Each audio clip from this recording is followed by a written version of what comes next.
two souls the same. With you I'm everything. You never asked me to change a thing. They set our world on fire, but our hearts will burn for miles. I see your beauty shine, you radiate with light. Our hearts dance in time, you're one of a kind. Stars shining with us, your fire is contagious. I feel the moon on our skin. Love glows out, love streams in. Your eyes shining through me like the way so that we can see. Feel the warmth of my love. Shine on and feel we're rise.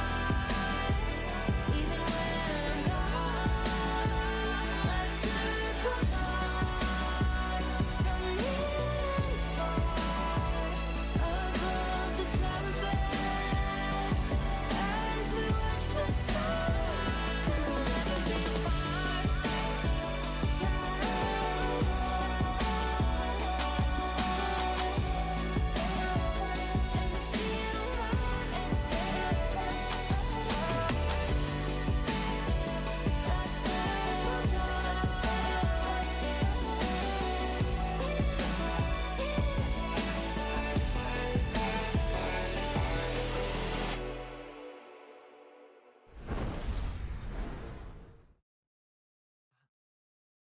Hi, and welcome to the Heart of the Hunters Open.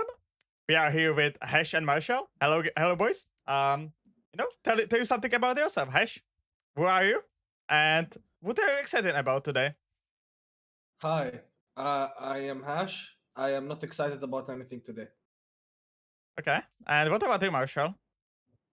Hi, I'm Marshall, also known as the LOR Report, and I'm excited to see Siren Song get denied. Okay. That's And pretty they will based. still win. That's pretty based. As we can see, we do it a little bit more professional than last time. It's still gonna be like a watch party though, so we're gonna be having some stupid talk between the games. We're gonna be making fun of the current meta because let's be honest, the meta isn't the greatest, but we can hop into let's hop into the APAC one because it's compared to the last game of it. So let's see who's gonna win. I guess we can do that instantly now. So let's hop into that, and then we're gonna start with you. That should be starting in like currently in 10 minutes. So let's do that. So we are in the game. Also like making sure if everything works. It should be no working currently. It seems like that way. So we are in the game. It's Jin against Karma set. Oh no, it doesn't Jin. That's Fizz. It's Fizz against Karma set. Oh, it's Fizz. Oh, it's Fizz. I was confused by that. That's definitely Karma set favorite, right? I would say. Like slightly. It's like but I would say especially like this hand that we see from Earl, like, and this aftershock is so big right currently, right? And like the yellow hand then is like so expensive, but it's definitely winnable from the both sides here. Yeah, the double winding light is a pretty rough reroll, I'd say. So, Yeah, bro, I just want to see a reroll win, man. Please, one time, get lucky somehow. We'll play the Zolani at some point, and they won't have an answer. Trust. Well, like, yeah, we have pretty good hand though, as on the Karma set side. Yes, it's a very good hand. It's insane, actually. What the nice don't do that much though. I can't. Even though I guess if we get like Samsung top deck, then they have some use as well. Like we have the Sunburst usage, so I guess actually they're gonna have some value. What the fuck is this Parley doing? I assumed for the mirrors. But like, not a good card in the mirrors. Yeah, I was gonna say, but it like loses its entire value after Siren Song gets played. So I'm a little confused myself.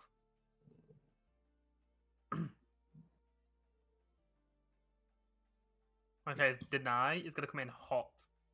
Yeah, that is gonna be so big. Like you always do it, right? Like opponent had time to play Sun, so he clearly doesn't have it. And even if he top decks it, you still have another deny right to use. So that's something you have to be thinking about.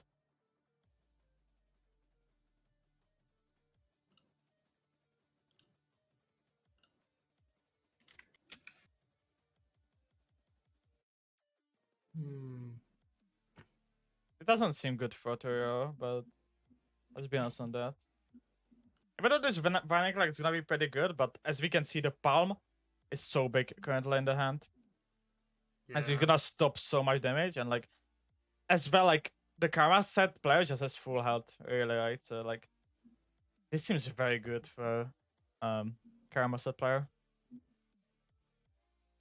Like how much damage you push here? Like actually almost none. You push like 2 damage here, what I see. Yeah, exactly 2. It's Jover. Interest. I would change the blockers though, but I might be playing Iron Pelkas kit. Yeah. I guess that's something that I guess you can argue. But I guess I mean- yeah, the Pelkas kit makes sense because like you're gonna kill it. I guess with set. I would assume that he might level next turn, so then it's like whatever, right? If it has 3 health or 2 health, that's something you can definitely argue. The coin discard. It was only 1 coin, right? So I don't mind it. I think Yeah, like yeah. I don't mind the Zonite deck, honestly. I know some people weren't much happy about it when I saw like I know like Ika was talking about it and stuff, but I don't mind it at all. I think you just pick tag out here. Like yeah, let's be honest, like this seems like an unlosable position. Oh, and he's got the recall now for the Zolani. Yeah. Okay, but we have Ooh. the DC. Oh, the emote! The the promo. DC win one. Oh no. Okay, why aren't we denying that? Because Zolane is like smaller, right? We haven't seen Sensor in this game, so Zolane is like 6'6" maybe, you know, like 8'8", something like that. I don't know. I just feel like there's not many things to deny, and like Sunburst is the only one you're really. No, gonna get value the out. way you lose this game from this position isn't Zolani, right? So you just use the tag out. The way you lose is a Silent Song and then a bunch of 1-drops. Yeah, so yeah. So you Into winning, after right? that. Exactly. I do agree with that. Also, we didn't spend 12 mana though this turn, I think. So I guess but it's still like killing for free. I think this seems like so good position here. Yeah, it's Jover. Sure, exactly.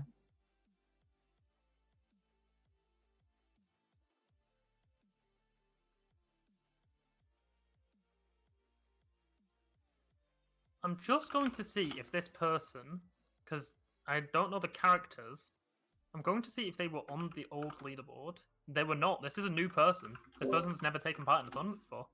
Okay. Interesting. They have 0 points from the Glory and the Vori. And how does Hero do on the very bird, for example? Because that's like, you know, last. Reroll? I don't think Re- Reroll played last season. I don't. Reroll think. got 6 points. Sure. Okay. That's So, like one top 8. That was one top 8, I assume. Yeah. But Red will be updating the world spreadsheet after this. So. Oh, okay. We've just got the seeds. Okay. Here's our watch order. So first game we're watching is Salty Simon versus Renektonbot for EMEA. Bro, where are we watching Simon? We can. I can't escape him. We can choose. We can choose. This is like we can choose it. Sexta. Wait, is that Extasio against Fly? Wait, Fly? Is that Fly like the Fly? Probably. I think he is. Yeah, I think Gems was talking about it. I think then like I'm sorry, BB and Simon, but this has to be Fly. Fly the legend. I heard too many great things. I guess then 2, 3, 1, 4. We can also just watch BB because you know it's gonna be we know BB and Top Cuts, but you know he broke the curse last time though, so maybe it's not gonna be his last game, right? If you're thinking about it. Okay, 3 minutes left for EMEA. That seems like completely we're gonna catch it then. That's amazing. Because Reroll's going to surrender in literally 2 seconds, right? It seems like that. I think you're still gonna be coping. Of course, you don't want to like if you're in finals, you don't want to be like so. Then you might be actually let's be honest. Like you go for that this deceiving gun. Okay, you don't. Never mind. So that's There we go. that's epic winner. I have no clue how to No, pronounce but it, but congrats, and the second place is also very good. Yes, the name translation is let me just get this right. In Google Translate, they are down as the legal. Sorry, the guy is legal. Is his name the legal guy. Yes. the legal guy? I don't know if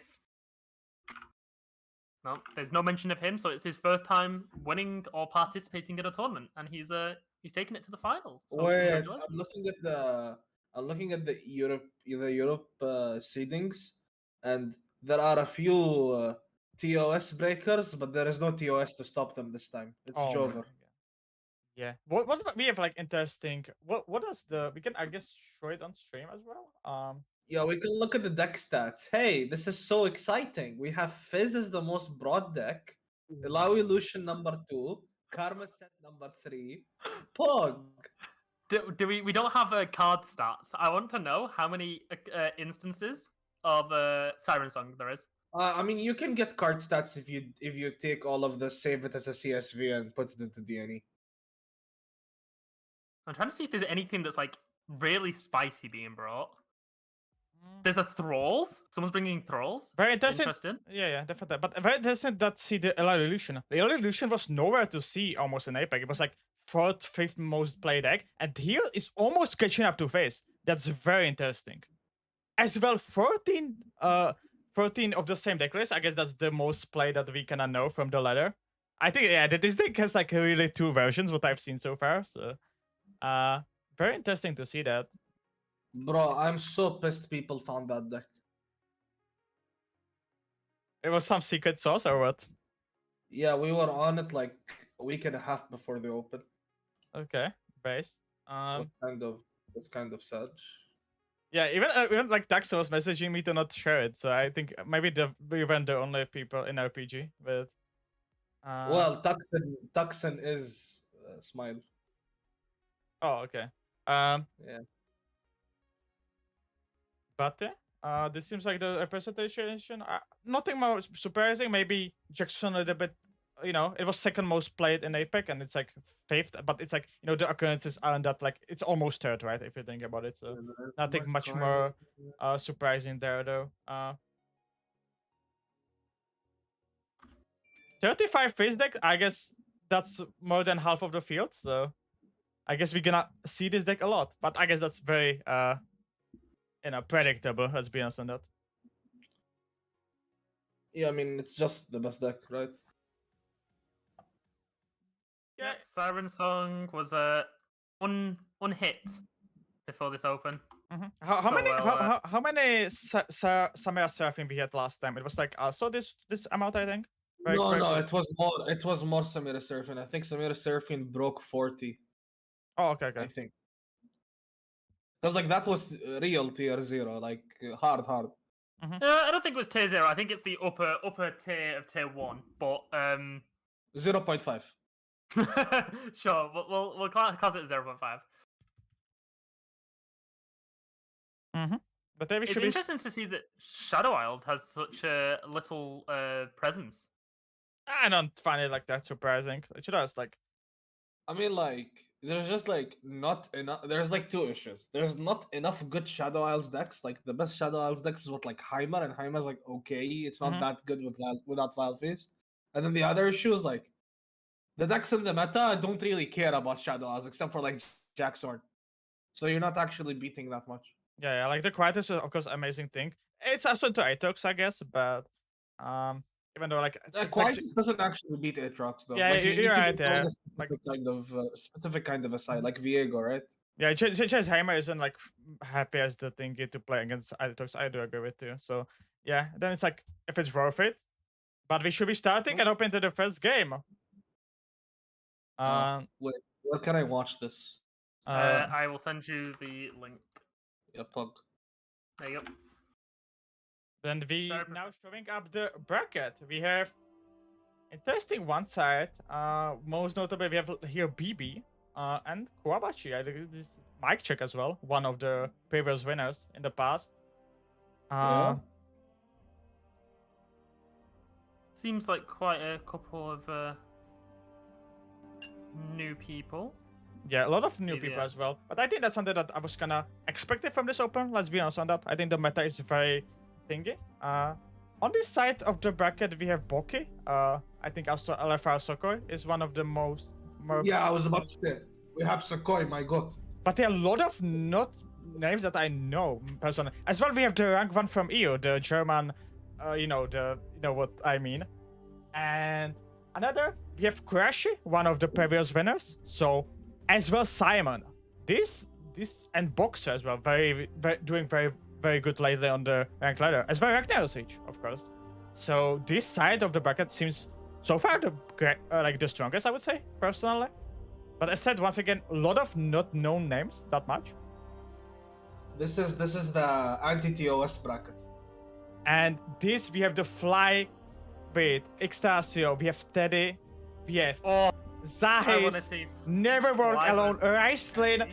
Okay, by far, this is the hardest bracket, let's be honest. This is the hardest. Like, you have Teddy here, you have Extasio, you have so many known names, as well as some newcomers, but definitely the side of bracket seems also very dangerous.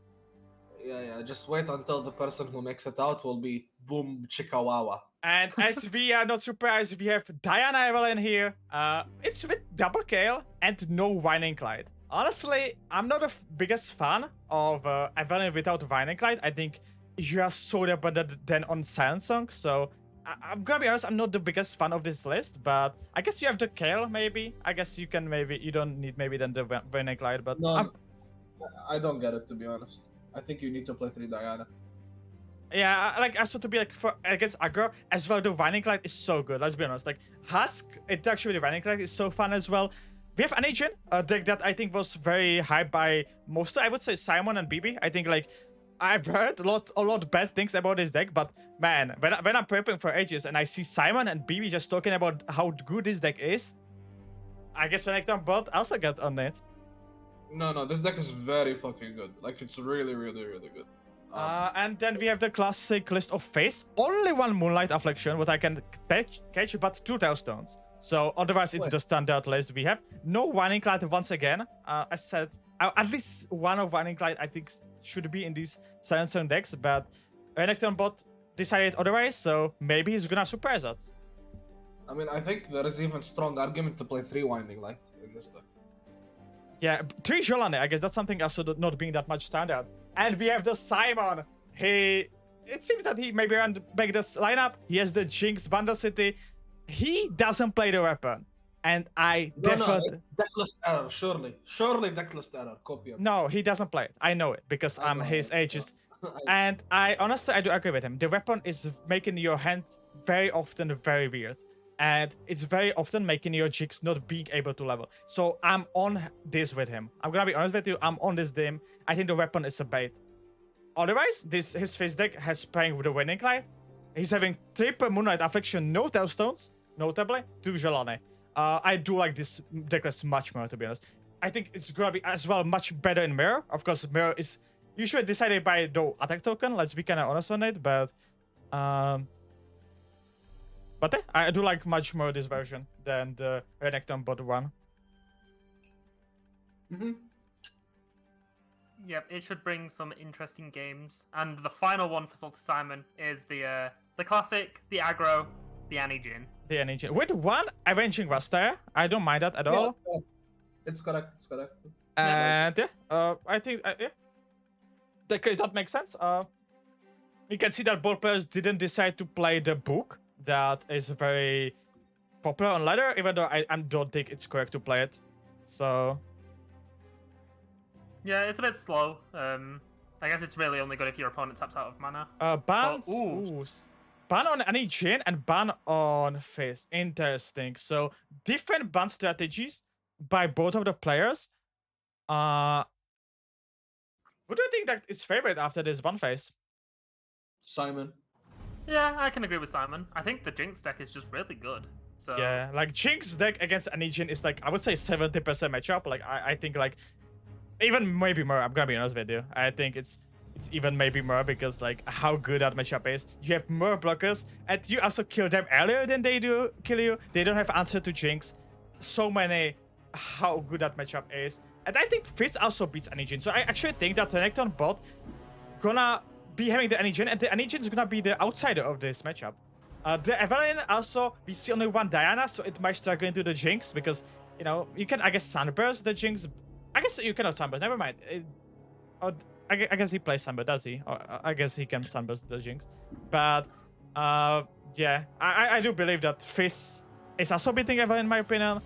And especially if you have the reverse roll hands, then, like, you know, I think you just favorite. And we are currently already in the game. This seems like a big sump. And this is very good for Simon. I said the AnijIn matchup. This seems very good for him. So, my question here is, how has that been double chimed? That 6-5? We played Another one. triple bird. We played triple bird and we blocked with one. Yes. Or we played like Fury Horn, but I don't think we had the mana to that. No, we played triple bird. Yeah. And we blocked Yeah, something. just- We blocked the 2-1, the Saboteur. Okay. And so yeah, we've traded off one of the birds for one of Renekton's units, which we are unsure what it is. And we probably have discarded a unit. Defensive stage, and that's something that you don't want to see if you're any gym player. Let's be honest on that. And that's something that exactly Simons wants to see and is big fan of. And he's like, yeah, I guess I have the game in the control. I don't think I agree with that defensive stun. I think you have to just tank and play with. Yeah, like especially with the Sunhawk, like now it's just punishing, right? Imagine if you had Sunhawk into the stun, like how much damage you would push. And now you're so bad. But something that I think Renekton bot can go for is Augmented Experimentator, you know? It's definitely in your hands. So honestly, and Simon, we can see that he doesn't have much value. He doesn't have Jinx yet. So I think honestly, like AnijIn might just overvalue the Jinx deck. Unless Simon top there is the Jinx.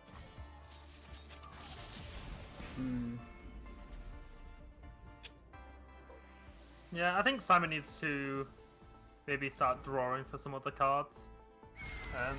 I don't like the way Renekton bot is playing this game. Yeah, I can see that. I think, by the way, Simon maybe could have also discarded the blowback, to be honest. I think that was maybe a consideration to do.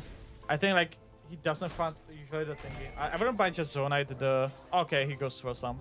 Yeah, I can see that as Okay, well. I think I would have always waited for the top deck, I think, because I like to keep the blowback, because like the way we lose is if Jin goes unchecked, right?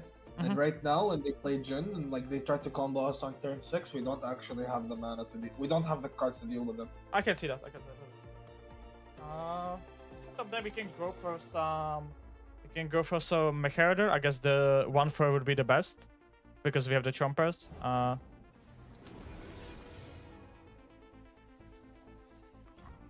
Once again, defensive stun. Like I said, like this is not something we want to see as Renekton bot. And we got the Geode Mecha Forcer. We might also decide to go for Thumb Critical, to be honest, but I think the Geode is just too good in my opinion. Because like it What takes... about the June Hop? I know he's trying to clear out units, but like that one's like really scary. Yeah, it is, but we have full board. Like we don't need like, yeah, you know, that we're gonna have like space issues, right, with attacking. So then like, I don't think it makes much sense. So possibly could see a pirouette come here if he's really panicked. He's going for the defensive stuns, and it looks like he's doing it. Yep. I think his plan is now is just to play next turn Jin and then like go Experimentator until 7 or something. I think that's like his game plan here. Yeah, I think that's all he can do. Yeah, yeah. But like, let's be honest, like Simon cannot much answer as Jin still. And Simon doesn't have the greatest hand as well. Like, the Experimentator actually can give you so much value that you might like actually not, you know, not be good enough. And like now this kind of the Mystic Shot, you know, you could have maybe challenged the Jin, but now you actually know way how to get a Jin. And the Jin can just get on the stat and just kill you eventually. This seems, honestly, even though it seems very good for Simon for the whole game, this Experimentator is gonna change everything.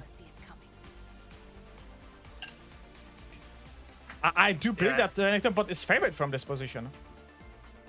Yeah, I think with the hand refill coming next turn, and the possibility that Jin levels next attack, Yeah, he's 10 out of 12. So he'll be leveling on the next swing. It looks like Renektonbot has managed to turn this game back around. Noxing further here is really nice as well for him. Yeah. Can private this turn, yeah. But also like Sama is pushing a lot of damage here though, so like it needs to block. And this blowback might actually kill the Jhin, but as we talking about, like the Reaper is gonna be very big this turn though. As well, like she's gonna level, so he's like actually when you think about it, the Jhin won't die here if he Noxian furthers and plays the Augmented Experiencer. He will level the Jhin, and it'll go out of range. Another forever levels the Jhin because Jhin ability. So Jin's stat doesn't change when he flips. Oh, true. Yes, he's the only one that doesn't. But that's what we can blow back more things. So we have only one thing to blow back. So yeah, Jhin has always attack. He can always open attack. So he has actually guaranteed 8 damage here as Renektonbot. And if he keeps the 1/1 alive somehow, then he can have even more damage. We have to block the 6/6.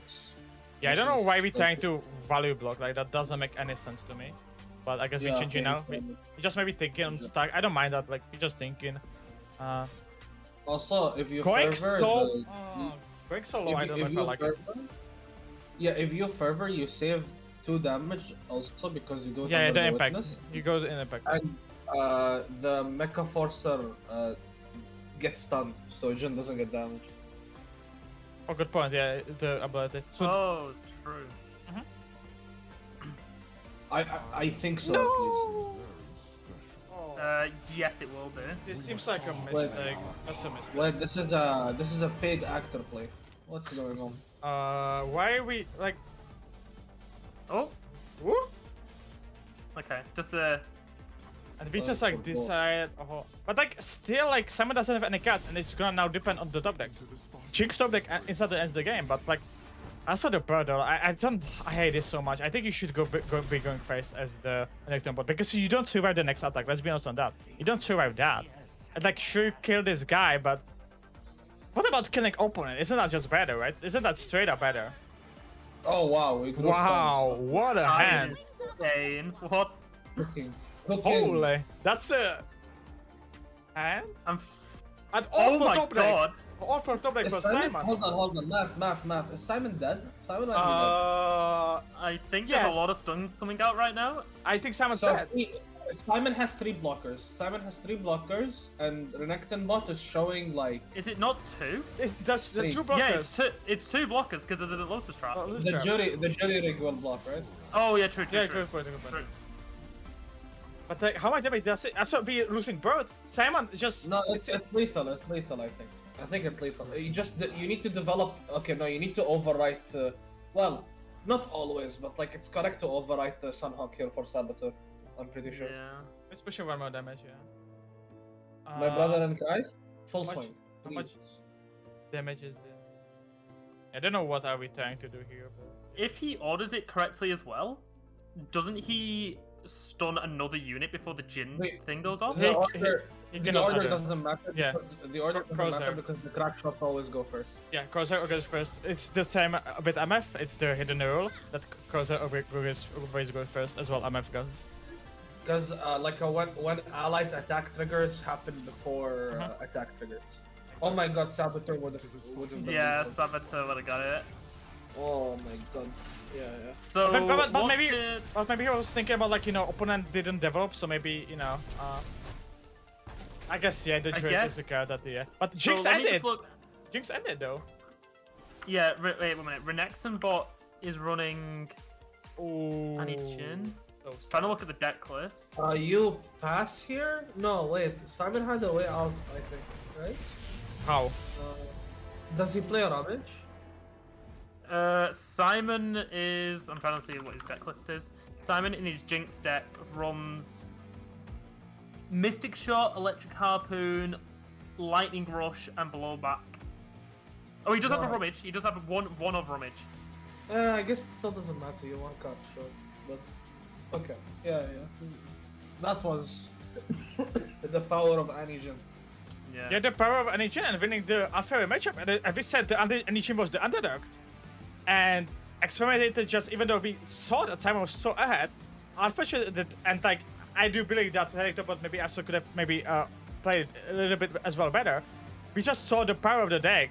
And, you know, Simon not drawing Jinx. And I know that Simon is exactly fan of keeping Jinx. And that's something that he couldn't did. Because how Jinx is necessary for these decks. These Jinx decks are so necessary on that one card and one card only. And he goes for that. I mean, I don't think this is that much of a Jinx deck if you actually play the equipment. But when you don't, it's a Jinx deck. Yeah, definitely. I'm sorry, I was like on a question, honestly, Simon, because, you know, we prep for Aegis and stuff. If then without the equipment, isn't better just to play Samara, for example? You know, Jinx Samara, right? No, I do. I think Samara Jinx is better. Yeah. Yeah, that's what my thinking. Then like, why we running Bundle? Bundle was good for only Mirror, right? We played it last season in Aegis, for example, for Bundle Jinx for exactly this Jinx Samara Mirror because it was favored in that, right? Yeah. There are like other reasons, like the Mecha Yordle package is a lot better into like control stuff. Yeah. There's no control in the game, pretty much. So. But you're like worse in these like matchups that. And hope for her return. Oh, we played this Divine Cleric Raw. I see. Yeah, I was thinking why we're not playing this after Domination as well. Yeah, that's very sus. It's fine. Paid actor. Is Renekton bot playing the 1-4? Renekton bot is running. I don't think Diana, so. Evelyn, Kale. He plays the 1-4. care, right? The 2-drop. The 2-drop. He's got Salter, and that's it for 2 drops. Okay. He's got 3 of Salter, Domination, Vora, and Steam. Volume's too low. Can anybody, guys? What is the volume about? Because BB doesn't hear that well. So just making sure. Of course, we are like watch party. We try to make it a little bit more professional than last time, but we still we're gonna be chatting with you, chat. Especially during the breaks because they're gonna be once again kind of long. So that's something to keep in mind. Broken Ball, did you win? Well, challenge is so big, by the way, for the Domination because now we can always take the Chompers, and that's so big in this matchup. Being able to kill these units for free, that's not something that Simon's happy about. So, if we see a Jinx system from Simon, the Sunburst isn't actually going to be able to. We can't afford it. I guess Renekton bot can heal, but there's not much. Yeah, I put a little bit Marshall and Hesh a little bit more louder than me.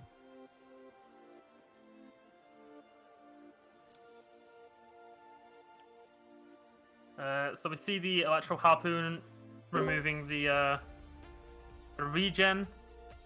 Yeah, he can save it if he wants to with a double Pale Cascade. that's not I worth mean, it. Yeah, it's not worth it, but it's an option. I think Simon's line now is to play Jinx and go Sump next turn, and I think that's what he's going for. It's gonna get countered by this Sunburst, so honestly, it seems very bad for Simon. I'm gonna be honest with you.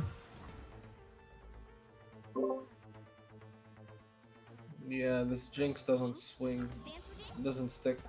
Yeah, because we can also just challenge her with Pal Cascade by next turn. I guess we're not gonna do that, but unless we get what are the blowbacks maybe top deck or something? Ooh, pass. Ooh, we can level her up now at least.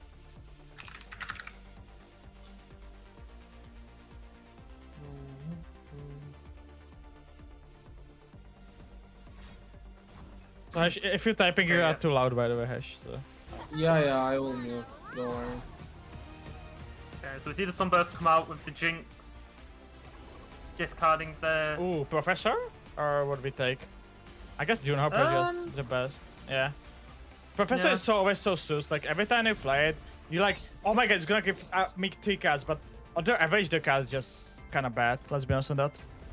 Wait, which card? The Professor von Yeah, That's I One think mic, it's like one mic. only I think it's only a good pick if you're like really grinding, but when you're not, it's like really bad. But yeah, we're gonna see very powerful play next turn though from South to Simon. And like Runeterra doesn't have many things to do. Sure, he has like Podcasty and he can maybe trade off a little bit, like, you know, affectionately. But doesn't seem that good for him, let's be honest on that. His zone is very small. Did he get like 2 stacks maybe? I don't know, 1 stack maybe? So... I mean, when we play kill, they're gonna get more, right? Yeah, definitely, but... But Kale is a mere 2-5. We eaten Husk, right? We eaten Husk, so it's 4-4, I would assume now. Yeah, that one Husk died, so yeah, 4-4. Okay, this Dune Hopper kind of... I mean, I know it's kind of stupid. Are we sacking some units here and just playing Zolani anyway next turn? Well, it depends on how big the Zolani is. Small. Like, I think only Husk died. It'll be an 8-8, right? If you double block here, you can get an 8, but that's small. But I guess you can do that. You can... I feel like it's the only like you're probably gonna Pale Cascade here, right? So like, well, you get Pale Cascade and get like, you know, good trade, right? That's something that you might be thinking about. Yeah. He's doing this to keep Challenger. Yeah, I don't mind that. To play on Jigs, I guess. I don't mind that at all, honestly. I do like that for them. As well, you can just Pale Cascade it as well next turn and kill the Dune Hopper, right? That's something else you can do. And we've got Guiding Touch to heal the Challenger back up if he somehow gets like a Mystic Shot for it. Oh, Sunburst. It seems so bad for Simon. I'm gonna be honest with you. Salmon.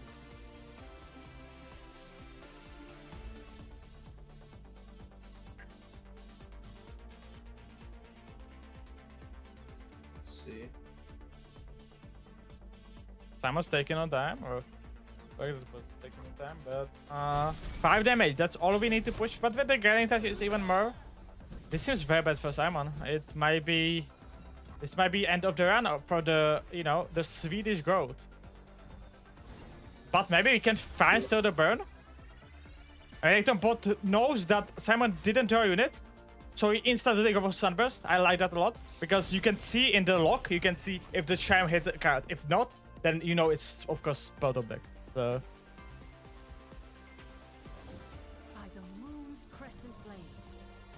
So you can actually Mystic Shot this, and I don't think you save units. I don't think you save units. Yeah, I don't think he does it, but I mean, no, you go for Jinx top deck. Jinx top deck. Yeah, Jinx top deck.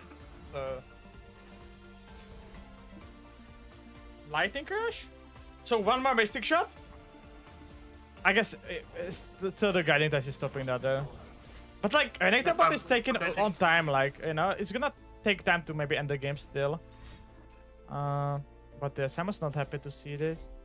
Simon might go Lightning Crash, Zonite, discard Mystic to go for Jinx. That might be the play. And I think it's the play. I think your only way how you win is Lightning Crash now, go Zonite, Mystic, draw Jinx. Simon thinks otherwise though.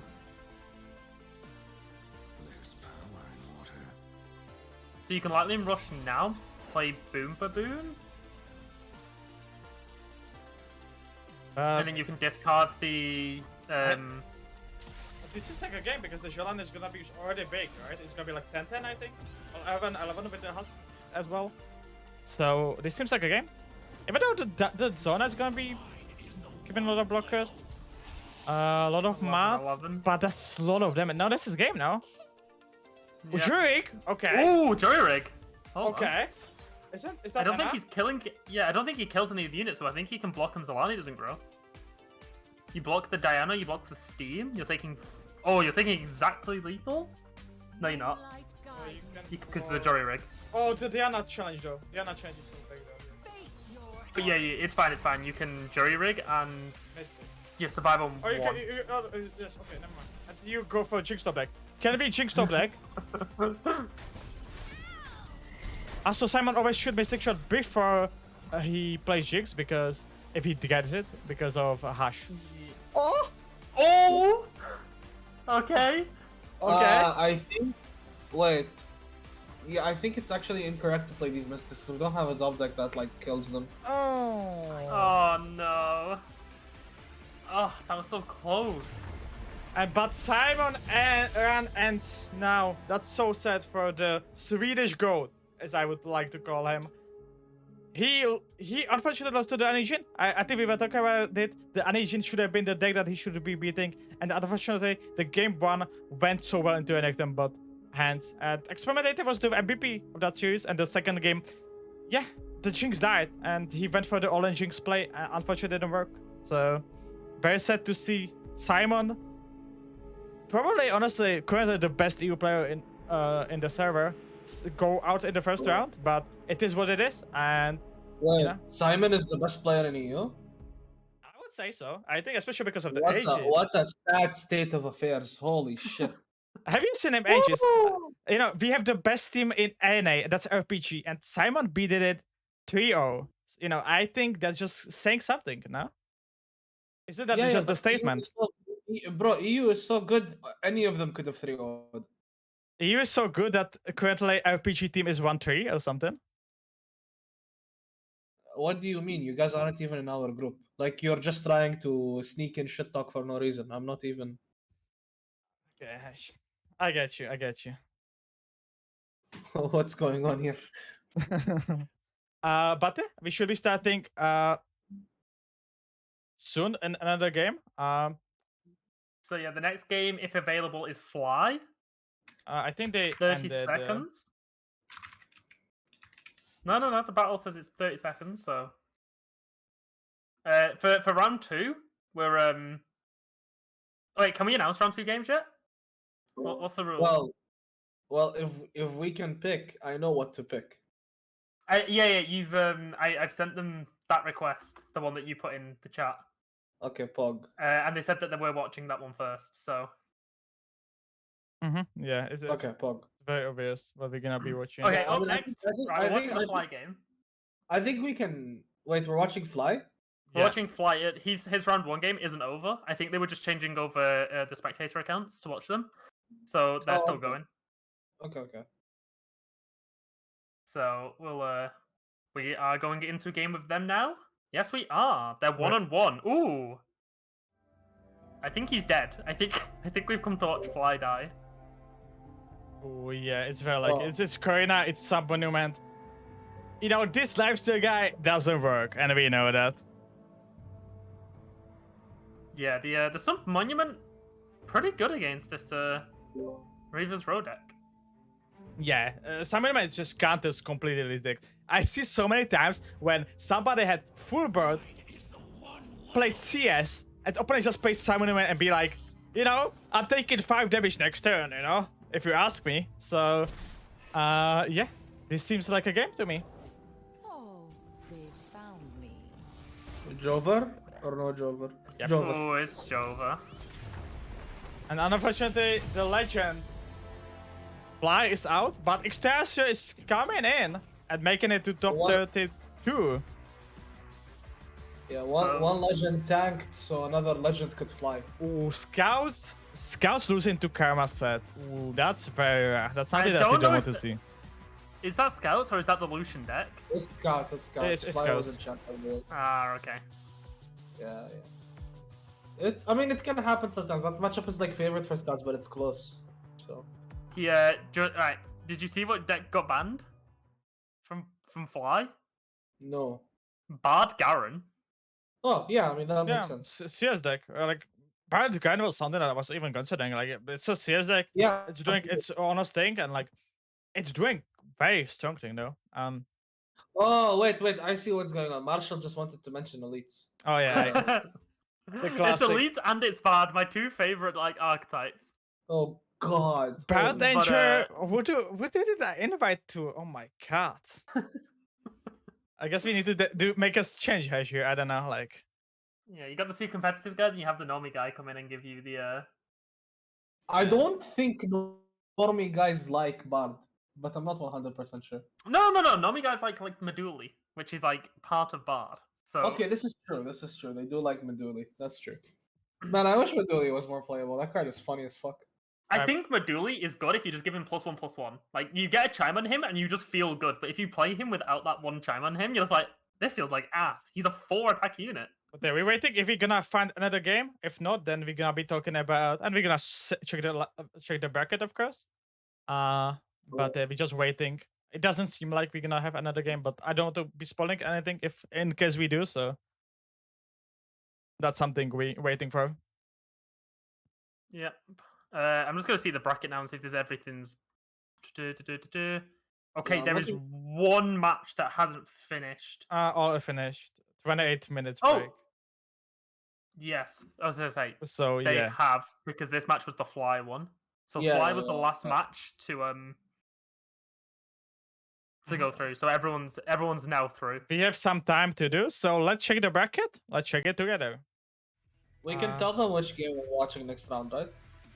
Yes, we can when we're looking at the bracket. It's Yeah. gonna be. So let's see. Talpinator making it in, Claymore making it in, and the matchup we're gonna be, of course, watching. It's the mic check, the legend. I think winner of EU Masters against Winner Broken of Ball. Winner of EU Masters, also seasonal champion. Exactly.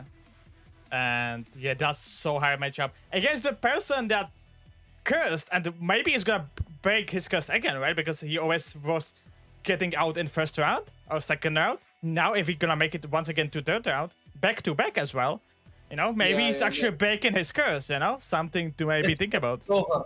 It's Jover, no longer any curse. Broken Ball is now a good player. Trust. Yeah, he started talk with me, you know, so I get it. You know, he just became better. Oh god, don't do that, Baya. But then, who we have also next is like Kwabachi, Pinas as well coming back, also one of the winners in the past. Yep. The rank one from EU, I still don't know how to, you know. I'm convinced this guy is someone we know, but they changed their name. I might be able to find out. Give me a couple minutes. Cooking. Did we have Let me- Sokai? And as well, one of the more known names, as well some like names that we maybe don't know that much. And when we look down, we have Nemo, we have Extessor, we could have seen. We have Never Walk Alone. Kurashi, also one of the previous winners. Ragnar Siege, of course, 2021 first qualifier. So that's also. So who are you rooting for? Baya? It's Broken Bow, right? Like there's no one else. Like Well, let's be honest. personally, I am rooting for Boom Chikawawa. Wait, We, Boom Chikawawa. Oh my god. He took down Teddy, so he must be cracked. And he has a Okay, really if somebody's strong game, taking out Teddy, you might be right. Yeah, he's cracked. right? Yeah, Jover. But so we have how many? 3 possible back-to-back winners. That's something that never, 2 times winners. That's something that never happened in EU. We are on a region that doesn't have repeated winners. That's true. We are the only region. That's true. We have 2 people who got second twice, but that's it. Yeah, and do we have another win and second place? We don't as well, no? No, we have in NA, Kochua and Cup. I mean in EU. I don't care about NA. Wait, what was your question? If we have somebody who win and they get like second or like second into win. I don't think so. Hold on. Didn't Mike check? Maybe Mike check. Or I think he made like top 4 and win. I think or something like that. No, Kurashi. There you go. Oh, Kurashi. Oh yeah, exactly. Yeah, Kurashi. Yeah, Kurashi. Man, Kurashi just showing up in the opens. Of course, we know one. You know, the first maybe wasn't the greatest, but since then he made top 4 once. We know he made that fairness. Man, like Kurashi is showing up. so, out of the current list, a lot of people here are playing for this season's Runeterra points, but they're also looking for the yearly Runeterra points as well. Out of the people on the list, Broken Ball is the highest. Oh, sorry, Talpinator. Talpinator made it through, right? He was the first one. Yeah. Yeah, so Talpinator is followed by Broken Ball for highest points last season, with Talpinator getting 17, Broken Ball getting 16. So they'll be adding to their totals for this year, the Runeterra points have also been adjusted for this season. To give one So more. Yeah. they gain one more for top 64 and top 32. And top 16, I think. All these and, And top. top 16. Yeah. And top 16. And All the top way on 16. top 8. They didn't change the top 8, top 4, top 2 spread, but they changed everything else. By like Yeah. Yeah. once. So It makes sense because like, There, it was so too much top heavy, and I like it much more now because I think like getting like the difference isn't that big, and I'm definitely a big fan of it. Especially like the top 8 was so necessary to be honest in the old system to make because it was such a jump between it, but now it's much closer. So even top 16 is a very good achievement and give you a bunch of points. Of course, we know that the points for this season we are everyone at 0, but of course like getting the win today might set up you to just being I mean, if you win today, it's Jova. You just qualify for Worlds, probably. it's very likely because if you go for example and you like play on ladder, you have 4 points. Take it back. Not anymore, right? Because now, if you go play ladder, you only get 4 points. Yeah, you're not going for it, 5. yeah. So like, it can be a lot closer. But like, you need less points than you did last time because last time you had 4 opens. This time you have only 3. Yeah, definitely. So- Like if you win, you have so good position, and like you just need maybe one top and ladder. It's not maybe something that can be enough for you to qualify. Yeah, so. yeah, yeah. Which is still a lot, to be fair. But yeah. Also, something we Yeah, didn't touch is a champion spread. I think that's something very interesting to as well check out. Of course, it's gonna be based on the most played decks, so I think that's something kind of predictable. It's face at 30 of decks, so 30 fixed out of 64. That's a lot of his, huh? That is indeed a lot of fizz. Yes. yeah, he works just too well with the Siren Song with the ability that he has anyway. Mhm. It just makes him that he becomes a problem that you can't really answer. Yeah, definitely. So not a surprise that we see him there. Ilari in very close second though. I guess it's mostly because of Illusion, but as well Ilari Sven showing some presence. So Both decks are pretty strong, right? So it makes sense. definitely. Yep. Where you can see down just below the presence of champions as well, the 10 most common lineups. Oh, is So I don't know if you want to scroll down and see that as well. Oh yeah. So the There's most only one really common lineup. That's it. and that's the triple Siren Song. Let's be honest, because otherwise it's just 2 occurrences, so it's like very rare. But yeah, the one lineup I was talking about it. I didn't bring it in the end, but it's definitely the triple Siren Song. Just draw it, right? Like if you draw it, you have arguably the best lineup possible.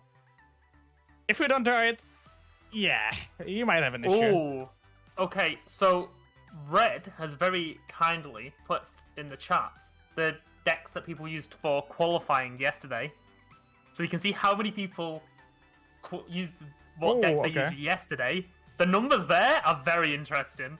Okay. Like, look at today's What- and then look at yesterday's. What can we see this? I'll put it in the chat for... Sure. I have it. Okay. 56? I have a lot of fizz. 56? Ah! What? I see 64. No, that's on number of decks that fizzes there. Oh wait, Oh yeah, 56. Yeah, makes sense. To Out be of honest. 64 people, 56 people played face? Fizz Targon. Have we ever had something like this? Yeah, Poppy. Oh, Poppy, I guess. Holy. That's crazy. So there's 3 triplets, so it's 59 actually, right? If you could think about it. Oh Oh my god. Wow. How much percentage that is, man? I need math. Words cannot describe how happy I am that they're nerfing it like in a couple of days. Oh, it's okay. Never mind. It's top 96. So I guess. Wait, what? Oh, okay. It's also very tested players, so it's not that much. Okay, never mind. It's also very tested players. Oh, it's not 96. So it's 59. It's top 96. Okay, so it's not that crazy then. But it's still a crazy number, right? If you do math, wait. But yeah, how it's like above, it's like 70% or something like that. So It's definitely a big amount. That's- Anything interesting? And let's look and see what people were playing. Something not much expected. Ken and Samira, 1 occurrences. Pork. Anything else see- interesting? Ken Right, and Samira. Oh wait, this is Ken and Samira, so I don't know who it is. But there was Ken and Timo, which was Finals. Trying to see what Two lurks making it. Okay, 6.069. Nice. Amazing. Nice, nice. Nice.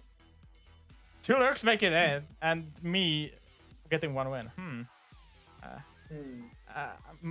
My life is failure. I don't know.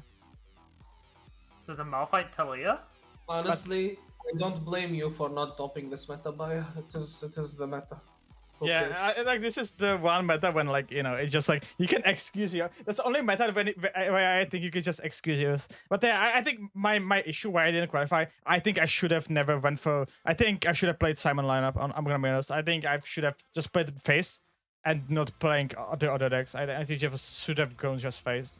I think that was maybe. Yeah, I didn't like the Siren Song decks. Yeah, they're definitely powerful, but maybe for day one, I think I'm just better. I'm just better player in the most of the matchup. So I think I just like screw myself there, right? That I just didn't get the draws that I needed. It's just when you bring the Siren Song decks, you're playing mirrors, so like you're adding variants. Instead, you can play non-Siren Song decks and reduce variants, even if you're like slightly unfavored. You can skill the founder. Yeah, just got it. Yeah, exactly. Agree with that. But yeah, that's very interesting to see these thingies. How much time we have? Let's put you back on the caster so you can see our nice faces. Props to Marshall for making these graphics for today. Graphic design is my passion. Also making the intro. I think the intro was so base though. I think, of course, not many people see it. So I'm gonna be also releasing this VOD to my YouTube later today. So that's something you can be definitely then you can check the intro then, I guess. But then we should be starting currently in 60 minutes. Well. Nice. We should talk about Siren Song, considering it is the card of the format. Please no. Please no. I'm still in astonishment that this card was never the hotfix. I think Riot maybe have gone down the line of they want to see at least one tournament with Siren Song. But looking at these stats, it's kind of crazy. Kind of crazy. It is like it does. I don't think anyone would have been opposed to a hotfix, but like they were on break, right? And then they came back and they probably just saw like the one that doesn't at 60%, and that's usually the bench. Yeah. I definitely do. Yeah, I do see why they did a hotfix. It's the break. I was like, you don't do maybe making everything like if you're hotfix now, then you're gonna be like hotfixing every time. We saw the timelines. 2 hotfixes in 1 month. I guess that's maybe something they were so scared of. Let's be honest, like that's just too much. Why is right? Why is that an issue? I don't think it's you're just making precedents that every time when there's gonna be bad meta, you're gonna be hotfixing, and that's maybe something that they didn't want to do.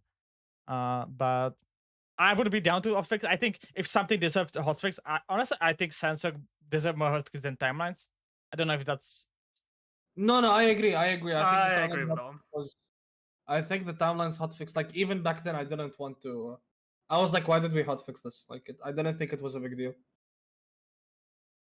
Yeah, I mean, I played in the timelines open, and timelines were still playable at the 2 mana. Like people were bringing it in, so definitely it would have seen a lot of play at 1. But like, I feel like there was still more like, hey, you're not forced to go timelines.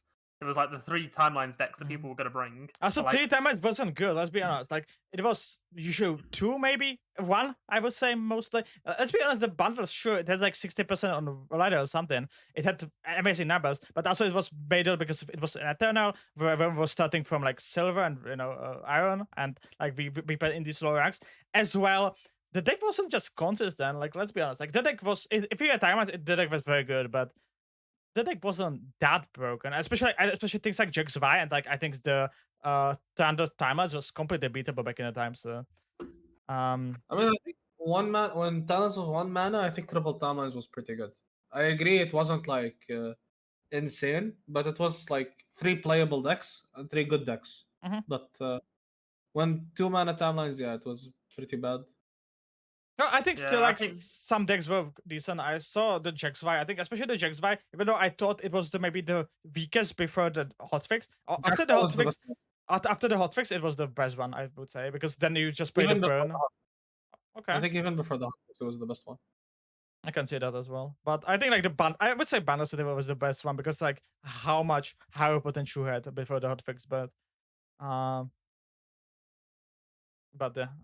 said like I just do believe if Timelines get hotfix, then like I think Silence should as well. They decided to not to, so we assume we're gonna get it in this patch notes. So that's something at least we're gonna be looking forward.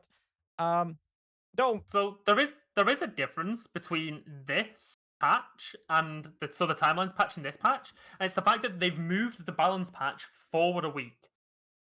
So that's because they extended last season by an extra week, so we got the extra open.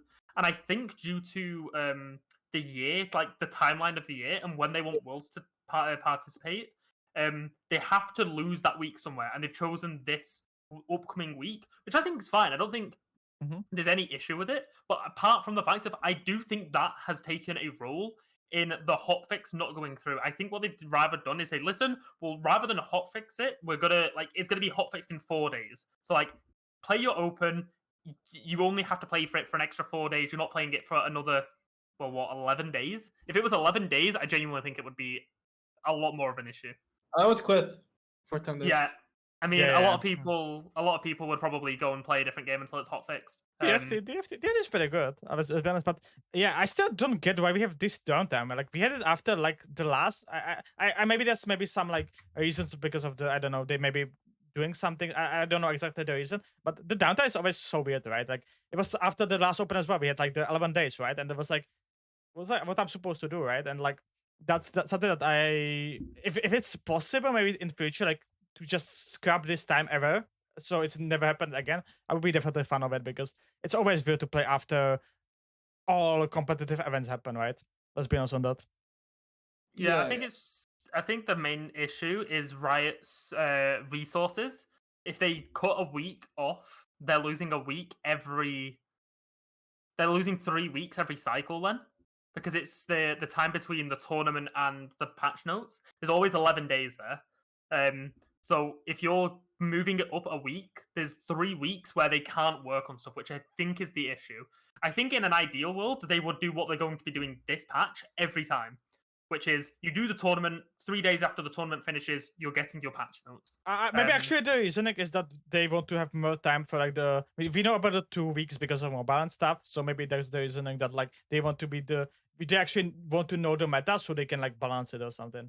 And that's exactly, you know, the meta like 3 days before the open usually, unless something really pop up. I think this time like pop up like Lucian, Eloy, let's be honest, as well Timo kind of. I guess this time it was very kind of crazy because we got Timo. I would say like Timo was like Tuesday, Wednesday, and then Lucian was like Thursday, Friday. I would say like that was when the new decks popped up. So actually this time it was very interesting to actually see the meta evolution. For example, like, you know, Jhin now completely disappeared kind of, right? That's something maybe how many people brought it today? And something I'm interested in. The Jhin deck? The Jhin deck was very low. Jhin Na was 8. Yeah, we have quite 8 people. And that's like something like, it was the second most played deck on ladder, right? A week ago. So that was like definitely the evolution. And I said the rise of evolution, but it's so crazy rise though, let's be honest. Like 28 from 0. I think like if open happened last week, there would be maybe the RPG guys, if I said that it would be. But for example, I wouldn't be on that deck, for example, right? So I mean, we did the LOR open, didn't we? We Aegis hosted that, and that was 3 days after the patch. And the deck that won was a Nico Garen deck. We wouldn't be seeing that today. The meta changes quite a lot. So to see that's why I wanted to do the open a couple days after the patch, because it was like, hey, if you want to do this, participate in this tournament, you're going to see some weird stuff because no one knows what to run. And I think like we knew Siren Song was good, but no one brought 3 copies of it. No one put it with. I don't think anyone had it with Reaver's Row actually. Yeah, no, the Reaver's Row stuff showed up like later. It was first only. Atox. So- Atox was playing. I was playing triple in the lower port tournament. I was playing triple Siren Song. Oh yeah, Aatrox Bilgewater was also a thing. Yeah. Oh yeah. So like people knew it was strong, but no one like figured out how to make it the deck. The guy that won brought Diana Evelyn, Nico Garen, and then Jax On. And we are seeing some Jax On today. There's 11 decks of Jax On. But it's probably been tweaked a bit since then because I think the new Jax On deck is running the 5 mana. The Ice Veil Cultist. Yeah, they're playing now the 5 drops. We can see maybe let's check the most standard version. I have it here open. Yeah, I'm looking at it right now. It's 2 Buried in Ice, 2 Sorry, and 2 Ice. Exactly, especially the Buried in Ice, I think, especially because of Illusion, right? They play Champion Tank, you play Buried, next to new player on, you kill them, right? That's usually your game plan. That's why you're playing double Buried. I was personally on 1 Buried, but I don't mind 2 at all because I think it's so good. It's not only against CS, it's also good into like Jolane, right? Plans play Jolane, you Buried, you play on next turn, and you kill them. So it's also the Winding Light. The Winding Light, you buried, you kill it. Also, yeah, definitely. So like, Buried in Ice is definitely very good in this meta, and that's also why we saw kind of a rise of Trolls. I don't know how many people brought today Trolls, but I've kind of heard about it. That I know that some people were thinking about it. Thralls, there was 1 instance of Thralls, I think. Oh, okay, so no one. Yeah, there is 1 Trolls. Yeah. But I've heard And about they're it. running. Like, people talking about it, but I guess people didn't in the end decide to play it. Yeah, so this version of the Thralls, the person that they're bringing, is 3 copies of Buried in Ice, 3 copies of Sands of Time, 2 copies of Harsh Winds, 1 Avalanche. Yeah, They're it's straight up against the Early Illusion. It's straight up against these decks just to beat them with the Buried in Ice. I don't mind it at all because I think it made very sense in this meta. And Buried in Ice is just once again premium card. As we could have seen in the past with like Thunder timelines and stuff. Yeah. Well, we're definitely gonna be seeing quite a lot of Siren Song mirrors today, especially when we get towards the towards the end, because I feel like we're gonna at least one person's gonna win with a Siren Song. Well, deck. we have so many of them, so like it's of course likely, right? Especially because of the face, because of the early illusion presence, right? It's very likely that somebody gonna make it fire, but maybe actually somebody, we're gonna see. That's something I'm definitely down to track because it can see like who's gonna win. If it's gonna be actually the Siren Song player, if it's only one, it might be just the face, right? Because like I know that a lot of people will agree with me that the face was probably the best deck, but is it gonna be the winner? Is gonna be like 1 Siren Song, 2, or maybe 3, right? That's something that we definitely gonna be watching, and it's very interesting to see then what was like the optimal one to play. Yeah, I feel like the optimal version of this deck is probably going to be the Alawi version. I think it feels a lot better than the Fizz version to me, but that might just be me. Like when I was going against it yesterday, they seems to like.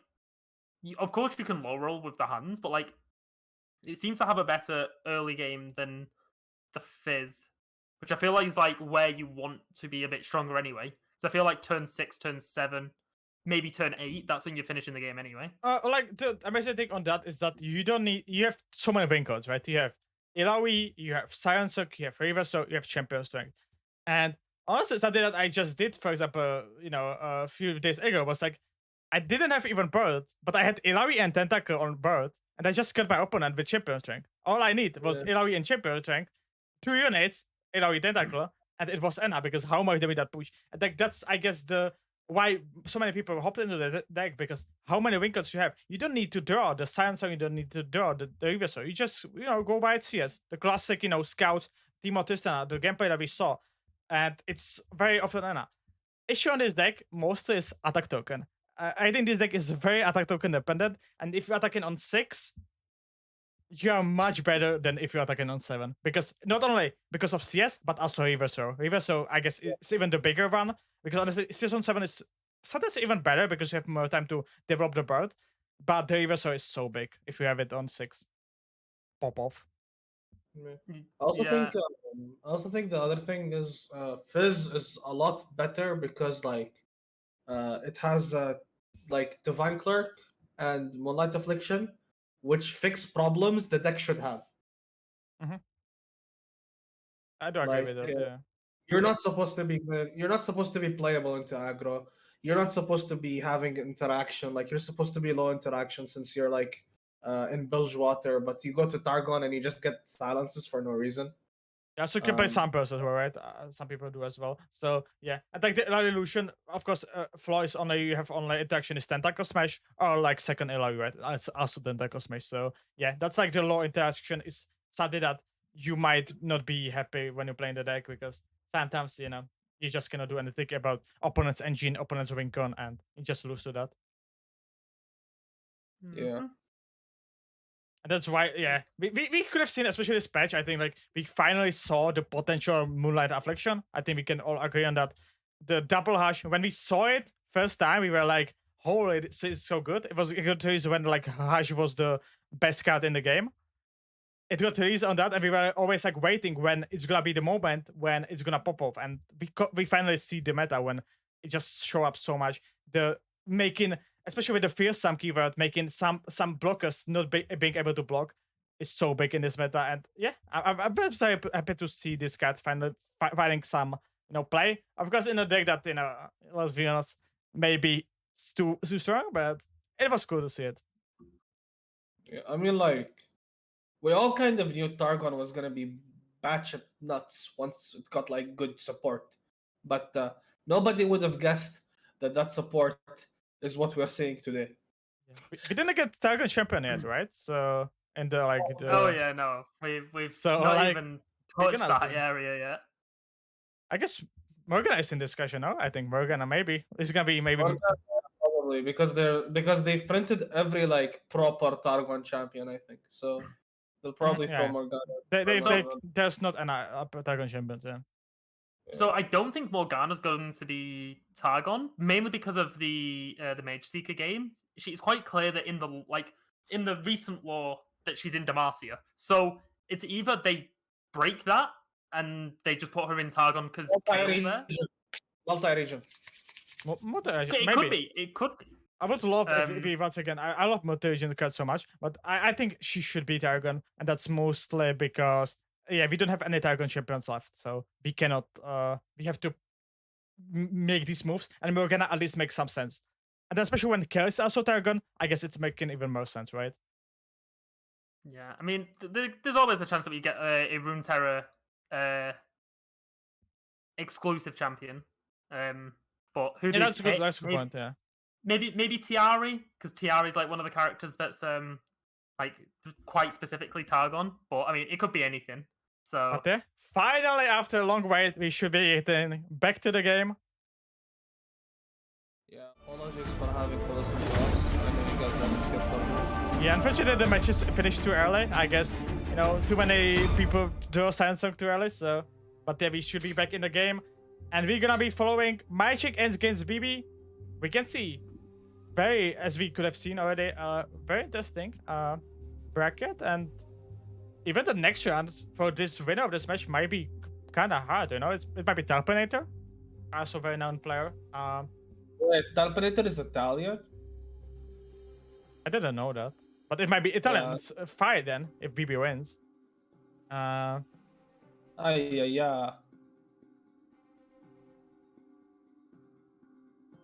Let's see.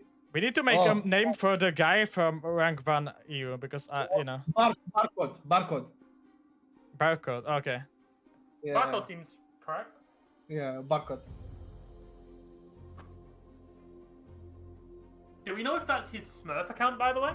Or No, if that's his... no. He's well. If maybe it's a Smurf, but like the guy is rank 1. So yeah, he's rank 1. He's playing currently on the thing. So yeah, I meet him a lot. By the way, he's playing a lot lately. So yeah, he is playing a lot. Yeah, he started He started showing up in Eternal last season when it was a Rise 1 trick. I remember. Yeah, now he's phase 1 drag, what I've seen. So. Ah, I see. Only cringe.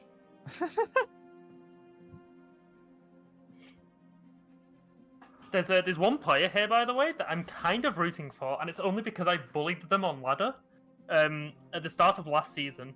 Their name is China Zero Chen.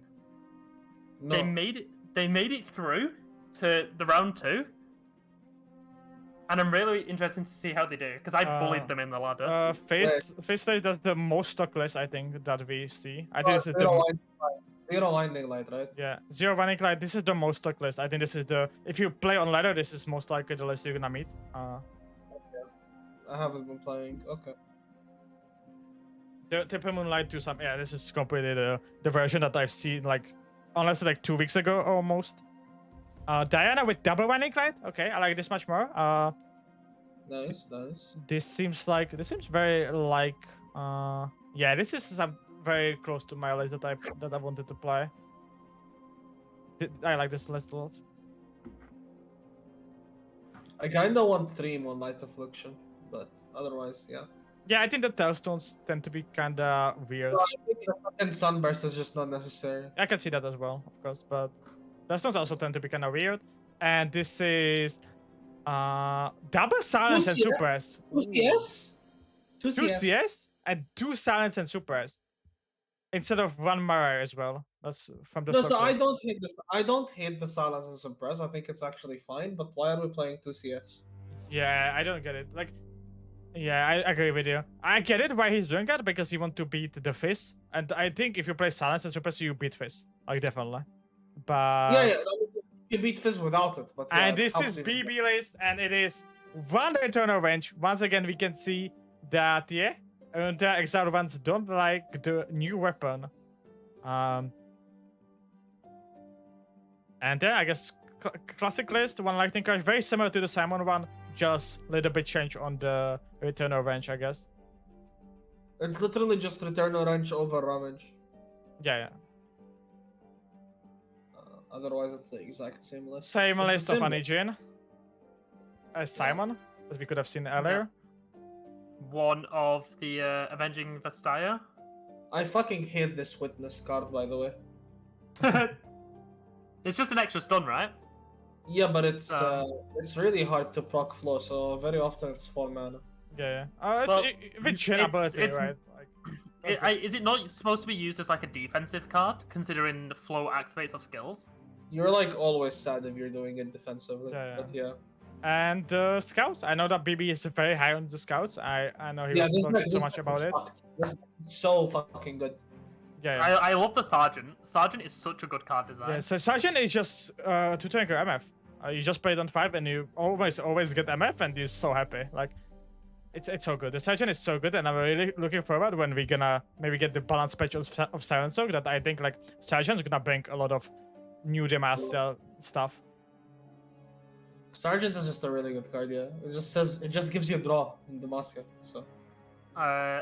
We also I asked the writers who designed this, and it was Aaron. Aaron was the one who designed the Sergeant. Oh, Pog. So that's Runeclaw Barrich on Twitter. She I got confirmation from the writers for that one because I was like, thank you for designing a cool card for Demacia, one that's not just like because everyone was sick of the big stats, and then I started playing Sergeant and I'm like, this card's actually quite fun. No, that card is like really good because it's doing something the rest of the region isn't doing. It's like really good. Yeah, and the Marshall, I get it. The Demacia elite card, I get you. But what are the bans? What are the bans here? What do ban? I think BB. Do you ban a face or what do you ban? The illusion? Maybe it's supposed to ban either Eve or Fizz. I'm not 100% sure. It depends. It depends which one you would rather play with Jinx. So like, I would if I was BB and you're not just banning the Champions deck. No, you got no answer to that's the deck you beat. I think you ban Fizz. Yeah, I think the Jinx sometimes opponent get like spell shield and then have the lifesteal guy and you just you're sad.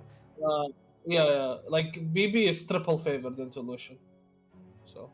Yeah. Oh well, the scouts game into Lucian is kind of sus because you can, opponent can have better attack token and you can just lose because of it. But I mean, challengers like scouts should be pretty favored. in that yeah, way. definitely. Like chances are definitely good, but Um, I think it's a face ban for BB. And what is the my check ban though?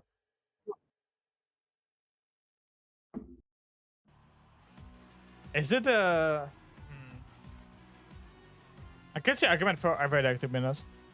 I think it's between scouts and Antigen. It depends on how the Eve list is built. I like kind of forgot how much healing. It was 2 winning lights. It was the double moonlight, actually 2 sunbursts. No youngling, no guiding, only 3 clerk. Yeah, I think so. Yeah, so it's probably close between scouts and Antigen. Both are like pretty good. Mm-hmm. Um, Okay, I agree with that. you always open.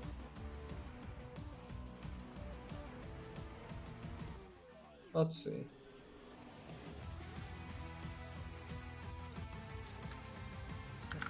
By the way, if this match ends early, we're gonna be hoping to game BaJAtak against Temes. If that game ends early, it's gonna be Crash against Verminus. If that game ends early, it's gonna be Soko against China Ocean. So something to we just have the entire resume.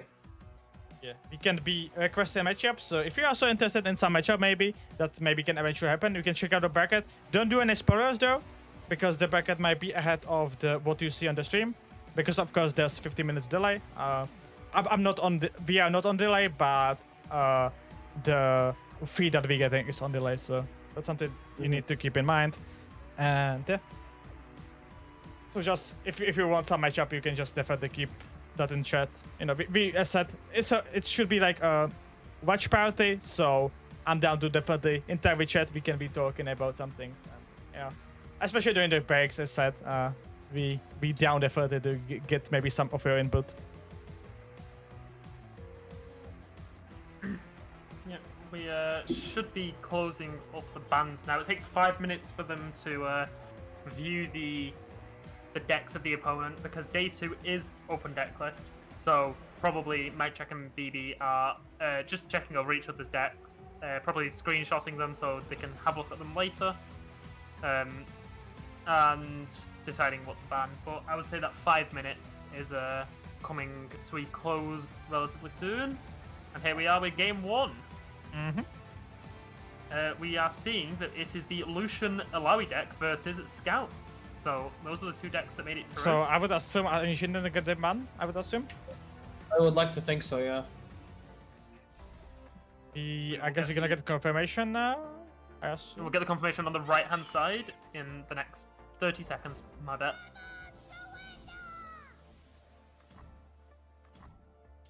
Very bad hand from BaJAtak though, to be honest. And it's ban on Anijin, it's ban on the face, I guess, as we have predicted.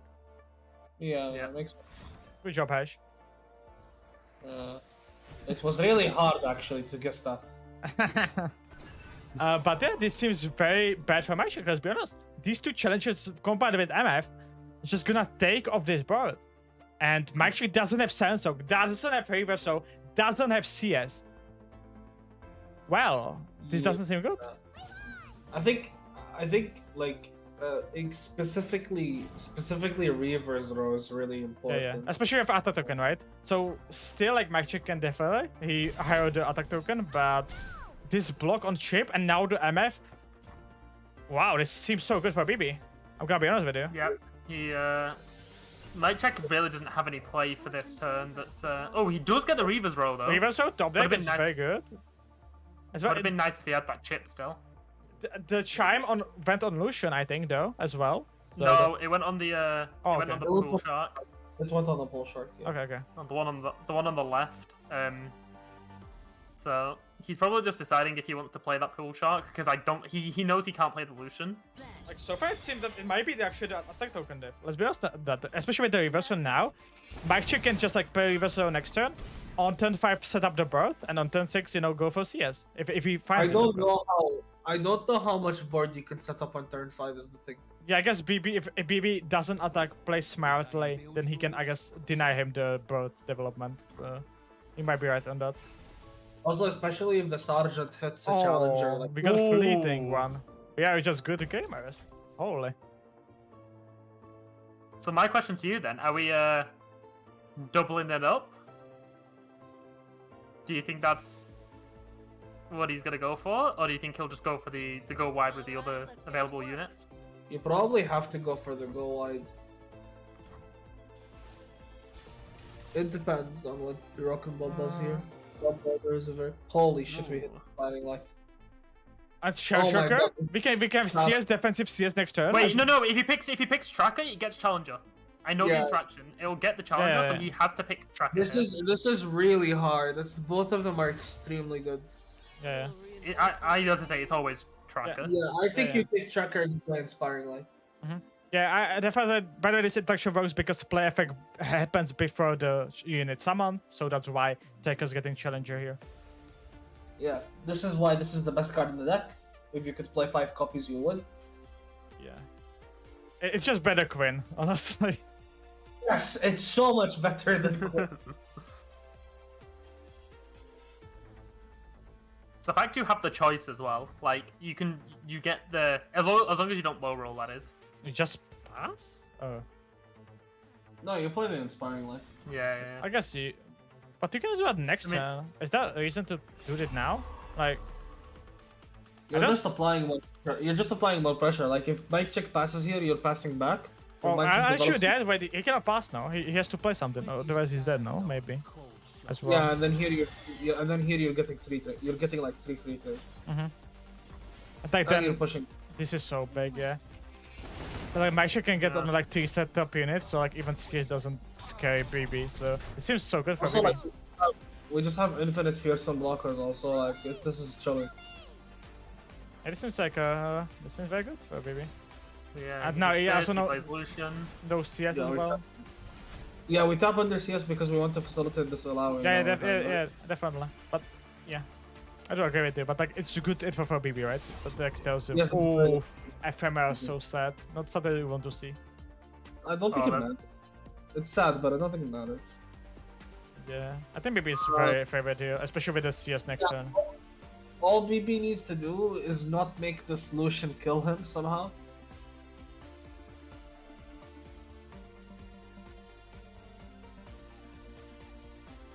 He's getting one of the triggers for Lucian. I don't think he can get his Lucian to the level, but Yeah, I think. Yeah, he can. He can.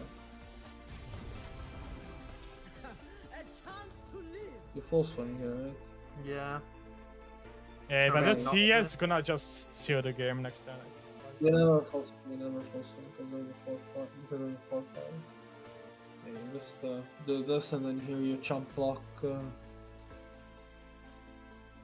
jump block allow the tentacle actually probably. Yeah, the Yeah, tentacle. I mean the tentacle's going to a 5/4, so if he wants to, he could put the sergeant there. But Yeah, you put the sergeant there. You take the rest of the damage. You play your grumble. You play your grumble slug. Oh no! Yep. Yeah, you play your grumble slug and then you first. Yes, probably. yeah, I agree with that move. I mean, if he really wants to, as I say, if he really wants to, he could sack the Broadwing. But I mean, probably not. You probably want the Challenger.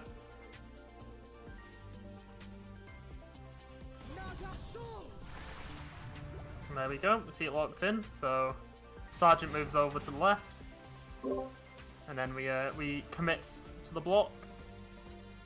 Yeah, it seems like so good, right? Like, kind of BB just knows that he can. CS might be scary next turn though. So that's why he the- wants to kill the tentacle definitely, because then Ilaoi without tentacle is less scary, right? And Okay, so as I say, he might sack.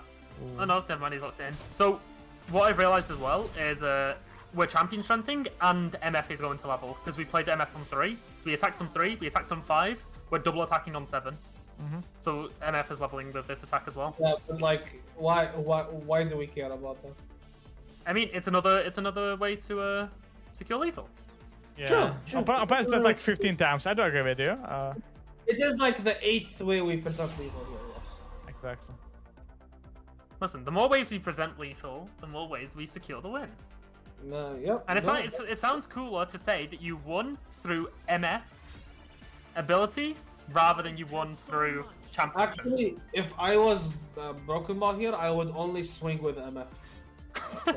By the way, my chick losing with 3% song hand. That's That is bad in these matchups. It's actual tempo loss. Like, it's really hard to justify playing. yeah, I do agree with you. Oh, there we go. That's the surrender. Game 1 goes to Broken Ball. Smiles. Let's go, BB. And now we have Jinx against, I would say, two definitely interesting matchup. I wouldn't say like it's 3 or something, but I would say like, especially if you have 2 shots, then like I think you should be definitely feeling very good.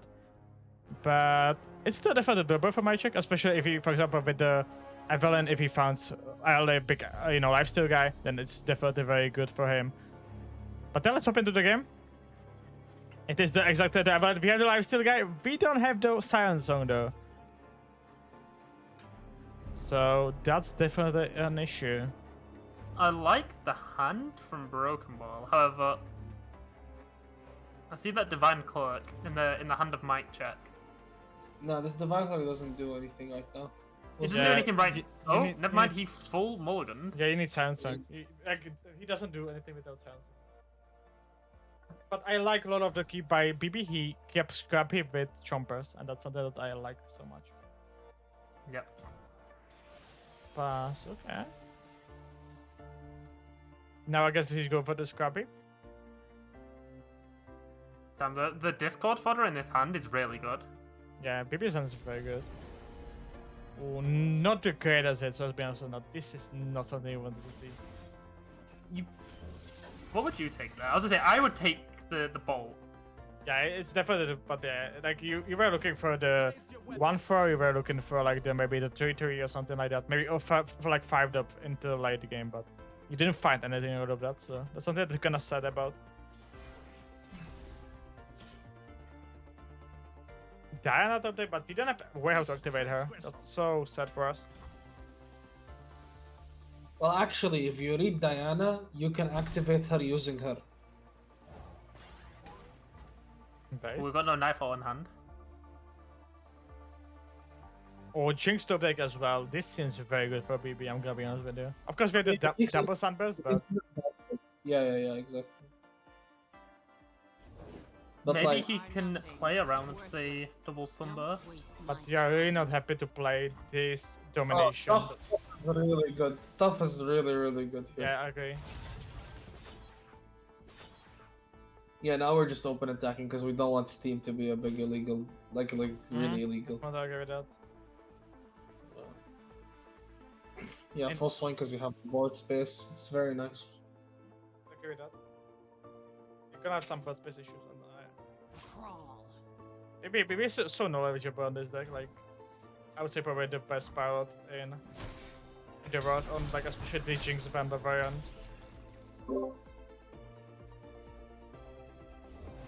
This is my domain, Steam. Okay, we have Steam. Probably see Boom Baboon played here. Maybe the bird. Gotta be bird. It can be. Yeah, just one. And you want to I like feel like you wanna. play Jinx and flip her like on turn 6, I would say. That's BB goal here. Yeah, you go like blowback Jinx Rocket. Siren Song, we found it. Ooh, We found a Siren girl. Song. Into Diana as well. That is gonna be quite terrifying. Oh, it's regen as well. I think we should region. Or we go first. I don't mind that. Going for Steam makes sense, right? Because you don't know they have Diana and Steam. Well, is gonna like, be but my thing is, if your opponent have lifesteal guy, don't you want to him not have region? You know, let's be honest on that. I think we're saying that the lifesteal guy wins the game no matter what. I can see that. I think Zana is definitely very scary. But yeah, I would say I would shoot the region myself, but I can see BB going different play. This is the most normal Diana you've ever seen. Absolutely nothing wrong here. Completely. What a crazy meta we're playing in. Okay, if BaJAtak is smart, he liquidates his domination here. Turn back. Yeah, you don't need her anymore, right? Like you needed her before, but you don't anymore. Yeah, if he's smart, he should pull with her. No, he's doing this. Because your other pair Yeah, I sounds are great. You want to keep domination if you don't have silence on, because that's the only way how you get a visual on it. But this way, you don't need to have one attack. What does that do, right? Not much. Yeah. Yeah, I He's mean, probably he might be saving it for Winding Light. I mean, it's not great value, but it's value. Just you and me, Fishbone. no. The issue is that like Jinx is flipping. Like you're not gonna be able to get her to. True. Like- Oh, that's pretty good discard as well. Trick is amazing. Yeah. Very good. Now domination's gonna die to blowback. It's pushing at least 6 damage. Is this leader this turn? No, I don't think so. It's no, it is. This is Uh, lethal. No, domination blocks Jinx. Right? Oh yeah, never mind. For some reason, I just wasn't calculating the fact that he could just block the Jinx. I see. So we're gonna open blowback here. We also don't have to actually hit the domination. We can then kill it with I guess we Actually, because of Pelagast. No.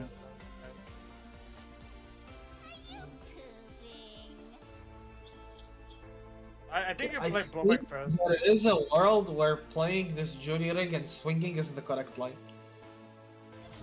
No, I don't think you play the trick. It's always 1 damage that you're losing, right? Why would you? But I think you're supposed to. If you're even swinging, I think you're always supposed to play the blowback to play on Hush. I think this is.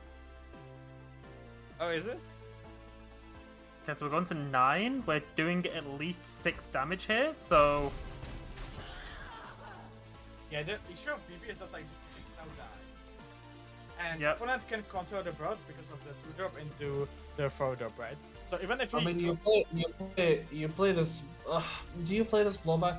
you're not happy, you're not happy. I'm on a roll. Like you play this blowback, you play this rocket, and you pray to God. I mean, like any good player would, you're just going to top deck another Jinx. Or experimenter, you know. Yep. No, because experiments can't hit face. Well, you can get Ah, Jinx I out of it. But I get you. Basha has the good thinking though. Just go Yeah. face, yeah. Oh, smart guy. What are they They gonna do? They got no healing, right? Could go back in time and top deck stress defense, and then go at it. Okay, might check Evelyn, Diana. They're running no healing. Oh, The Vanguard. Oh yeah, apart from the 1-drop, there's no healing in the deck. There's no guidance touches. Ain't no shadows in here, friend. Life still has trust. Oh my god, it would have made the meta so much worse. Okay, top decks. Ooh, awful. Isn't this? No, we cannot get the Moonlight. No. Oh. Wait. The Diana has the overarm though. That's a lot of damage. Yes, It's not it's Anna. a lot of damage. Rockabow has 1 more turn. Yeah, he has 2 more draws at least with the Zonite. So. Yeah. One of them has to be Jinx. It also can be No. just. It also can. Oh, never mind. It has to be. Yeah. No, if you draw blowback, Oh, you blowback. Yeah, blowback. True. Double Mystic Shot. double mystic shot wins. There are a lot of lines here. Yeah, Yeah, I guess. discard 1, deal 2. Also into Mystic Shot, right? Yeah. It, Huh? fast. Fast. Okay, no, this is a smart pass actually. Yeah, I don't agree with it because like you killing him next turn guaranteed, right? So like that. Yeah, the block doesn't. Ooh! Okay. No, but it doesn't go face. It doesn't go face, but he can get the draw. That's what he needs. No, it's bad. It doesn't go face. Fucked. Fucked very cool. And we can find that better than burn. Like it's just blowback. He's gonna top deck. He's gonna blow back. blowback. I mean- Oh my god. Oh! He's done it. Okay. That's game. Gaming. That's true. Oh, wait, that's all. BB's making top 16 once again. Is the curse is broken? I think he able to win 2 rounds. It's over. It's washed. Broken Ball is finally gonna win one of these. Is this the meta that he's gonna be known for? Yeah, bro. If he wins this meta, I'm gonna make fun of him so much. Yeah, I'm gonna be like, I don't count this one, man. You know, like, yeah. Lucky. Interesting Look playing at that how now. big this fighting like is gonna be, by the way. I mean, I don't know why he's playing it now. Because he wants to Because open he attack. Because you need to block. And he needs to block and he needs to open attack later as well. Oh, true. That's a good point. He does Oh, I that. love this. He's floor rolling. Oh my god, the mental damage! I get you, No, Ribi. he's gonna play blowback here, and he's gonna get the wrench on a unit, right? Surely. He's good. He's just one. Wait, just this. Oh. Okay, there we go. It's Fuck. damage. -2. I Wow. get you. The statement from Broken Ball. That's making it to top 16. BaJAtak is out, so BaJAtak will not be the first player to win 2 European majors. No, he will not. Wait, I guess he won like EU Master though, so that's not EU. That we don't count It that. doesn't count. It doesn't count. So the next one we're going to be watching has the second game. Is already been completed. So I guess wait, we're I'm gonna be wait to waiting. see- We're gonna be. I'm just gonna wait to see if that is an early preview. It's 15 minutes delay, so it might be finished, sure, but you know we might be seeing still. Yeah. So Don't it's either spoil one- anything, you know. So we're either gonna watch. Actually, no, I just won't say anything. Just don't say anything.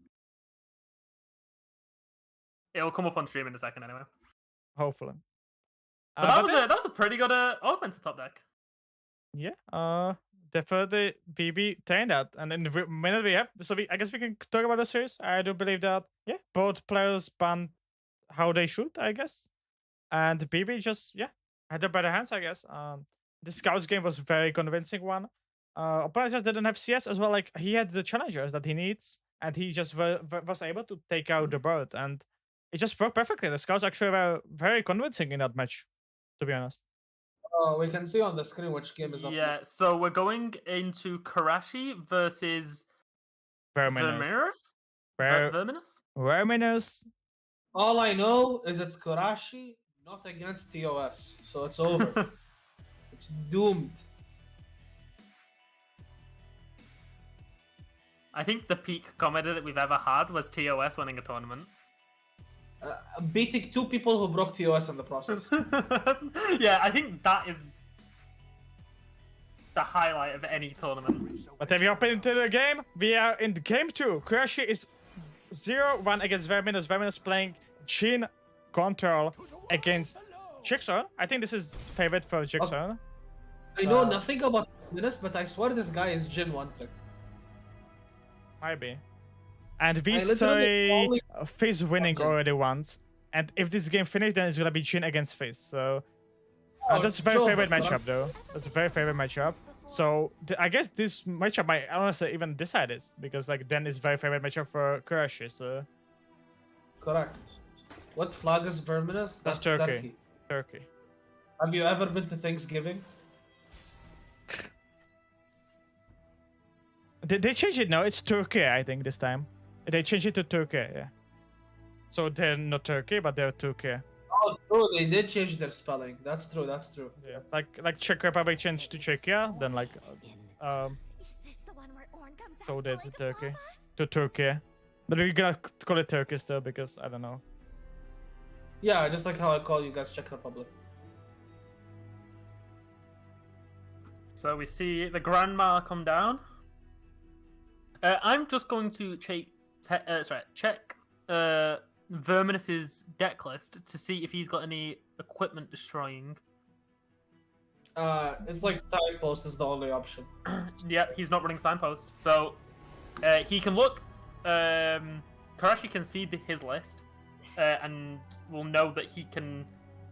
In theory, he could just stack all of the buffs onto one equipment, without the threat of it being destroyed, because then he can just pop it onto the weaker units. A good thing. The issue here is Verminous really needs to draw. Well, he has Lightning Rush, but Lightning Rush is 3 mana. But basically, in this matchup, you need to get Broadway down, and you need to get a way to Deal 2, go yeah. through top. Yeah. Deal 2, yeah.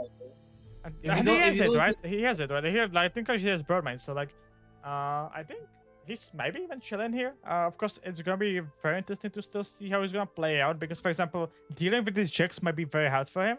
because like of course he has double Pythos in hand, but that's very expensive as well. So we gotta see, I guess, how it's gonna go. be because Kurashi still has this fish fight, right?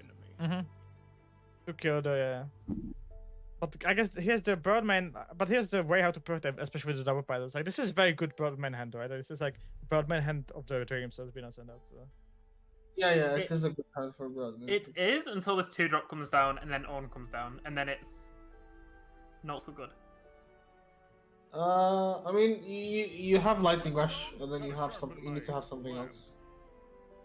True, but as in, I mean, I guess yeah, the Lightning Rush can pick up the conch, and then you have another go at killing the thing. Also, like the Ruthless Raider is just a 3-1. If you can just chomp down the equipment and not actually kill the units and give it back to Kurashi, the Ruthless Raider never gets buffed up. Yeah, I mean the big thing here for Kurashi is getting that Ornn down. If you can get that Jax equipment onto the Ornn and get an attack off to forge it, that'll be very good for him. So, for all intensive purposes, this fish fight is dead in the water. Kurashi knows it. And yeah, that's just a dead card in hand. No, I mean it's not the dead card. Like it's 2 mana trading with 3 mana. It's still a good. Mana wise, sure, but I mean he knows that he's never going to be able to get that off though. Sure. So But, he can't rely on that anymore. Blocking the mana is actually like really strong. Is the thing.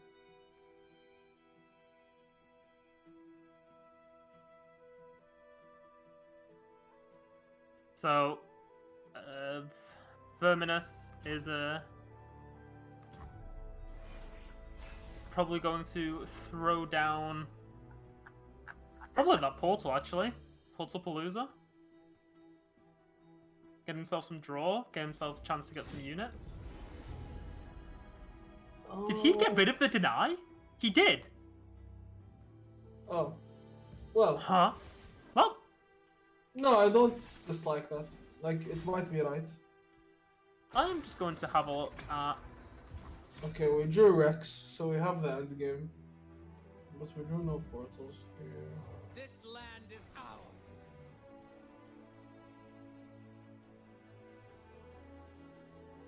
Kurashi's lineup, Jack's on. The only fast and slow spells he's got. Oh. Okay, that makes sense. Yes, he's only got 3 fish fight in deck. That's the only thing he can deny. Is there no bird at all? Nope. Okay. He's got Unforgiving Cold 1 copy and Wild Claw's Ferocity. 2 of those. They're his highest cost spells. Okay, so he's very he's like very committed and overwhelmed. I don't mind that. He's just batting differently. Yeah. So maybe the game of the deny was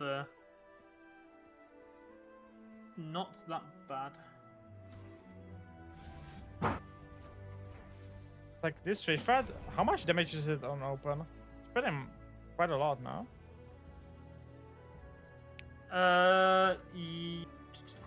It's impact. It's at Jack's level. That's a level Jack's gonna have so much damage. Isn't that like open attack later by the way here?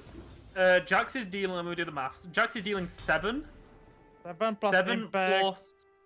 4. That's 5. 11, so it's 5. 14.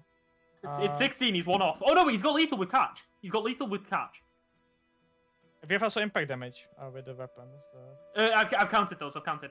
He needs the catch to pre-commit.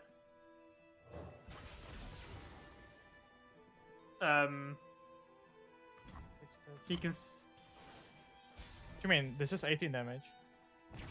Oh, but portal? Oh, double blocker is so big. Holy. Yeah, it was 18 damage. I didn't know. Oh, we didn't have mana for that. Like it's not really that big, is it? He still kills him, yeah, with a catch, but we see a way how to from Vermeers to stop it, right? So.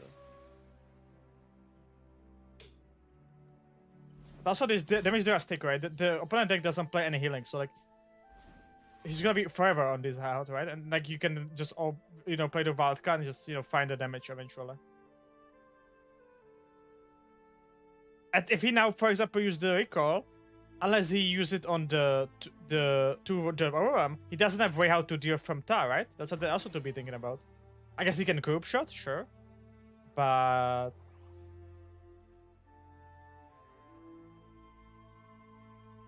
Yeah, I think you just resolve this. he cannot deal with tar now when you look at Verminous End, right? So like both on and these two drops just gonna be very untouchable. Yep. There's a. It's Yeah, not he game plays yet on- for Kurashi, sure, but like he's still in so. Oh, he's going for the level. He's going to level on this turn. Oh, I like that a lot, man. I like this. I so like it a much. lot. Not coping on saving 2-2. You're not saving that. Let's be honest. That's something I think like so many people will just scope and be like, surely he doesn't have ping, but he sees the 7 card hand. He sees like he definitely has a ping. Let's do this play. I mean, such you're also such a pushing the same amount of damage. Yeah. we're pushing more damage, right? Because we have lethal. So- we have on paper we have lethal with catch on the 2-2. Because Yeah, So- but Disneyland. On next turn, we open attack the turn after. We transform the 1-2 into a 7-6 overwhelm, and that should finish the game. yeah, as we can see the no ta possible damage. We can definitely fight like Candace and then group shot can. Group shot is doing 2 damage now. I guess that's something we can definitely think Oh! about. Steal. I mean, he's got frostbite in hand, but like, I like that. Lifesteal. It's pretty fun, eh?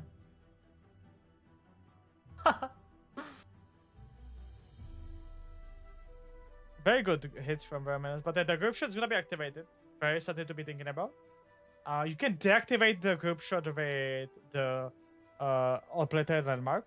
For example, forgot the name. From the 3 sisters, the 5 mana Lysandra spell. That's definitely where you can disable a group shot. I still think we're on that lineup that line that I said a minute ago. On into. Ooh, but that is gonna be so big here, like because you just play it and you have open attack on. That's just Yeah. gonna do so much for you. Like unless opponent has double way how to deal to tar damage, he actually needs 3 ways how to deal to tar damage here. So yeah, it's very big for Kurashi because he has Taper Overwhelm that tests lethal next turn. It's Jax, it's on, it's the on unit. As well, actually 4 ways because you're gonna play also the Vault. Yeah, because you got the transform. Yeah. I mean, and he just re-equips this now, this weapon. Yeah, he goes on Onto- the 1-2, and he just plays the. You can maybe keep the mana, honestly. Yeah, it's probably Because best to then you keep the can have mana up. Ferocity plus the 3 sisters. I think that's just better. Because you're gonna have exactly. Yeah, I like this possible. I should play pretty about this game. So it's a 9-9 overwhelm, a 9-9 overwhelm, a 6-3. Actually, no, this is dead. You can heal the check. Yep. Take your time. Ah, Move. this is And then just if he so big. Not. does it again, he just re-equips the weapon. Yeah, good plan. Yeah. So this is what Verminous has just realized. He can't Just- actually kill. These weapons equips are so funny, but yeah, they're so powerful as well. GG! You're very well played by Kurashi, let's be honest. Like this was very well navigated by him. Oh, don't develop. Okay, good. Uh, Here comes my moment. You're developing. Damn. What can happen? what an open attack. Where is Ricorex? Not check. Exactly. Ricorrect is happy. Hopefully he's in chat and hopefully he's smiling. Because that's something that he just loves to see. And the last matchup, I think very heavily favored for Kurashi, let's be honest. I think this matchup just is very hard for the Jhin. Does he play the tech from Boulevard, the 4 mana Destroy Landmark or not? I assume not, but Can you check Marshall? I'm checking it out. So what's this? Verminous or Karashi? If Verminus plays the Fermana Destroy Landmark, the Shrimmer unit. Verminous in. He's running. Yes, he is. He's running one copy of it. Oh, okay. He's having the tech. The Boulevard tech. I like it so He's much. running And two Avenging Vestaya oh, okay. and one Desert Naturalist. Okay. Okay, we need to hit the nationalist. Like, I Yeah. don't care about the song. We We need to that hit the so much, nationalist. Attack token is on. Okay, we saw like a Karashi is lowered. Attack token. Wait, why are we playing guiding? Oh, we have Panic, it! yeah. We have it! Oh my god, he actually got the one of. The one off and Karashi hands is bad. Like, so bad. And the portal. Holy. I mean, when you're good, you're just good, right? To and fro. Yeah, just one off. Come on, I always do it. Come on, like, we are not bad players. Oh! Oh my god, he's Oh, gonna play it as well. it's gonna happen. No. Oh my god. Oh, that's so big. Like, that's gonna be so tilting because opponent's gonna open attack with Nura. You're gonna be playing the landmark, and then he's just gonna get blown out. Oh my god. Basically, if he keeps 4 mana up, he keeps 4 mana up at all times. Yeah, of course he's not gonna be playing. I think he can drop. I don't like these drop bombs to be certain. No, but you for sure play the reverse row. Like you have one naturalist. You in have deck, bro, to. Show me that. Yeah, you're not gonna be playing for against one of exactly. You need to play. Like, Yeah. like when you look at your hand, what are you gonna do? Like pass? No, you have to play. You have also so many one-ups to play on turn 5. You play face, you play Shell Shocker, you play the Bull Shark, and you play the Coin Guy, and like you have 6 units then getting the buff, so you have to play it.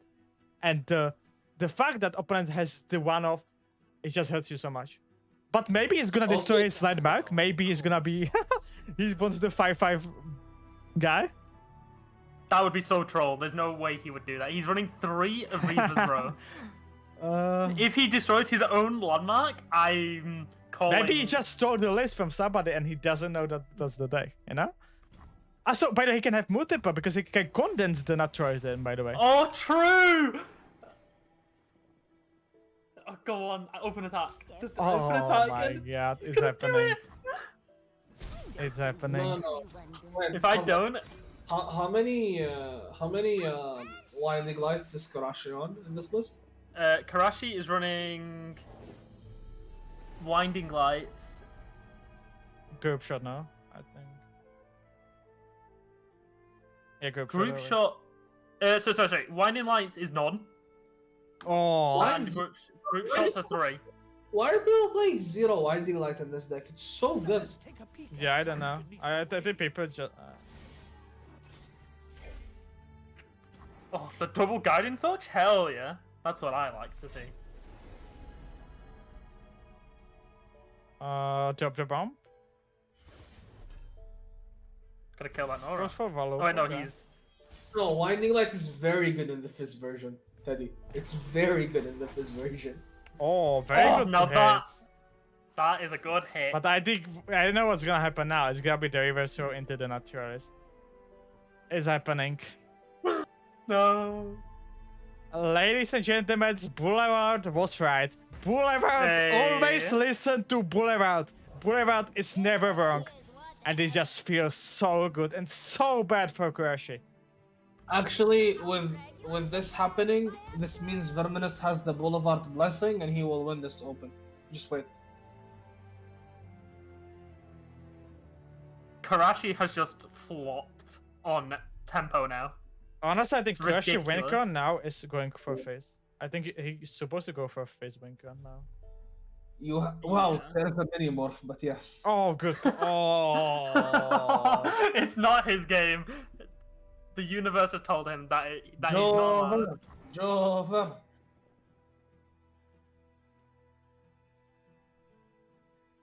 This seems so far that might be we lost BaJAtak in the last game that we saw against BB, one of the previous season of champions, we might see another loss of a season of champion. This doesn't seem good at all for Crashy. Let's be honest on that. Like, this seems horrendous. Of course, Vermina's hand is very sus though.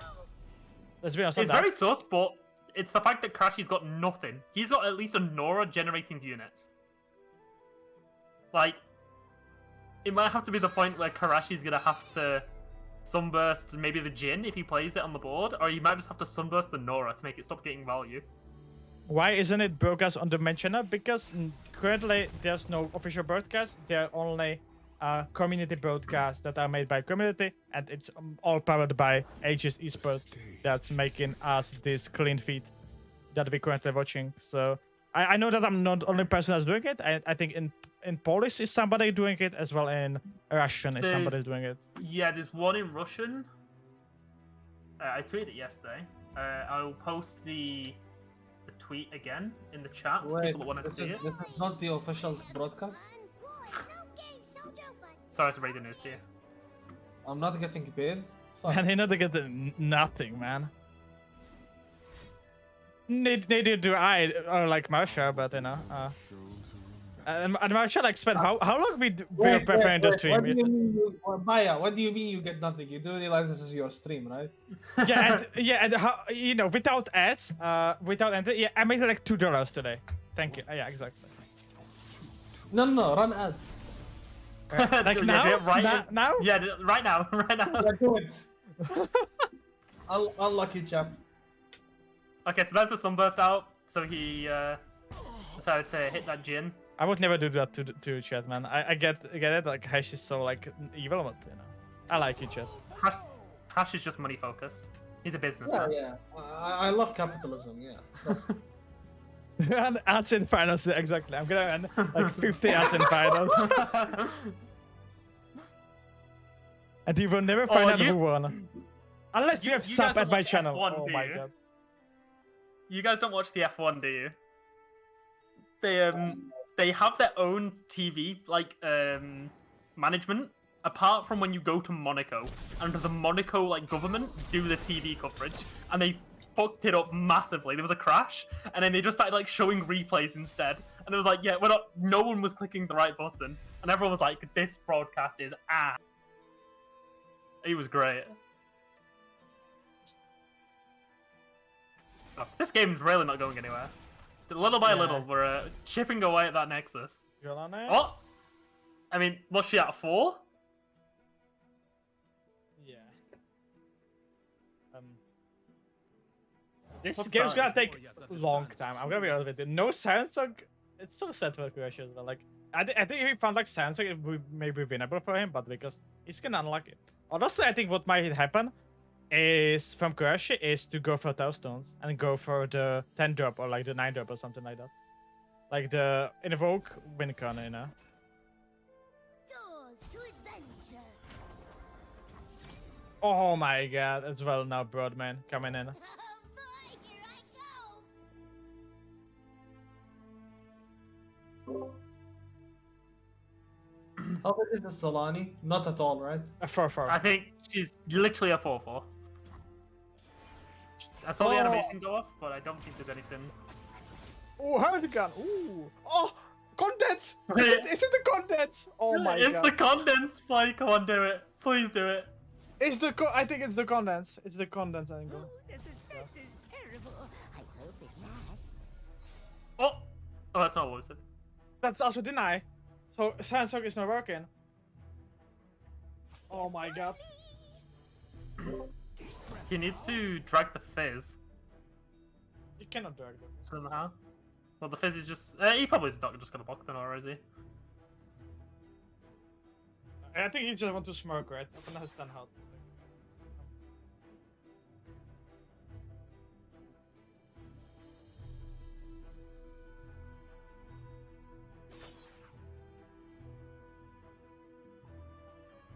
I mean, it's Jova, right?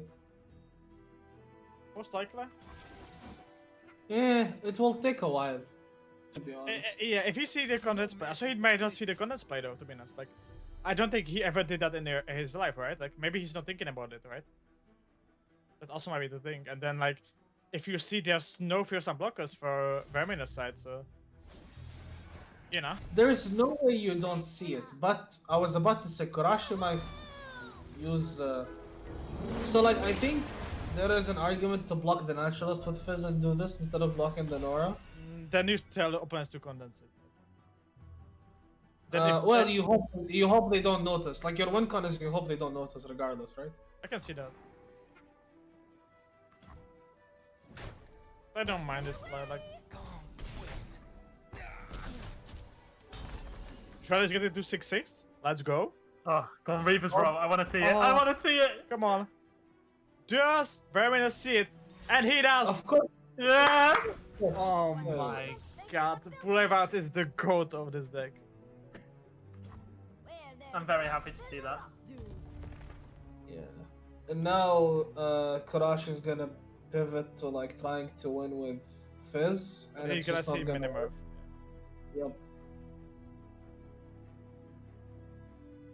We're gonna set up Deny as well to. Oh my god. Stop, he's already dead. Yeah. Jova.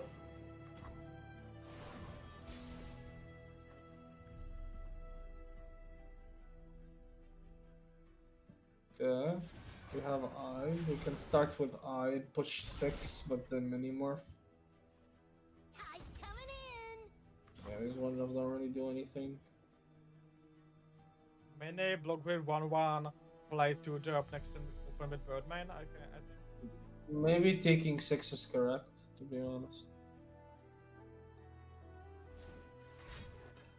I think you want to set up like if you top the corrects as well, right? I think this is the correct play. Probably. Probably because your opponent's at 6 HP, it's worth it. We're just gonna go for it. Go on then. But it might still take kind of while to optimize. But I think it's very favorite for Verminus. But I mean, how many portals in Verminus deck right now? Like, a lot, right?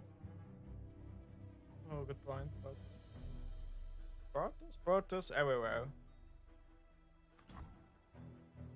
Like if we get 2 Portus, I guess we can just. I guess if we have guiding touch there.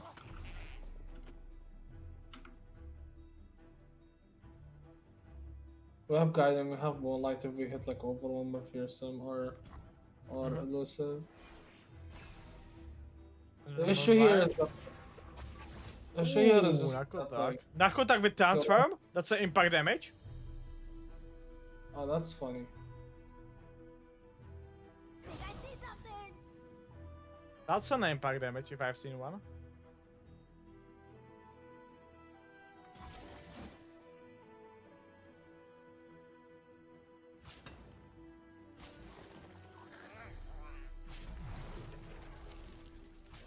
Wait a minute.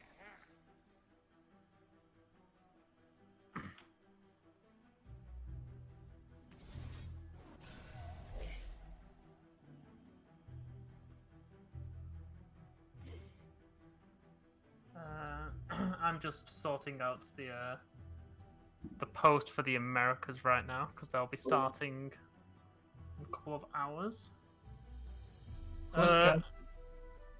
Who's casting? Did you say? Yeah. At the moment, I've got 3 people on the tweet. We've got Slay. I'm putting Aikaido on there because he's streaming his games.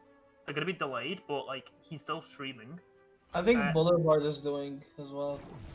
I'll message him now actually and just confirm. I was told that he wasn't, but I can always ask. I think it's us. I wouldn't be surprised if he did.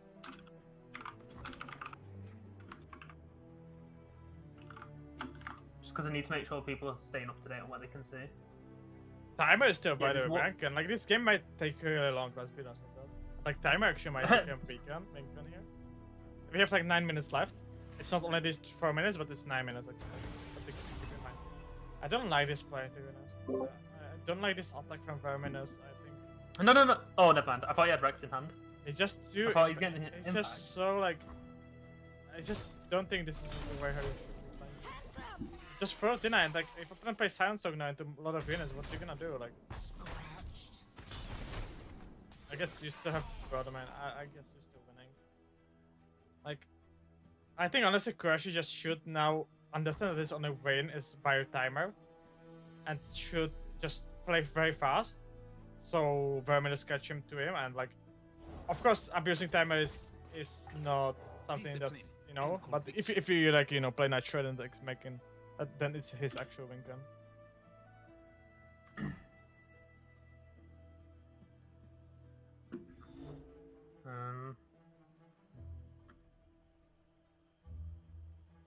Yeah, this game is cutting it close. You can't play Zolani. Because of the Moonlight Affliction. I mean, Oh yes, we finally drew our silencer. Let's see. turn 12 was that? Are we on turn 10? Can't remember the turns. It's been so long. Fiore. Who's already Worlds qualified by? You're not already Worlds qualified. Yeah, I know, but like anyone can ask to be having the screen Sure. right? Yeah. Anyone can also ask to be Worlds qualified, right? Smile. We have gone long without Smile. justice, but keep hope alive. Then Jolane after like how many turns we have is kind of sad, of course, but we finally get a silencer, so maybe she's gonna go. But yeah, this Broadman is just gonna mostly stop her. Mine is the one will. I mean, you just go Broadman plus Swallow. Yep. Right. That's the play. Honestly, do you ignore the Zolani? No, you don't. You don't. I don't. We have 7 minutes left of timer, so at least, you know, good thing on this game is that even though it's so long, we're not gonna have that long break. So at least something positive. That is true. That is true. Be like a 10-minute break. Because I think Yeah. that is the gap between each one.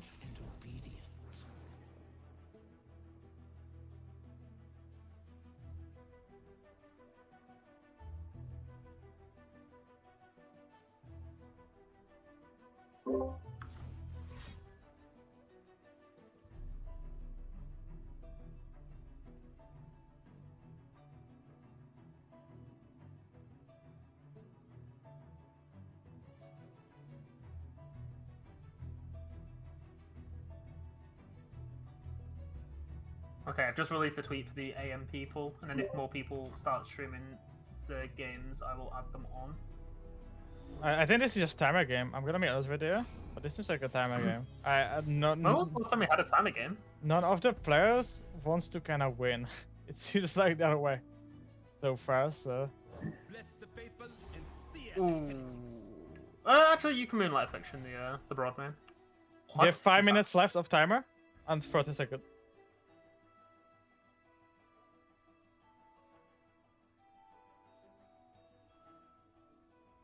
But I saw Crashy doesn't see the timer. So Crashy might just lose actually just because of the timer. Transgressions. That this Valup into Broadman is gonna be so big. I think we're gonna soon go to the overtime.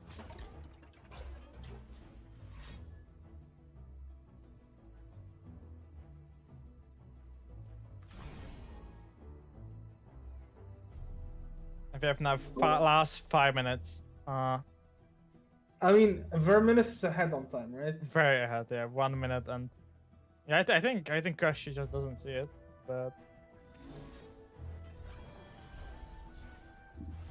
Guided Touch might save the Jolane from dying to Broadman, but we of course is the second Broadman in the hand.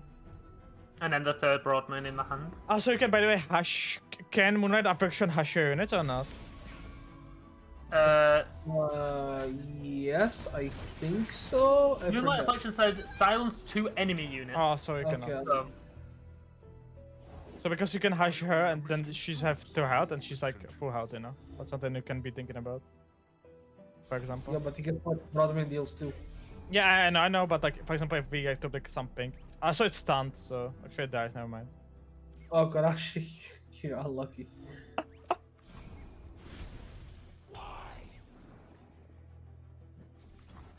Yeah, good point. I forgot about the stun part of Birdman. I think that's something like people don't really use forget about, as I did, for example. This is not level chain? What turn is it? Like turn 15 or 14? We'll see now. We'll see now. 15.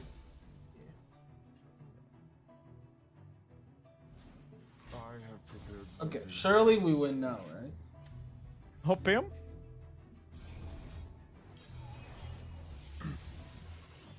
Drawing. He's a draw. Siren Song, second one. Oh my god. Nice! He's gonna win! Siren Song is how you win the game. Jova. Also, this Jin is a 5/5 impact. If you want it to be. Oh yeah, true. Wait, that's not allowed. He has to stay at 4/4. Unlucky. We just hush here the These people just need a strong hand to guide them. just a game.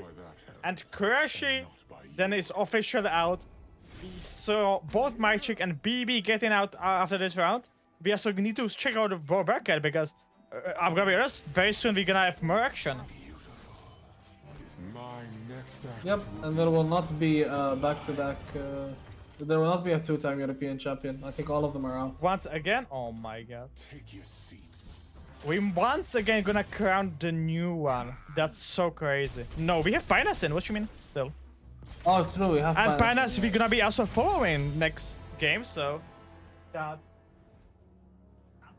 can I guess cheer for because we still don't have it. We don't have the 2 times. You know, APAC has like million people with that, and I have of course the floppy with multiple wins, but he doesn't have anybody yet.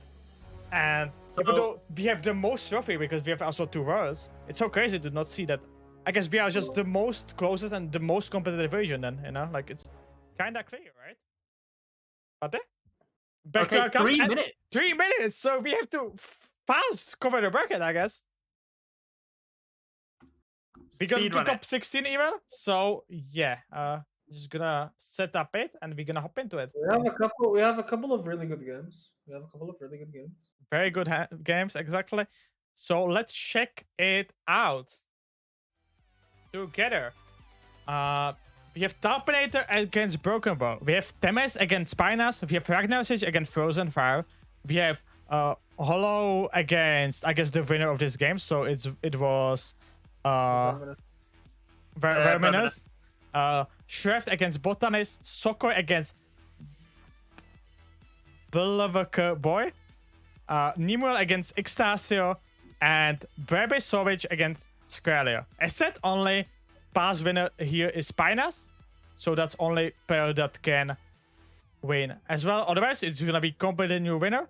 Of course, we have people with some big accomplishment in the past. You know, BB, you know, Aegis champions, for example. I guess most top cuts in the EU, I think. Still, so. Maybe not the most, but very close. Yeah, one of the most top cuts in, in the I think, EU. I think you have more than him, but yeah. Who? You No, BB was always more than me. really? Okay. Yeah, especially now he top cut twice and I didn't, so I think therefore that he's having more now. Okay. And yeah, as well, Ragnarosage, you know, Worlds qualified in 2021. Also, he made it very far with the Russian team in one EU Masters as well, I think. So, also very interesting to see as we talk about Pinas. Otherwise, not that many achievements, I guess, over the world. So it's gonna be definitely a big win for one of these players. Can, for example, BB finally break the curse? I think Kaz go into his way. I think I like his lineup a lot, and yeah, he's just a great player. I mean, what do you mean by breaking the curse? Like he broke the curse. Sure, I mean breaking the curse by finally winning something. Sure, but he broke the curse sure. last time, but now breaking the curse even like winning something, right? Because I said BB, you know, so many top cards, so many also, especially in the grassroots scene, right? He won so many tournaments, like, you know, things like OLS and stuff. You have so many achievements in that, but in seasonals, in Worlds, it never worked for him. And now that back-to-back in Open, it works for him. Right? He made twice top 60 now. If he makes it to top 8, then he's gonna have back-to-back top 8. Yeah, great achievement. Also, winning Aegis is more prestigious than winning Open. So Yeah, but he got carried by the one and only South Simon. And of course, BaJAtak. And I guess we're going instantly into the game.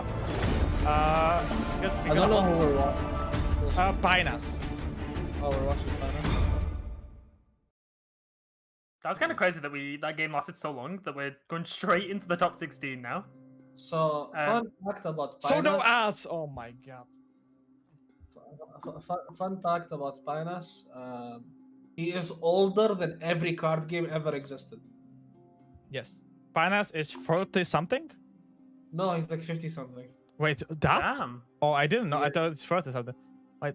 No, He's like older way than older. our combination hash, man. Like, and he's Yes, this is true.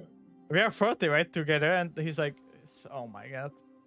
We are 40 together. This is true. You are like 12 and I'm 28. I don't want to get banned, so you know. As well, we have we have fight of Terminator against BB, the Italian fight of the who's the greatest Italian. Look at chat. Look at chat. That is so funny.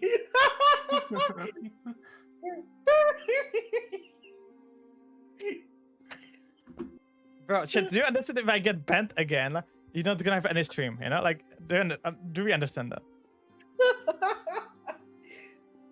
Okay, Temis is playing Timo Tristana. Wait, is that Gleaming Lantern? No, it's not. It's the Nerf Terror. Okay. Vandal Goddess, God, that is a card that has taken a break, but is returned. With no winning Clyde, 1 Tailstones, 2 Pull Sharks, I guess, only 1 Pocket Picker. Otherwise, standard list, I would say. Nothing special here. No, Yeah, not really. The ladder list. Yeah, I think a lot of us tends to be on more pocket pickers, and this is good with the standard list. Wait, okay, never mind, it's not. 1 Silence and Suppress and 1 Relentless Pursuit. Interesting text to be played. I like the Relentless Pursuit from playing this deck. I think it makes sense. Yeah, it makes sense. Like very often, like I was so happy to have Double Illusion in hand. I was like, holy, this is so good. Yeah. And the Silence and Suppress, it's a good way of closing against Fizz. I don't think it's 100% necessary, but like a target lineup, right? So it's fine. This is now Pinas's no Jolani, triple winning Clyde, 1 heavy metal. See, this is a man of culture. He's playing triple Winding Light. He gets it. Let him go. Triple Winding Light, no Jolani at all. He's scared of the karma sets, and I respect this so much. I'm gonna be honest with you, I like this a lot. I think Jolani is very often very clunky, and especially in these karma set matchups against the Silence and Supers. You know, opponents taking the Silence and Supers, but it doesn't have a use, basically, right? Of course, on some units, but his 1 Purify, 1 Silence and Supers, double champion strength. Okay. I like the Purify. Purify is very nice. I will be scared of the 2 champion strength only, but otherwise I don't mind the list at all. But I like the Pinas list. I think he's not only just, grabbing his list from ladder, he's actually thinking about it. He knows what he wants to beat. He knows what he's taking for, and I like it most. And the last deck is Ken and Timo. 1 treasure trash, double deny. Holy. Oh my god. Treasure Trash? Wait, this man cooked. He's playing 6 Shell Shocker. Oh yeah, with Octopus. Oh my god. You can maybe 6 white with Silent Song on turn 3. He's even got the puzzling signpost. But you don't have cards for that, I guess. You actually have. You can be 6 white with Silent Song played on turn 3. That's kind of funny, huh? If you get 6 1-drops and Silent Song. Holy, that's so funny. So like, if you are Temis here, you are banning Lucian, I think. You Temes, AR Illusion. I can definitely see that. If you're Pinas, I do just believe you ban the Okay, I think both of them. I think both of them ban Lucian. I have no clue about the Teemo matchups, the Teemo Cannon, because of course, like, even though it's like the classic Silent Song reverse throw, the champions or like some text might change the matchups, right? Completely. Oh so. wait! Is he playing Signpost in Teemo Cannon? I didn't see. Yeah. Yes, he was. 2, I think. One up? 2. 2? Yeah. Okay, so you don't ban Lucian, you ban Fizz probably. He might also ban Tristana, just because he doesn't know the matchups. And like in theory, Tristana should be bad for him. But I know for a fact that Tristana shouldn't be an issue. So if he knows that, he should probably just ban Fizz. Ken and Teemo, two signposts, 1 treasure trash. So yeah, we'll be interesting to see what goes.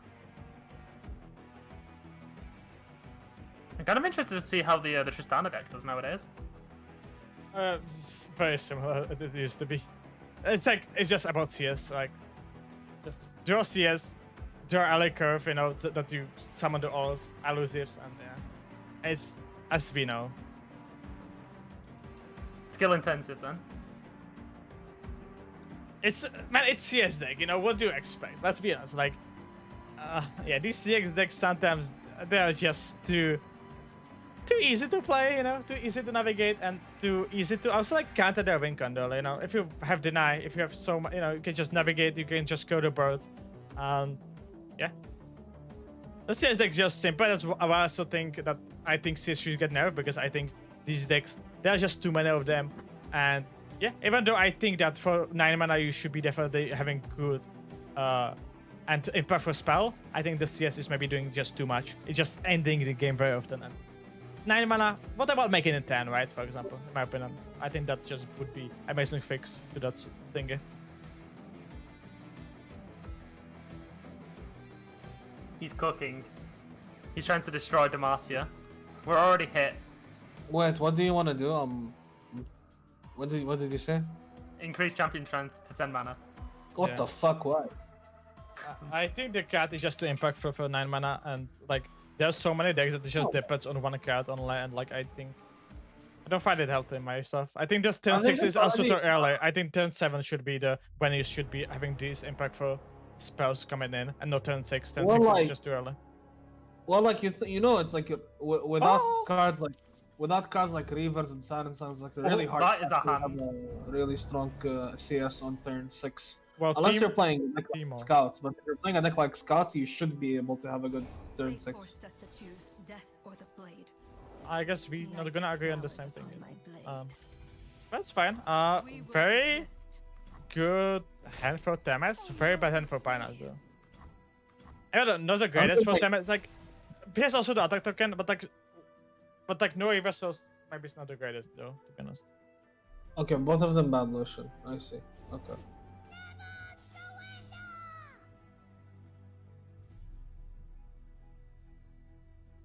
So So like, okay, so it's worth saying. So like, Demis' hand looks better because there are Siren Songs, but like this mirror is like not decided by Silent Song. There's a lot of checks. Like, Yeah. if down the line Pinas draws more Affliction, he will end up winning still, even if he doesn't resolve a single Siren. Also, Stuff like, like he plays the winning glides, right? And like he has reversal winning glide. That's very powerful things you can do, right? So Oh, actually, he has turn 5 Winding Light if he draws it. That's really funny. yeah, they're good point. Turn 5, I guess he doesn't want to play it, but yeah, it's something that I saw in the past, especially when it was like meta with Alphados and stuff.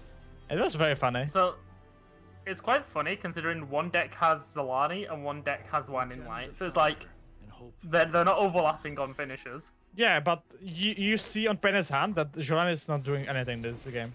Let's be honest. Oh yeah, no, it's That's why I just do believe that Winding Light is so good and it's so underrated. And I definitely do agree with Hash on that. Yeah, I honestly I do like more the. I wasn't that all in on like going, like, you know, only on Winning Light, but I honestly don't mind it. I might even agree with it. I was maybe too scared to go do something like that, but I think it just makes sense. I'm gonna be honest with you. because of things like Karma set, you know, this matchup, not only like this mirrors, but also Karma set matchup is so much better winning Glide. There's so many matchups where just winning Glide is just much more and much powerful.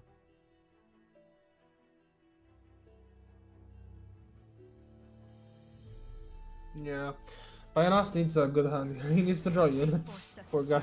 Death or the Well, he's getting from reverse row doing it, I guess, but yeah, I do definitely agree with you.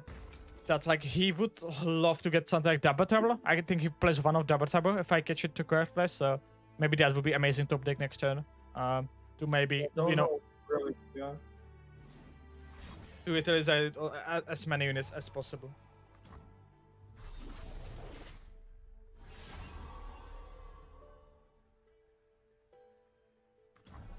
It's our time. So I said like Sensec is giving plus, you know, +2 health, but he's gonna get this attack in the reverse row, you know, because he's gonna be +2/+1 on these units. So like actually the Sensec gonna get kinda, you know, negated by that. And we see also Sensec on Pioneer side now. Okay. That's not bad, but that's not a unit. It's a Husk that you can give the reverse row buff and then give it to something else. That's very big. I Yeah, think. like maybe it's correct to play proactive failure. I can see that as well. I definitely can agree with Proactive Pearl. I wouldn't mind it if he played it. I can also just see from him pass though and go like next turn. I said buff the Husk, give it first time, give it +2/+1, then buff some units so much. So.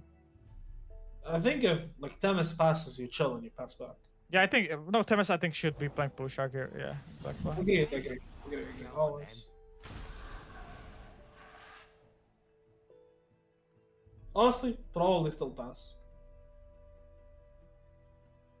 Yeah, he's not in a rush. Yeah, I think just He's, pass. he's got, like both of them are out of units. It's just spell hands, so they need to kind of just But I said like wait. it while out. as Vinglish is just straight up now better because like you know how big is Jolane? Like very small. How big is winning right? Every time the same big, right? Based on your brother. I mean, So, like, also, like both of them have answers for Zolani, right? But like you can't answer one. Oh, Yeah. the prank. yeah, that's very good. Okay. This push is very good. Push Oh, is that's very, so very good for fishing for the. Yeah, I love that push is so good here. And this is like Oh, not yeah. I something like that this. I don't mind this. I'm not the biggest I mean, fan you've got of no it. other. but- Would you behold this turn? What do you mean, behold? Invoke. Telstone. Oh, Oh, I don't think so. I don't think it's necessary. Yeah. nah. I think as Spanish, by the way, you go like the pull shark into like the Pearl Cascade. I think that's usually your. I guess you can Pearl Cascade first. Oh, he's gonna do that. He's gonna Pearl Cascade to make the Pearl Cascade last forever and play pull shark or like any top deck if he gets. Yeah, I like that think play a lot. that's- Never mind. Where do you Nope. stand on cold Okay, no. shots? Maybe he keeps it like for combat trick, you know? The Pearl Cascade, I don't mind that. He sees opponent's Pearl Cascade, he may block the 5/5, and then, you know, I don't know. But, yeah, I think Pinus is definitely in better position here. That's a good pass, Ben. Yeah. And the winning glide, the pusher get into the winning glide. And as we were saying, it's such a good win gun here. I think he just instantly played it now. Like, Yeah. Yeah, it's not instantly gonna win you the game here, but it's not gonna win it, correct. but also it's fleeting, so you have to play it as well. So. Yeah, you always. It's not winning you the two-turn game, but win it's con. pushing so much damage. It's making you dominate the board. It's making you. It's helping you so much, right? You're not dominating the board that much is the issue. Like this Divine Cleric is okay. We're playing Sunburst, sure, but then this Divine Cleric, if we played it, would have been a 4/3. Yeah, the And he has- damage reversal top deck is so big. Let's be honest on that. Yeah, like you Sunburst here, and then here what like Payna swings, but like he loses his board, and he's only dealing like 6 damage, 7 damage. Yeah, so he's even not considering swinging with the rest of his board, only the 4th sheet. I don't mind. Yeah, 'Cause because we're gonna need you to- see the Pearl Cascade right straight up. So Yeah, like 5/7 blocks, 6/4. but the 6/5, right? Like that's. I guess you swing on the with the 7/4 or with everything. I think. Where is the original stream being shared? Can't find it. This is the original stream. Smile. Yeah, the original stream, the clean feed, we cannot share. So, you can see only watch parties, and we are one of them. There's, I said, one in Polish, one in Russia. You can watch them as well. For these teams, for these opens, they are not official stream, and it's left to the community. And I'm definitely down. You know, I feel like as a kind of as a responsibility, right? You know, I'm down to make this. I do enjoy watching it. I would love to watching it. So of course, if I can as well, cast it, I'm definitely down. Yep. It's only the World Qualifier opens that I think are the broadcasted ones now. When officially, but I'm unsure. You'll have to. That's what I have been told as well. Yeah. So he locks in the attack here with the Forge Chief. He will trade positively with the any of the other units, even with the Pale Cascade. Where you going? So we could see it here now. I think you're supposed to. Ooh. Going for Hush, okay. Oh. It's either Hush or. Wait, I don't know if I like this. I don't mind it that much because he's checked the opponent deck list. He knows Sholana. It's like, okay, well, I'm gonna use this, so maybe now is the usage of it. And Only issue is we are slamming Reavers a turn later, and that might matter. it might matter, but we're still getting it for our attack on turn 10, so. Yeah, I'm thinking about it defensively, not I offensively. get you. But then this double Moonlight Affliction might definitely help Pinus a lot. I think that's definitely a very good thing. But of course, issue of Pinus, he has these Hushes and everything, but we don't see Jolane in Temazand, right? And yeah, then they might not be enough,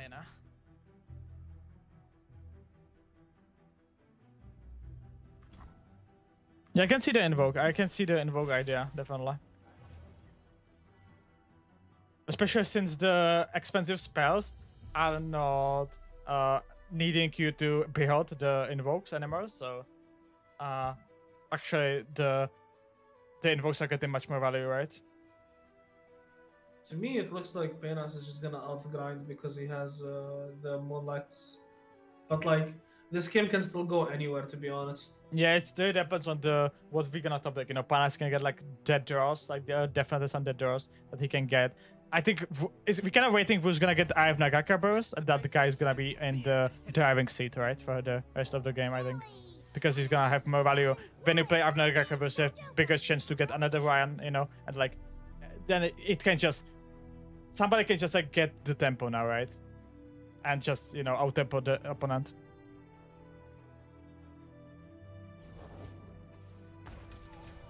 Yep, there's the Reaver's Row.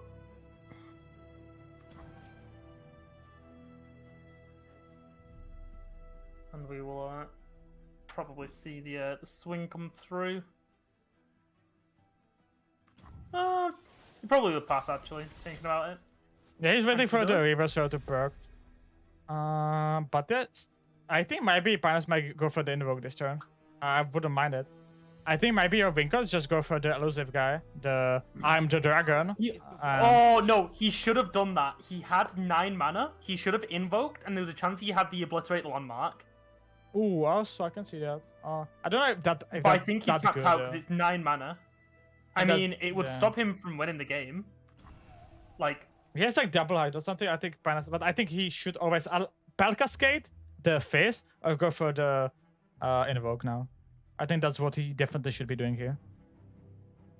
10 mana guy. Oh, definitely. I think that's maybe something you're looking for. The 10 mana guy is second winning, right? So. True. It's better winning, right?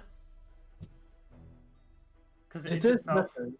That is true. It gives one more health. Yeah, I do agree with it. As far as big buddy himself, but I think hopefully Pana see that because I think that's kind of obvious play, right? I think just go for the toast and see what they're gonna get. You can get also the 4 mana guy.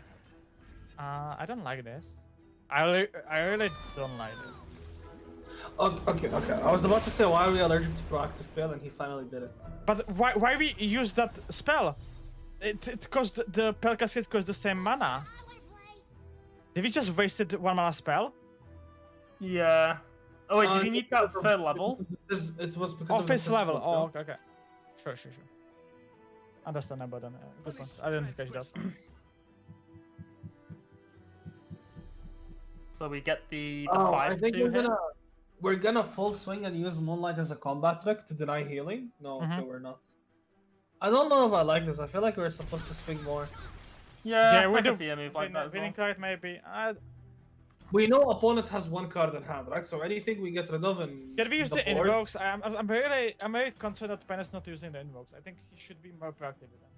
Yeah, I mean the only so you've got double hush in hand anyway, so like you should be going. Am I using this for buff? No. I get what he's doing. I get what he's going for at this point in the game. Like maybe earlier it was correct, but at this point of the game, he's just gonna try to go for Blessing of Targon lethals with his. I can see that. Okay. But then like you just instead of to like a double hush or like Hellstones. How many hashes has Temis used? He's used 2 sunbursts, right? He used. I'm not. I think he's used 2 sunbursts. I don't know how many Moonlight they play. Yeah, they hushed the 2-1, right? The first cheap. They hushed that. They only use 1 Hellstones. I think. They still have all copies of the Moonlight Affliction. Yeah, I just don't know how many copies they have. Marsha can check. Which deck is this? Sorry. Temis is Moonlight Affliction. how many copies? Moonlight Affliction. He's running 3. Okay, never mind. This is more if Zolani comes down, there's no answer to a big open. No, if Zolani comes down, you just hush it, and then yeah, sure, they don't like the Solani goes back to her stats at the end of the turn, but you can hush it for like that 1 turn. Paynas has no sunburst. Yeah, I know Penis has no sunbursts. I remember. But this. I mean, it doesn't actually matter because the other guy's not running Zolani, so. Oh yeah. By the way, Palas now go for the play. He goes for the. Oh, never mind. I was thinking he's broken with the face that he wants to play the Pearl Cascade into going for the +3/+3, but he changed his mind.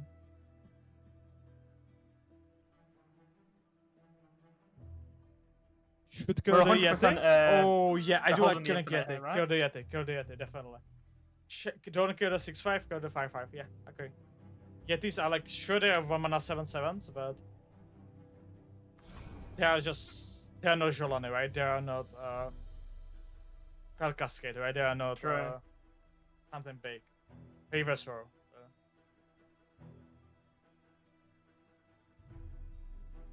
Jolani is pretty. I think she's not flipped yet. I think she's flipped after this attack, definitely. But she's like, I would say 12/12 maybe. There's like the 2 Husk that some units, maybe 10/10 actually.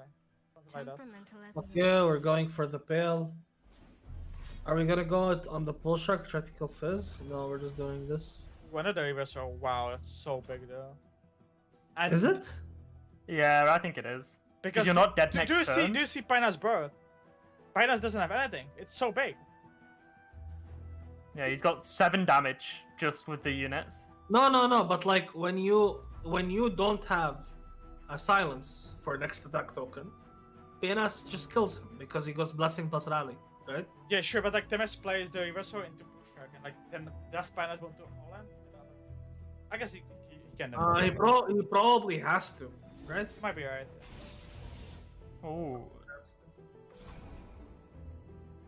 Why Why did he silence? Why did we silence the 6/5 and not the 3/2? I think that was just a miscalculation. Yeah. We just sacrificed our unit. Yeah, this is very suspect. Yeah, we could have had 4 units here. A game. Go on then. So double draw for Temez next turn.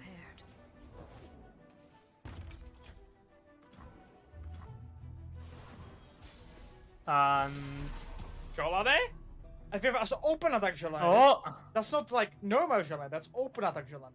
And open attack Yeah. Jolane, you cannot stop. But she's not flipped though. Right? She's not flipped, she would be transferred. He's just going for the line. He's just going for Blessing Rally. He's just going for Blessing Rally. Yeah, good point. That's a lethal. That's a unless we top deck Hush. That's a bit of lethal. That's a bit very good. Very good knowledgeable play from Pinas, and let's see if Temes acknowledge that. Does he see that? I mean, he's presented lethal, so he's forced to block. Yeah, he's forced to block. But we can still top deck Hush. We have Podcasty, so. Yep. So he'll commit the. And now we go the Dusk Petal into Podcasty. We have to now. This is better. Yep. He has access to Sunburst, but that can get blown out by the thing. So he's looking for the Moonlight Affliction. Sunburst already been used. Travels on the night air. Oh, okay. So yeah, it's just Moonlight Affliction and Tailstones. Isn't it also face? One Tailstone's already been used. Oh, Okay, then there's no Tailstones for. Double draw? That's so big. That's so big. Yeah, he'll have enough mana as well for Oh, we can also hit Fizz, Face, right? But Pinas can Hush that. So. Correct. Oh, that's a GG. Oh. That's a game. That's so unlucky. Oh, he got it on the second one as well. So unlucky. But very well played, very knowledgeable by Pinas. Just seeing the wink on. Maybe something that I don't know. some people I don't know if miss. it was that well played by Pinas. Like he made the best line. He went for the best line this turn, but like I think he played too passively in the mid Yeah, I game, can and see like that. this was gonna be really bad. If I think he was supposed to be more active in the tough stuff, I think. But or just like that pail that was stuck in his hand for like 20 turns. yeah, Just that play it oh in yeah, there. that should have been played on the husk, right? That we saw that. Yeah. So that was only game 1, and we've got 30 minutes left on the clock. If we go to round 3, there's a possibility, if the games last as long as that one did, that we're playing for timer here. I think this game is not gonna be that long anymore. I know. Yeah, I was gonna say the same thing. It's like not likely that the games are gonna be that long. Yeah, especially that Timothy Stana is like such a fast deck, right? This is true. Okay. Siren Song in her hand? Had no Siren Song in her hand? Well, there's a signpost, which is like not bad, but not I great. don't want to signpost, like, come on. Like, if I just play the next turn, I mean, it's not bad. Do you remember like using signpost on Spirits Unleashed? It wasn't like great, but it wasn't awful. But it was so good into Plunder because you denied also the Plunder Pro, right? Yes, of course. Oh, double Siren Song. But a reverse roll with attack token. Oh Wow. my god. Wow. Oh, disgusting. Cocked. It's Jover. That is a hand. Jesus Christ. I mean, like, if you could pick the hand, you would pick this hand. Maybe we face and stuff. He's like As well, like, Azalani as well. He's Like got the it. late game. Oh my god. Yeah, this. Maybe we aren't going to be playing for timer. Maybe this is going to be a 3-minute game. Yeah, this is ending 10-6. I'm telling you. Well, Temis is in chat, and they typed Sag, so, Whoa. Out here spoiling? That's a bit cringe. But what if he wins? He's just Sag for first game. Exactly. But also, Temis is here. It's So 50 I'm minutes delay. assuming- It's 50 minutes. I assume maybe he's in game and he's chatting now. You know, he's like he's roping. Oh, Giga chat, yeah, in-game chatting, yep. If he's doing that, you need to emote 3 times in a row so that we can see it on stream. There you go. In 15 minutes, yeah? In 15 minutes, we're gonna see 3 emotes, and then we'll know if he's a Giga Chat or not. So you'd probably do signposts. The signpost is so good. Like, you'll see, like, these signposts will be good. They won't be, like, amazing, but they'll be good. It's like Yeah, it's just like- slowing it down. Like Temis plays the landmark next to it, right? We were peaceful once.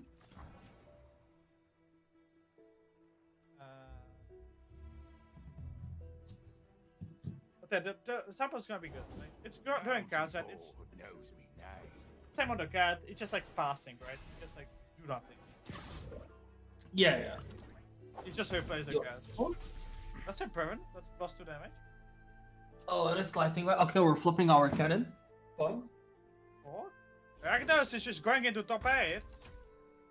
Damn. Yeah, Nice the background update. 2-0 sweep. Yeah,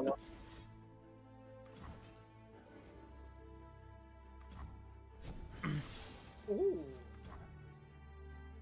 No equipment. You know there's no something that more burn damage? Holy. Wait, is he actually just gonna die to burn?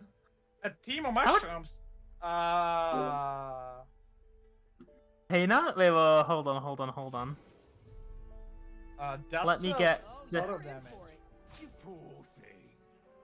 Eventually, but that's like, Hey, Nas, Kennen Timo is.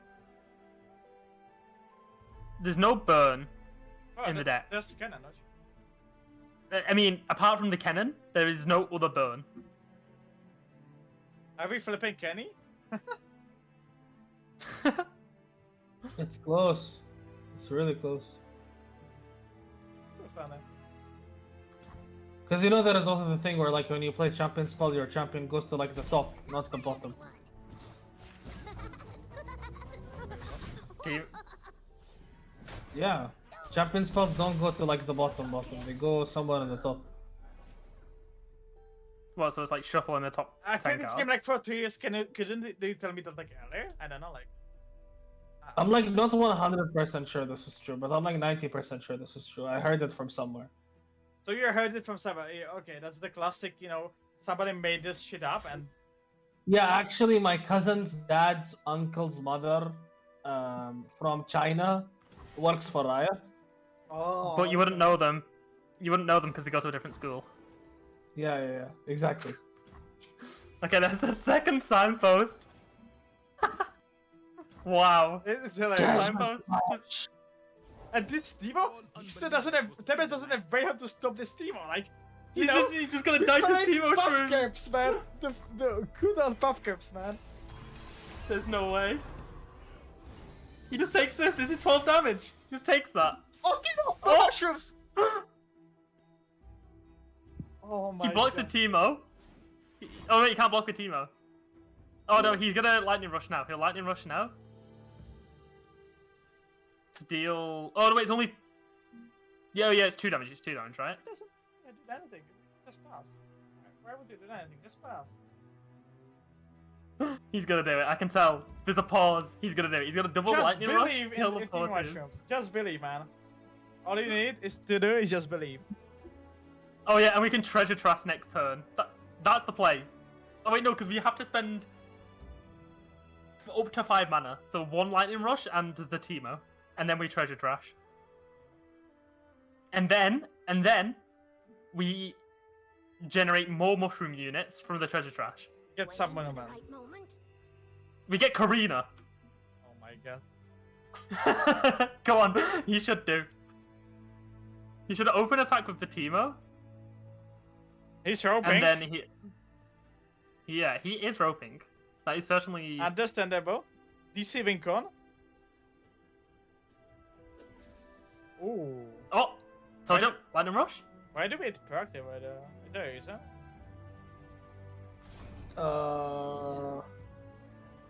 Actions, right? We just want to have the. I can see that. But that's not doing phase though.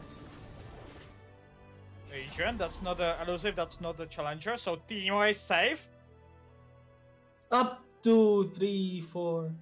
Oh my god. Timo Wincon in this deck list is wild. I am lightning. I break the wind. He's not even buffed him, it's just a normal Timo.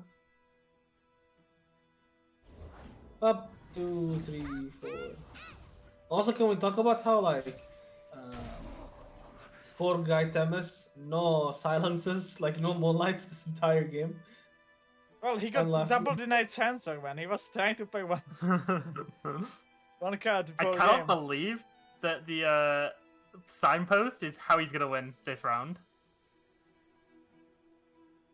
I still don't know. It's still like definitely whatever for them. Let's be honest, like the Timo, sure it's very funny to like perk it, but it's like 30 buff caps, and like that's one buff cap per round, you know. So like it sounds very funny, but in the reality, it's not that good. Extasio is going in. Don't pay for Extasio. Nemo is out, but once again, top 16, very good result. I am happy for Sextasio, but also he knocked out Boom Chikawawa. Boom Chikawa. Oh my. Okay, so we don't cheer for Extasio then. Oh no, he's tapping out treasure trash. Come on. Elusive. Oh. Elusive and draw. Oh, no, it's just the fearsome, you know. Like let's be honest, like Demis has fearsomes, and Finals doesn't have answer. We playing bilge rules? Son? But he's only 10 damage with fearsome, so Yeah, next And turn he's he's dead. forced- You know, like he's straight up dead next. Like, what you mean only 10 damage? You know, if you add 10 plus 10, that's 20, and that's kind of no, because he's forced to block the cannon. Because Teemo's swinging, so he doesn't want to get that low and die to shrooms. Like he can't draw, he can't run any of his draw. He's got Pale Cascade, Eye of Nakakaboros. He can't use any of those spells if Teemo hits. I'm trying God. to.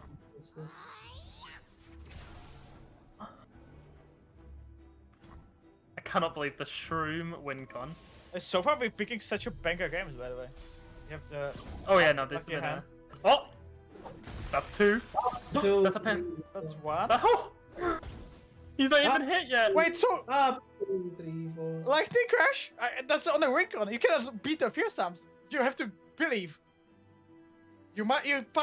Oh my god. Yeah, you slam that Teemo, and then you open attack. Armed and Yeah, you just slam it. Just go for it. He's doing it! He's doing The it! the two fearsomes. You have to. No. He didn't cast it! What a... Come on, man. No. That's a misplay. It has to be a misplay. Come on. He's gonna draw into... He's going. Oh, I get what you're doing. He's going for silent circle back. I guess he's. He's gonna draw into Wallop.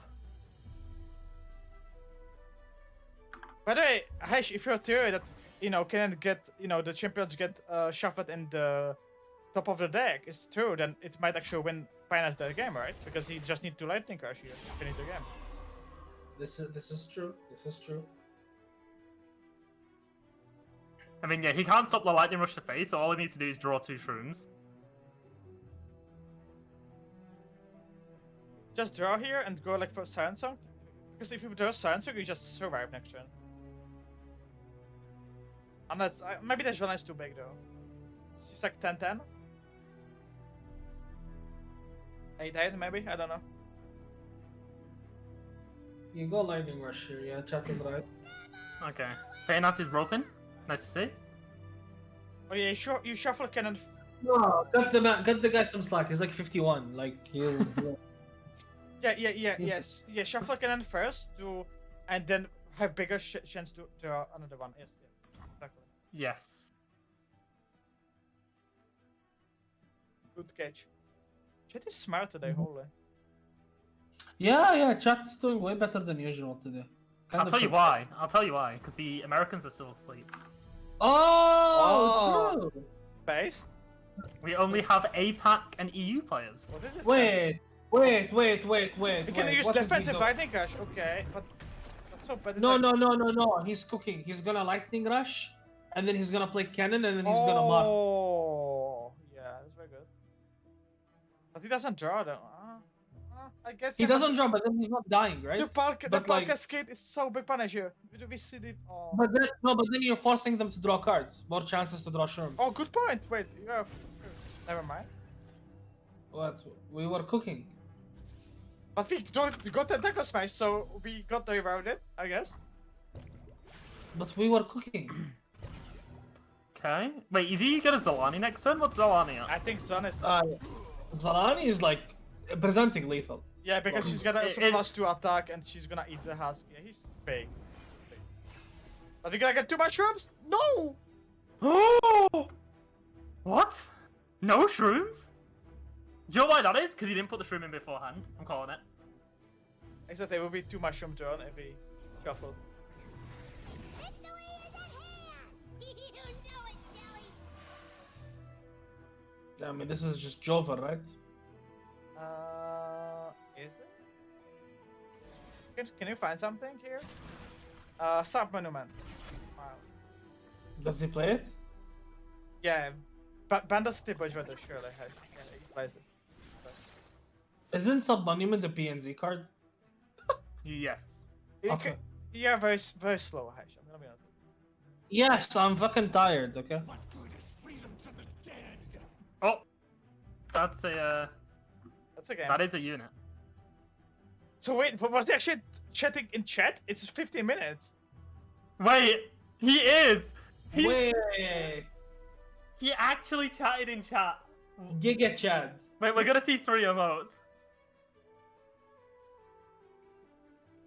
Holy man. Giga based? Bro, if I was playing, I would be on the edge of my seat. What do you mean, chat? It's just based, opponents roping, so you're gonna just, check the stream, how people are doing and stuff. Follow the horizon. Unless he somehow dies here. It's not possible. Just straight up dead, Like, am I missing something? Just 9 damage, you don't have your sun blocker. Yeah, you dead. Yeah, because of the overwhelm as well. I mean, the overwhelm alone is 9. killing you. Nature calls. A vandal's 11 minus 2 is 9. Oh no, so yeah, no, it's yeah, so yeah. We could have Lightning Crush, Face, and play Butcher. Oh, good point. Oh, we misplayed. After Face, we should have Lightning Crush into... Yeah, exactly. Good catch. We didn't put the shroom into the deck. That's what I'm calling. I saw the shroom. That was 10 shrooms. I saw the That was shroom. 10 shrooms he didn't do. No, but that's still a misplay. Penas should have won this game. Lightning Crush Face into Butcher. After Face play was the play. But maybe, I Was don't it know, lethal? didn't... No, it wasn't lethal, but you got Butcher and you could have broke the first time. But I don't know, maybe he didn't have enough blockers though. Maybe actually not, because then he would take a blocker and then maybe he openly just would attack. So maybe actually wasn't the play. I would need to catch it again if because you couldn't maybe play Lightning Catch because that opponent would have just too many attackers or something, But I guess no. I think that was straight up the play. Now you have the team Omera. I don't know exactly, but it might have been the play. I don't want to be saying that. Maybe actually it wasn't. Yeah, we need to go back to check. How does Ken and Timo work? You play 2 cards. One is called Silent Song and second is called Reverse Row. And that's how your deck works. Attack token for Tamas. prepared for anything. Timo mod, as per usual. Swiftly. Okay. Wouldn't be anything different. Roll this. 15 minutes left on the timer. We should see the emotes coming through literally any minute now. No, there's no shot he actually did the emotes. I mean, he was a Giga Chad to sit in the chat. But he was in chat, definitely. Like, that's guaranteed now. He baited us. He actually baited us to think that he was gonna get killed. But maybe it wasn't. Was somebody on his account, huh? Maybe. Ooh, drama. Oh. I see. Oh, by the way, this is the last game. The entire top 8 is confirmed. Okay. Oh, nice. Oh, that's gonna be a long break though. So we're gonna be having a long game here. I mean, there's only 20 minutes left available for this round, so Yeah, plus 15 minutes deal. I guess. yeah, never mind. 15 plus the 5. But, so- good. Yeah, never mind.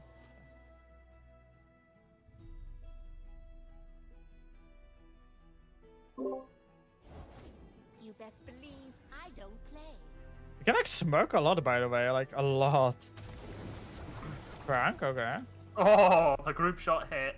That's what you want to see. Definitely. Because now he's not. I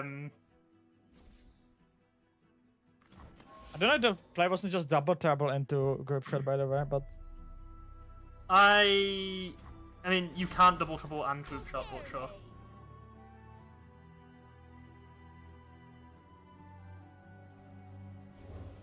you cannot prank, right? Then even a prank. I don't think if the prank Oh, was worth it. okay, I see what you mean. Yeah.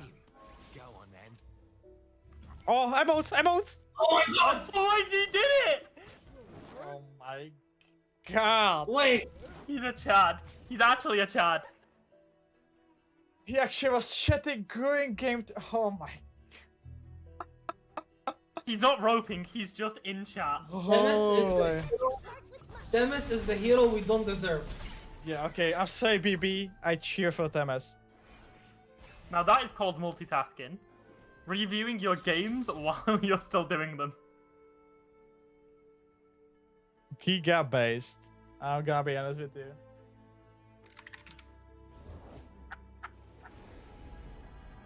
I cannot believe.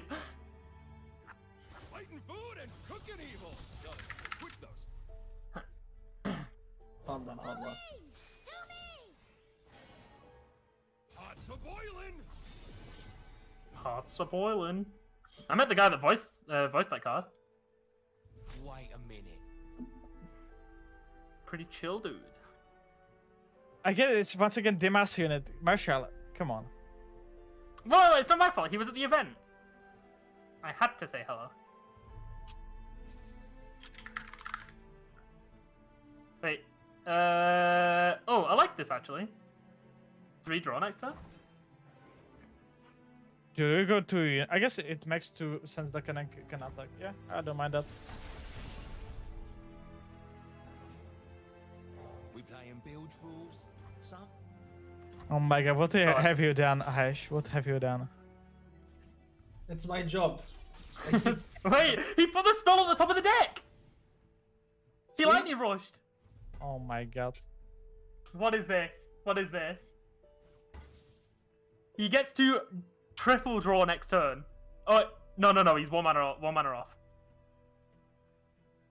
Actually, it's 2 mana off. But like... All I've seen about this deck is that it's a bird deck. It's not actually a Siren Song deck. Give us some room. Is he even running Siren Song? Let me just double check. No, of Yes, course he not. is. He is. We haven't seen it though.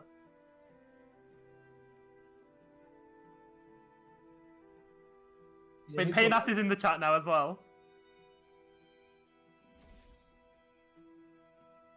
But he wasn't here when we was playing the game. I don't know. Like, My bad.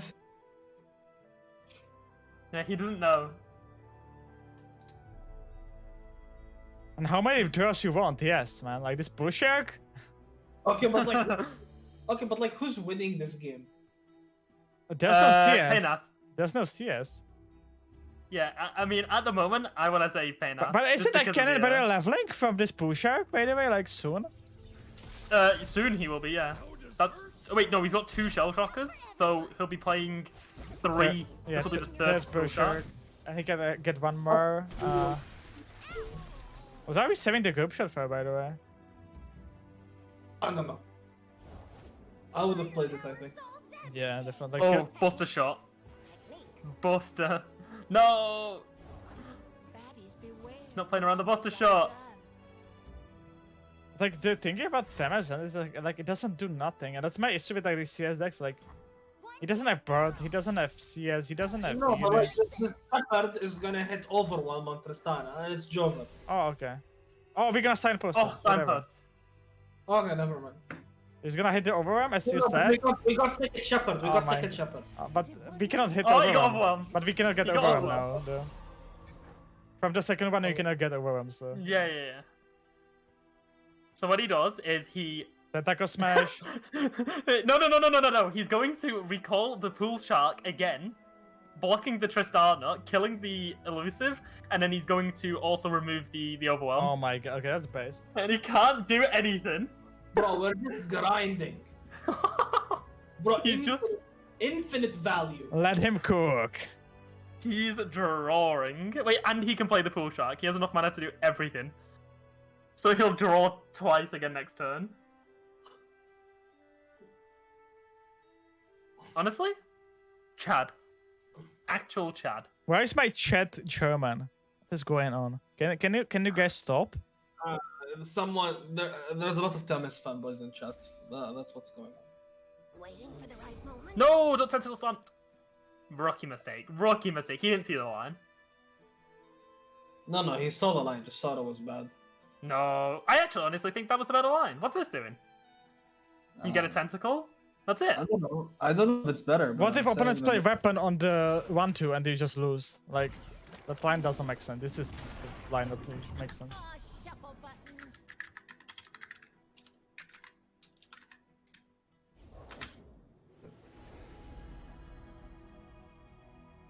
They would have passed back, but I mean, like, if you're passing back, the Tristana's not doing any damage. You don't care then. Vandal gunner. Oh, Oh no, fearsome Monka. see, told you, my one was better.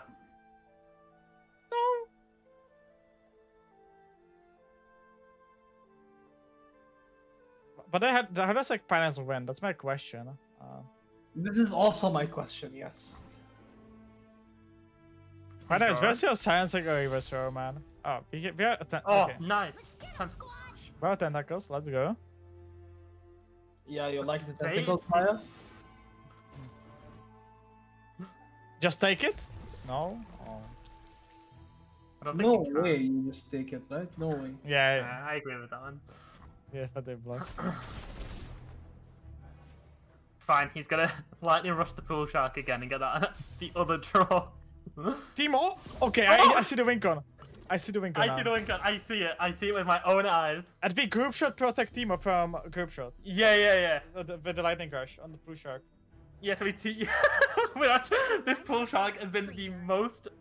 Man, why is it Timo deck actually, man? Impressive Finance, unit. why didn't you play Timo, you know, like the Bilge bundle PNZ? I think that's better Oh, Timo he's deck. doing it as well. He's gonna do it. He's gonna get blown out. Timo wink on. 30 shrooms are in the deck ish. I don't think he's drew any, right? I know he drew one at the start of the round. With attacker smashing, he's gonna group shot in the response, and we're gonna lightning carry the blue shark. All based, man. But we once again don't have fearsome blockers, but it's fine. Kennon's 3 out of 5, right? So this will make it 4 out of 5. And there's always the chance that Double Trouble summons another. Surely. Okay. Yeah, and now we pull shark. That's Oh my so God, this- bizarre, man. Holy. No, pull shark. No! Do the pull shark! Don't do it! No. No! I guess he plays like Pythos if he plays or something. Yeah, I mean, it's the correct play if he's playing around the Tristana. I said Let me you need pull up- draw, man. I don't think it's the correct play. I feel like you need the draw. Yeah, I feel like you need the draw. Timo Tristana is running... It's only 2 group shot! No, but the issue here is that like you just play the fearsome weapon on Tristana and it's over. Face and Right, Red good goes point. Yeah, that's on. just for someone to Tristana, huh? How much damage that's L113. 1-0. But you can play next turn, so we need fearsome blocker now. And we don't have it. Yeah, I think that's straight up misplay by Brandon. I think he shouldn't acknowledge that he needs to find answer to the fearsome, and he just doesn't this way. Alright, just gonna draw 9 mushroom. shrooms now. There's one. When I pop caps, how many? Ice tea. One. One loop. Oh! Wallop! Wait. So that's No. Ice-T like for sure did that on purpose, by the way. He's Like, hiding the pop cap. 100%. Okay, I like the wallop. We double trouble into drawing another pool shark, and then we draw something that can recall, and then we recall the pool shark. Oh, have a speech here. Where did I put it? That's okay, Mayor. Just start applauding, furballs. Okay.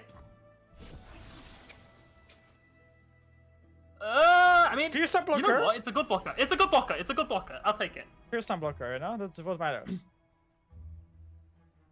I don't think Scout is good here, right? I don't think it does anything. Yeah. I think if you could, it would even skip, honestly. Jack said there'd be Timo Wincon? out here. Wait, he's gonna have... He hovered it at 28. He drew... Was that 28 including the one he drew?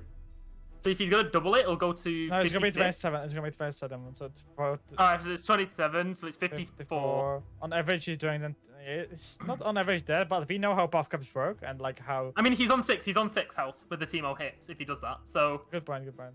But also, we know how Teemo wait, works. does he? Where's the competition? Yeah, so he scouts here. He plays the Bandle Gunners. Bandle Gunners give fearsome. They're 7/6s. Ooh. Ooh. We have to block. Do we? Where we would. I think there's other because we want to block the other stuff now. We always block. What you mean? Why wouldn't we block? It's the same reason why wouldn't we block? I feel like we just need the units for the other because we can only we need to keep Teemo alive. Teemo's going. No, but this Huckmaster is 5 damage if we don't block. Yeah. Like this is the strongest unit then to block. Like, you know.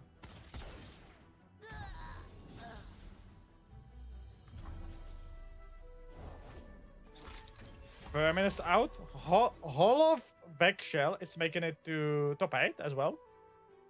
Okay, so this is the last game then. Well, also no break once again. Holy. It's gonna be once again. We hiring the matchup, by the way. Like, once again, we hit the best one. Holy. That's so crazy to see. Good job, Ice-T. Good pick in. Yep. I mean, did you see the APAC ones? Like, 42 had to, like, really hold his audience. If we would be also able to do that, no, because we are so entertaining, right? Surely. Yeah. Okay, so block the fearsome with the 3-2. Put Kennen in front of the 3-1. Put the bird in front of the 5-5. Wait, Let me see your technique. we not just warping the Tristana? We do. Yeah, okay. It's down to 5, which means the Team of I Tristan would deck. keep Kennen, by the way, back. Yeah, keep Kennen back for Kennen top deck. Exactly. Very good play if he does it. Okay, so he's got 1. Yeah, he's looking at the deck for 1 mana. He can't do anything. He can chain vest and group shot. It's still Well, I mean, Just keep the Kennen back because you can do Kennen. he can see the cards in. He can see the cards in hand anyway. It's not like he's playing around anything. So Amazing. Very good acknowledgement by Finals. Like, I think a lot of people would do misplay here. Very good play. okay, Teemo Shrooms. Here we go. Ooh, I have Nagaka. 2 shrooms. 2. Okay. He's going to... Oh, he's got elusive. Oh, elusive. No, you just open. Open, just open. I have Nagaka. Oh. Okay. Go for mushrooms, I guess. Pull shark. Wait, Swing. if we can pull shark into Swing. treasure trash. Okay, so Okay. Right. Come on, Pull sh- IC, show us. Bull Shark 50. Can someone 50. show us the ratio? Okay, 50 and 28. Too So much- on average, Two. Temis wins. On average. Well, Kennen top deck Yeah. though. It's 2 on average and to like, but we can get Kennen, right? To 2 average and Kennen damage. That's 4 damage.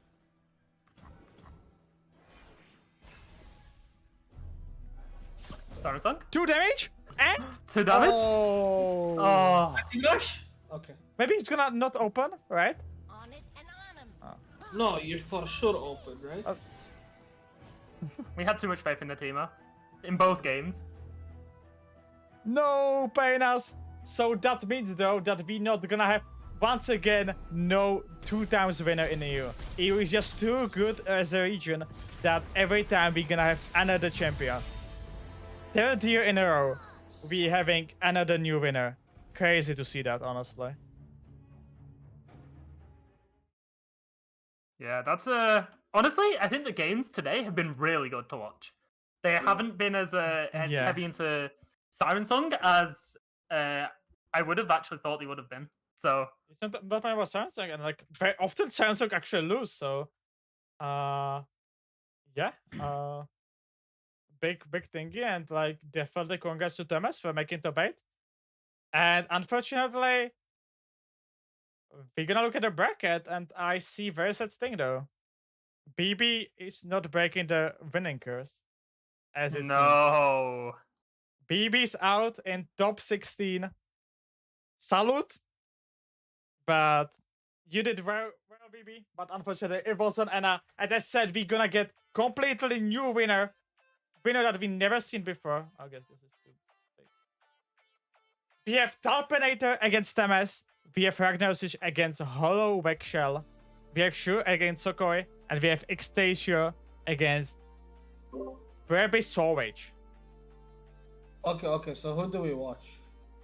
We gonna be watching already we know Sokoi against Shure. Okay, Pog. Good. That's the one I wanted to Yeah, watch. definitely. Wasn't Shure also making like in last open also very far, I think? I seen some Both files of this them, time. both of them have been to top 4 before. Both of Okay. them have been to top 4. Yeah, I saw them. I saw definitely. I remember these names. Especially Sokoi. I think I remember him a lot from ladder.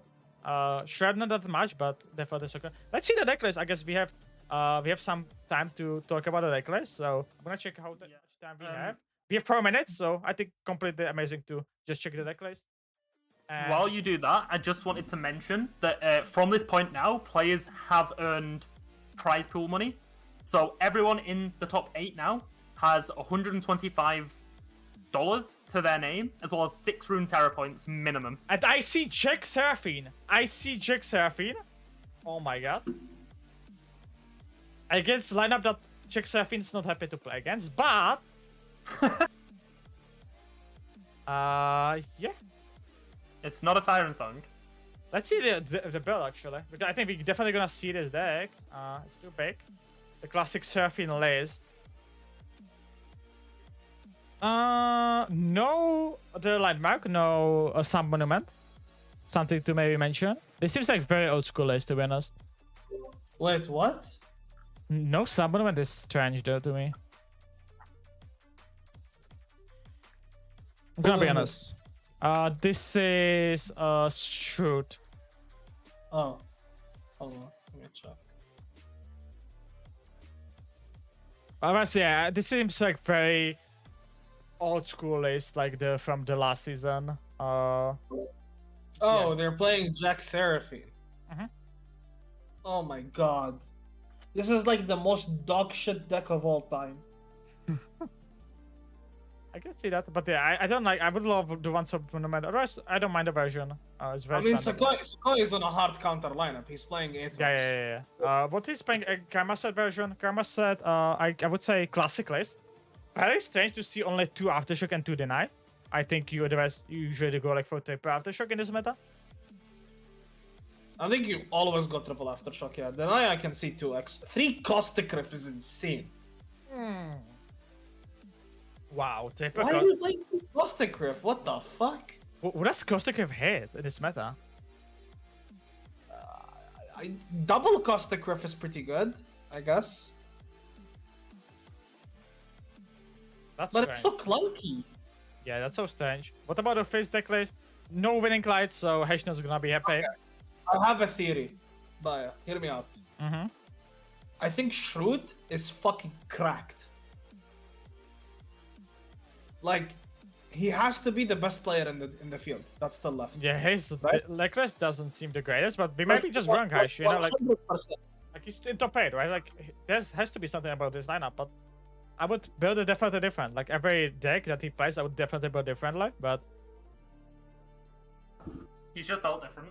maybe he He's just just knows cracked. something, right? Maybe he just knows something. But let's see the Sokoi lineup. Classic Scouts, I think, actually this version we saw already. This is the most known with the one Grinzo. Yeah, this is the real one I was also playing on ladder. Yeah, the most known version of the list. Secondly, we have Jax on no Buried in Ice at all. 1 Cherries only. Double Harsh Winds. 1 Frost Cold Cup. Okay. Giga Chat. Honestly, Giga Chat. It's good in the early game to help with the blockers, and for the late game for finishing. Yeah, I don't mind that. I like it. I don't mind that. 2 Hero to Help, 1 Elixir of Iron. That's also gonna be, especially the Hero to Help is gonna be so good into like the Karma set into the Jack Seraphine, right? That's gonna be so big. I think Let me maybe see. Jack's on might get banned. And the last deck is when Aatrox. No. Surely Aatrox gets banned, right? Like, not even close. I guess you might be right there. And Yeah. Aatrox, 2 Aatrox only. Maybe something to point out. No Quinn I like though. that. Oh, you, like you that. pay Quinn in scouts. Never mind, you cannot. Yeah, And we're starting. it's a good list. Triple Valor is good as well. Yeah, this is a good list. I'm rooting for Sakai. He's my boy. Oh, he's no catch in Jackson, by the way. Wait, that's crazy. That's He has a crazy. dream that he doesn't need that catch. He's playing Elixir. He's playing Here to Help. Okay, sure. Wow, that's crazy.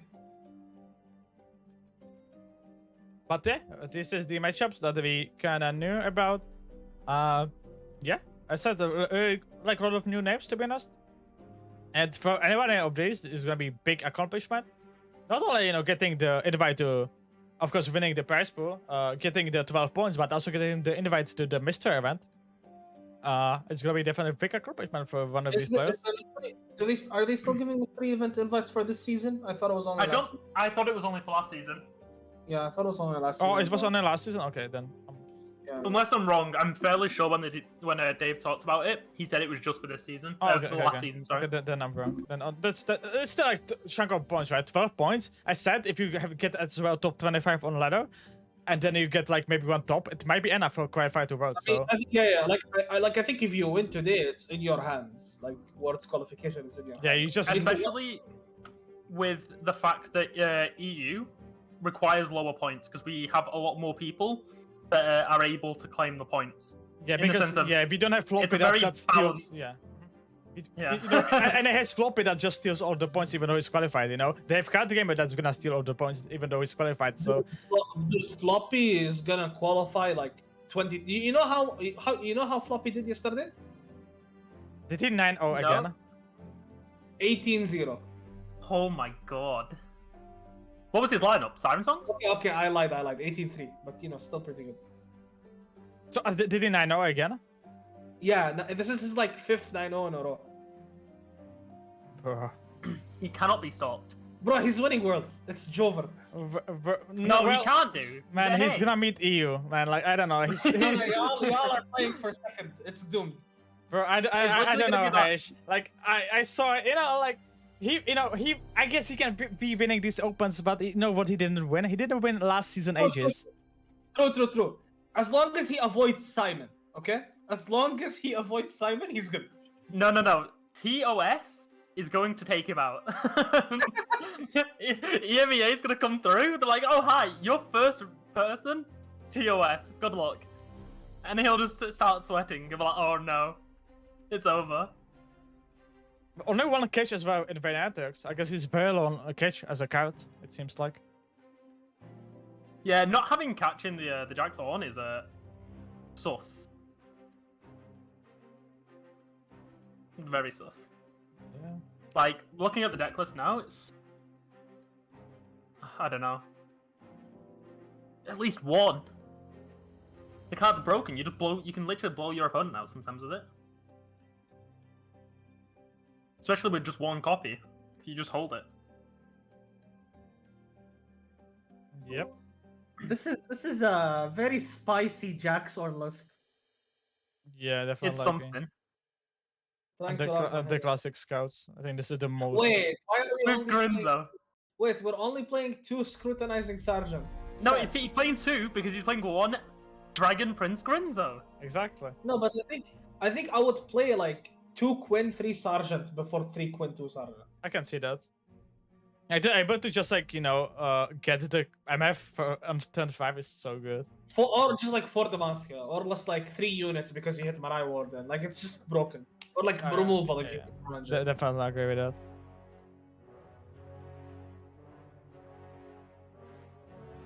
But yeah, the bans here are like, I think. Okay, honestly, if you are Sakoi here, you're not banning anything. You just don't ban. I think we ban face like just by the power of the deck. Or maybe Karma set maybe I saw the ban. No. I think it's never Karma. I think it's between Jack Seraphine and Fizz. I think out of the Jack Seraphine and Fizz, I think I would go for the Fizz, which means you should probably go for the Jack. Because I've never had the right bans. I can see the Karma set because of Jackson. I think Jackson is sometimes suits into Karma set, but I think Sukoi's list is very good into Karma set. I can see that. That's like the one thing I noticed. Because nobody denies. Here to help, which is huge, right? Quite surprisingly, the fact that there's only one Siren Song deck here in the quarterfinals. Yeah, I didn't think the Siren Song angle was like that good. Yeah, definitely. I definitely thought the lineup would have been at least one Siren Song and then Karma set and then another good deck. So I'm quite surprised that we see a. I think it's wild that you wanted to bring Karma set. That deck is inting.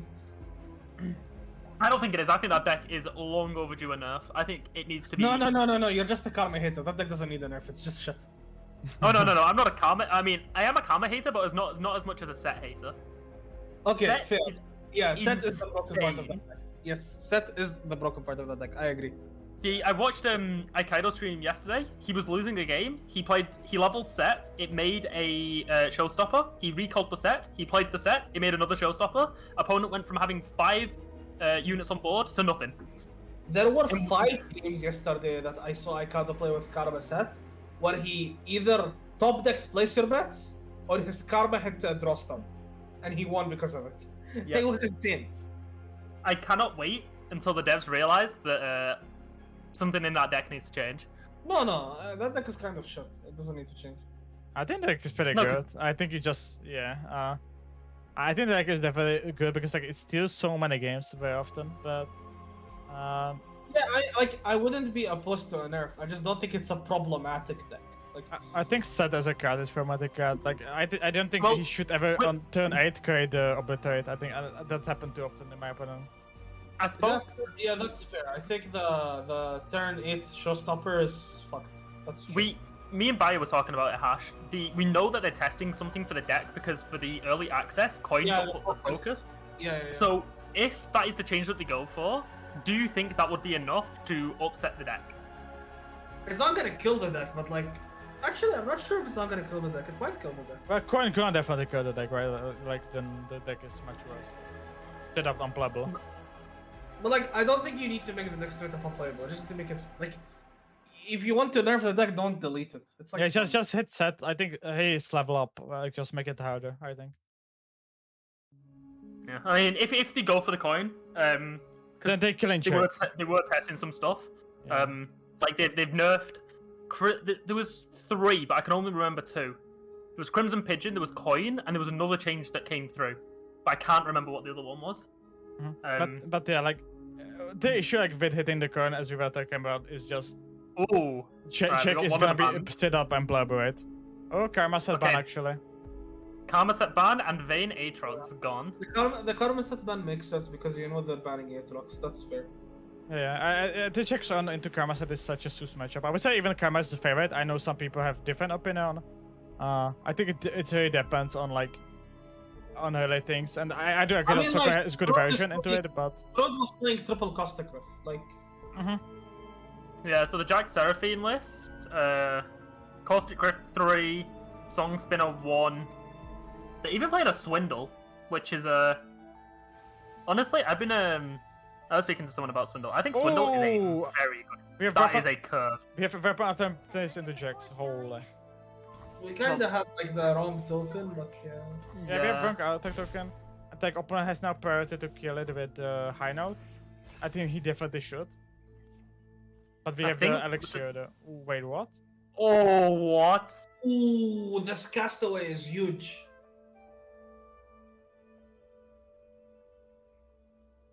Do they play Like- Aftershock? I guess they do. Do they play Aftershock? Yeah. What, in the Seraphine list? No. Yeah. Oh, so then There's no I think Aftershock. we should have played Jax last time then. No? So it's the one-up Sump Fumes. But you can, it's not activated though. Like, I think this is still a misplay to not play Jax into now Castaway, and now we would have still the elixir. Yeah, I think I agree. So we combat cook this turn. Oh, combat cook and get the 5 attack weapon. Go on. You'll get no block and scout. Oh, nearly didn't get it. Yeah, the Impact Scout is on the way. That's also why I liked Gobak's group so much in the Ashe LeBlanc, and I always played it because it was so good. Because you almost every time get the 5 attack. Yeah, I when I was in the tournament the other week, I blew Generog out, I think it was, because Combat Cook got me Scout, and I put it on LeBlanc. So I had like a 7-6, sorry, a 7-3 LeBlanc that was attacking. This is fucked. We're just putting the stuff weapon on the 1-2 and we're playing. No, this is so insane. And here we play the Elixir, right? Yeah, we always play. Yeah, I mean, it dies to the high note next turn, but like... We have Sherry. No, you don't. It doesn't. Yeah, you have. Oh, true. Yeah, you're right. This is so big. Like, this is so sad. And it's like my issue with like the chick surfing. Are you playing Castaway here? This is one of the issues with Jack Seraphine. But... Yeah. Wait, why open attack? I Are you don't gonna? know. I don't Wait, know. is maybe he's pre-committing Sherzies because it's lethal, but I don't think I agree. He's probably gonna go, he doesn't want to take this damage, so he's gonna have to respond, and then he wins the game. Is it actually lethal? No, I don't think it's lethal. It's plus 3 plus 7. It's lethal, no? 1 off maybe. No, it doesn't, because that one isn't equipped anymore, so Jack doesn't flip, Yeah. right? Oh yeah, good point. I mean, I don't think it would have been lethal even if he flipped. Yeah, it was Yeah. If it swaps the equipment... Why did we open though? Why did we open? I don't get I it. don't know. Yeah, I feel like Castaway was the better play. I think especially into like PNC BaJAtak Commander, I have so many like open attacks like punishes, right? Like I don't think there's like that many not open attack punishes, right? Like develop punish. The deck just doesn't have blockers and like no slow spells almost. Yeah, I think this is straight up misplay. Like especially the Castai or like the Weapon Apprentice will be so good. Oh sorry, the 3-drop, I don't know.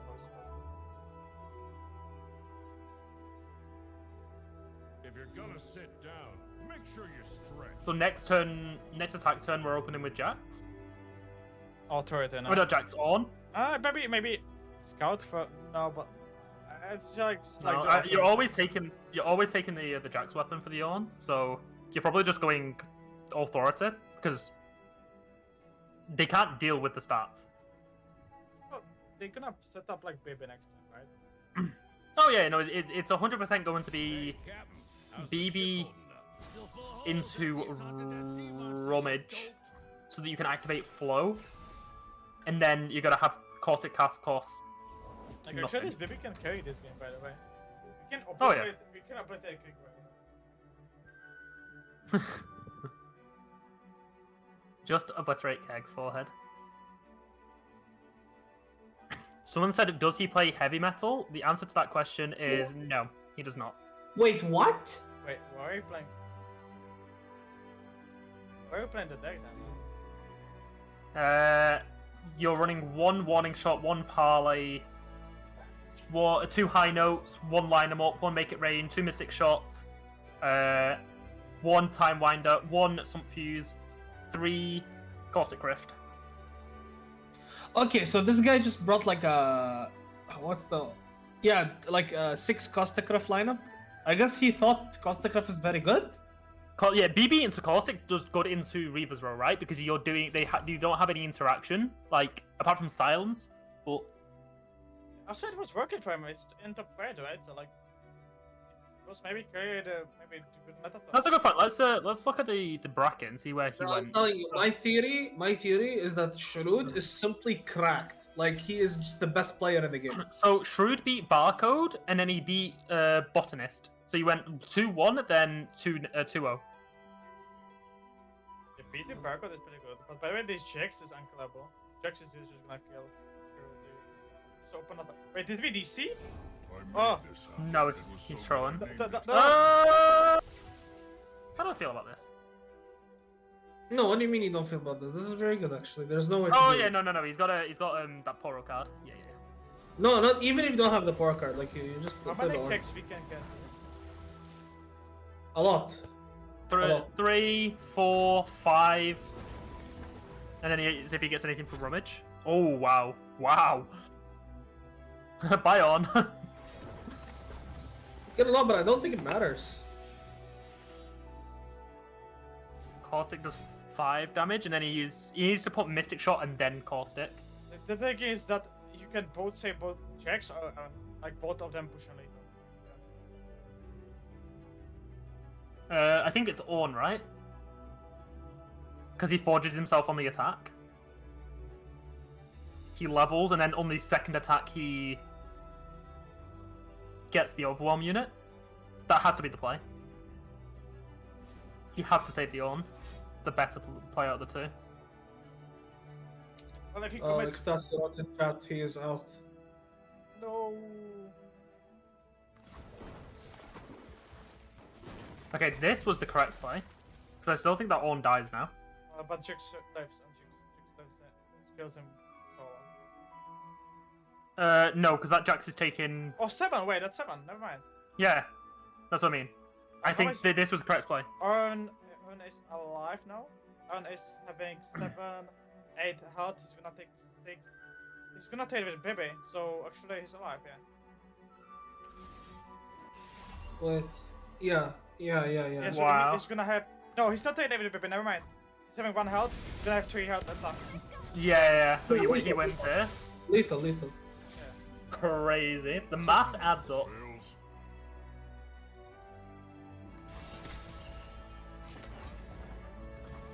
Yeah, he's realised now. He's over. Now this is what good looks like. God, tough is such a good keyword. Bro, can we talk about how Ornn suddenly became a good card? Man, because he got like actually second champion, man. Jix was so bad, but he got the spells. And, like, yeah. That was the biggest change. Like Jix got like. I mean, he got the spells. He got the buff on him, which was also like pretty big. But like, why was he a 4/4 on release? But it didn't matter until the. The buffs didn't matter. Let's be honest. I think the Jix buffs matter because Jix is like giving you the fish right now. No, the Ornn buff also matters. Like he flips way faster now. Yeah, definitely. But like, I thought what mattered more was in my opinion the Jix buff because getting the fish Nothing fight. mattered. Nothing Yeah, mattered. fish More fight. than, I don't think anything mattered more than Blacksmith. I can see that as well. But also the fish fight just addition was amazing. For sure. Yeah, it's just fish fight abuse, right? Imagine if we kept the Eternal one, because it was the only one that got rotated, right? No, please no. That card is fucked. Like that card was so good. That card was the best card in Eternal. Like, please. Yeah, that card is so good. That card was good, and then they were like, "Oh, for some reason, let's make it better," and they changed it so it's they changed it so it forges twice. Yeah, it's 5 mana 6/7. That It was a 5 right in the beginning. It was a 5/5 forge 1 heal 3. Yeah, something like that. Yeah. But the approach is better than even buffing, right? Because it's forever. As well, yeah, it's just 5 mana 6/7. Even if it's on the start and the heals the her unit, and it just doesn't make any sense. The card, let's be honest. And especially with the on Avalanche, it's so good on Avalanche into that because you get the unit as well. That was so stupid. So- in Eternal. In this matchup, Trude needs to get BB online fast and find a caustic. Where are you playing the green? If he can make a massive keg, No, you're not. This looks like a really good hand for Sakai, by the way. yeah, I mean that's what I mean. He needs to find caustic and get BB online, Yeah. and hope that he can get the keg big enough because he won't have an answer to the keg.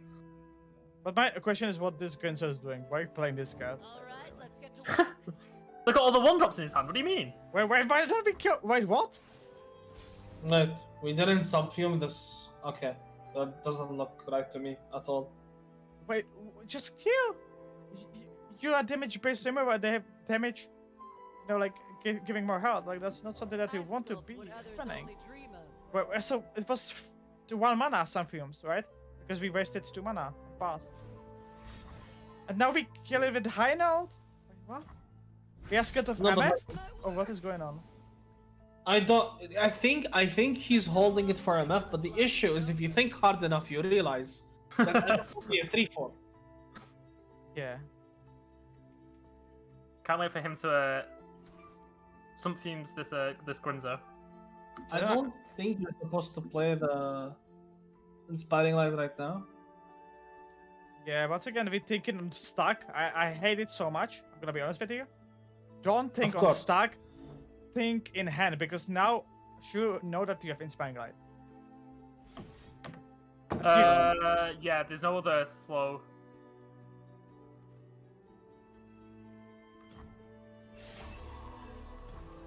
God, Inspiring Light is such an interesting card.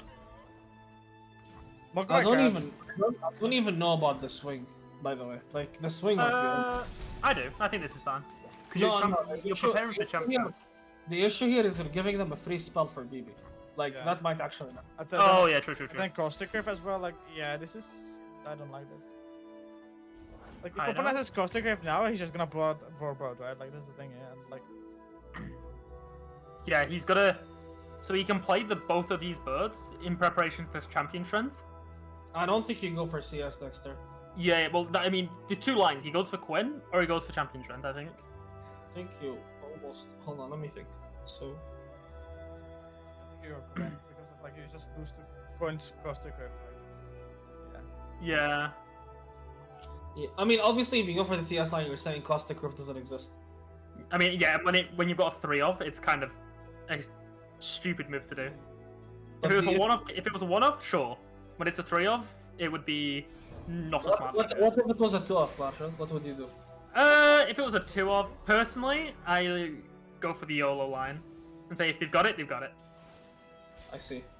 But I mean, they also have draw, so it's like, they have it, they have it. the clockling. Incoming thresher geese. Yep, clock. Are we Yep. scouting here or are we full swinging? I think we scout because you're trying to threaten the BB, right? Yeah, I think you need to scout even if it's lethal, because it never actually connects. Oh, that is a yikes from me, dog. No, it never actually connects, and you need to kill the BB. Yeah, I think you I think you scout. Exactly. Yeah, this is the reason why I like single combat in Demacia, because BB was a what did he pick? Warning shot. Did we pick No, Frontier? he- Shot? We skip. He skipped. Oh, he skips. I was gonna say that is a interesting choice. He doesn't have the Caustic Grip, though. It's very big. Okay, we went Navigator instead. Yeah, this makes sense. Average pull with the Navigator.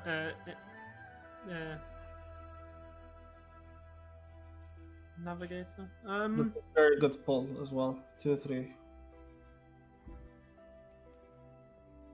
Caustic Rift doesn't exist.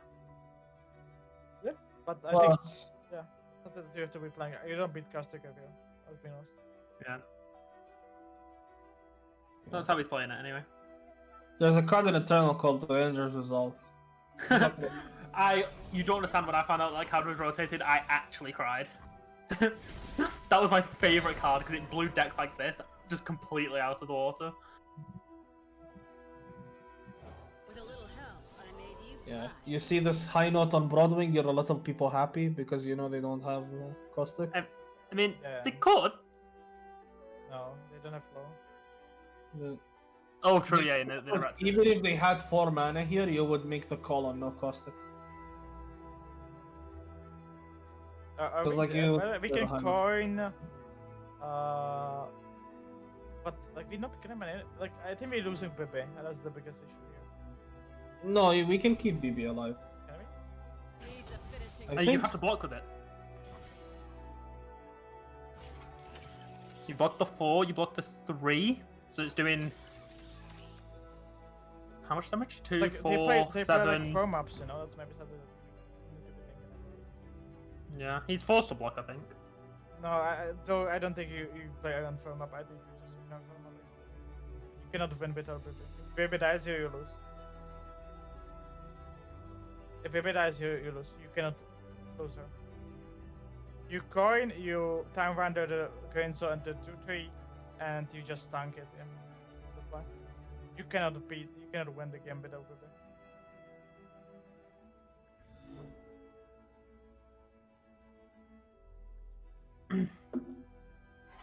Yeah. Time wander honestly, even this guy maybe the bar. Ragnar Ragnaroshi. top 4, Volk. Semifinals. 6 points. No, 8 points. Why are we discarding running shot? Why are we discarding our wing gun? Please don't. Discard the bar. I don't think you're playing back on the bar. Yeah, his one-up warning shot. His He'll just get another one with the bar.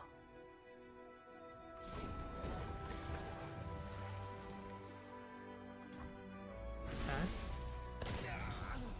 God, if Ranger of Resolve was still a card. If only.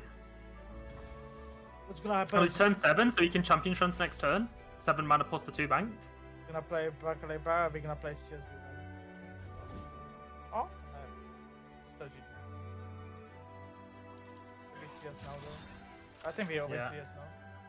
Oh yeah, I think just because the 2 Skip? scout units have... We skip? He skipped into Caustic. We don't have I spells. mean, it doesn't do anything. We don't have spells.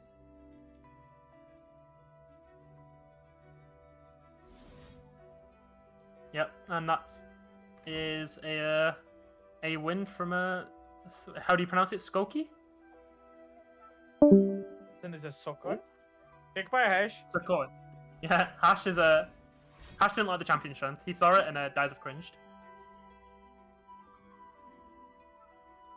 I assume... PC's crashed. Okay, so Hash will join us back in a... XDD.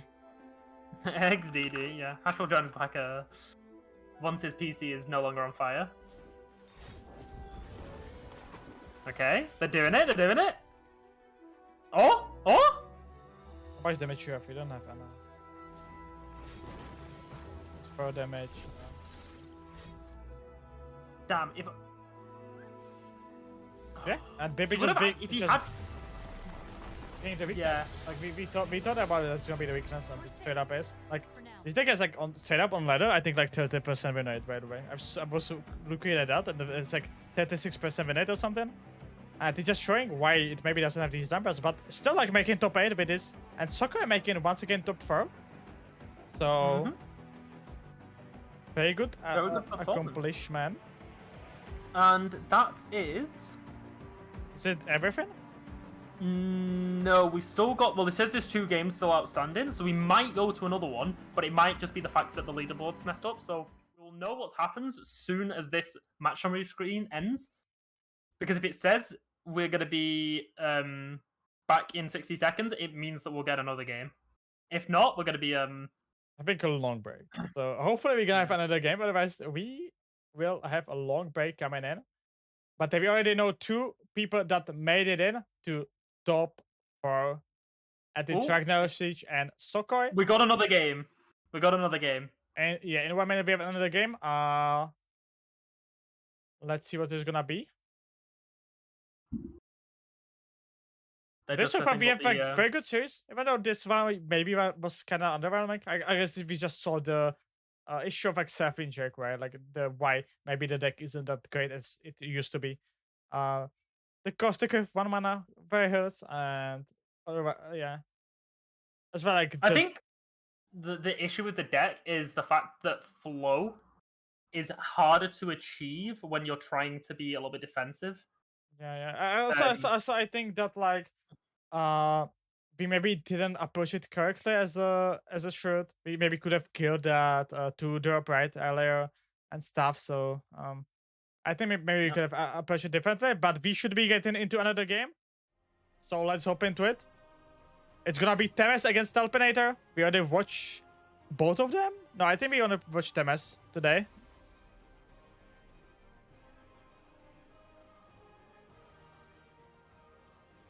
Yep, so going into the game now, and as we can see, it is game 1? But it's not. There's no way that's right. Not the game 1, no. We're definitely game 2. And game 1 has just took that long. Oh, the return of Hash. How you doing, Hash? Hi. Hi. Okay, so we can see their bans. They banned Scouts? No, that's gonna be, I would say, LOE. And Fizz won on the one side. Okay, so, yeah, so Fizz won the game 1. And this is Scouts against Timo Tristana. We don't see CS on Team Tristana side. As well, we don't see good attack token on Team Tristana side. So this seems very decent for the Jinx player. I would assume it's Jinx battle.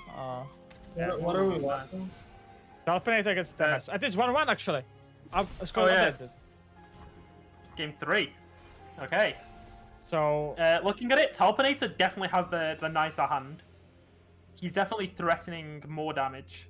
yeah, we don't see his hand unfortunately, but he seems very chilling. I think, especially because of the Temes, not having the attack token and not having the CS.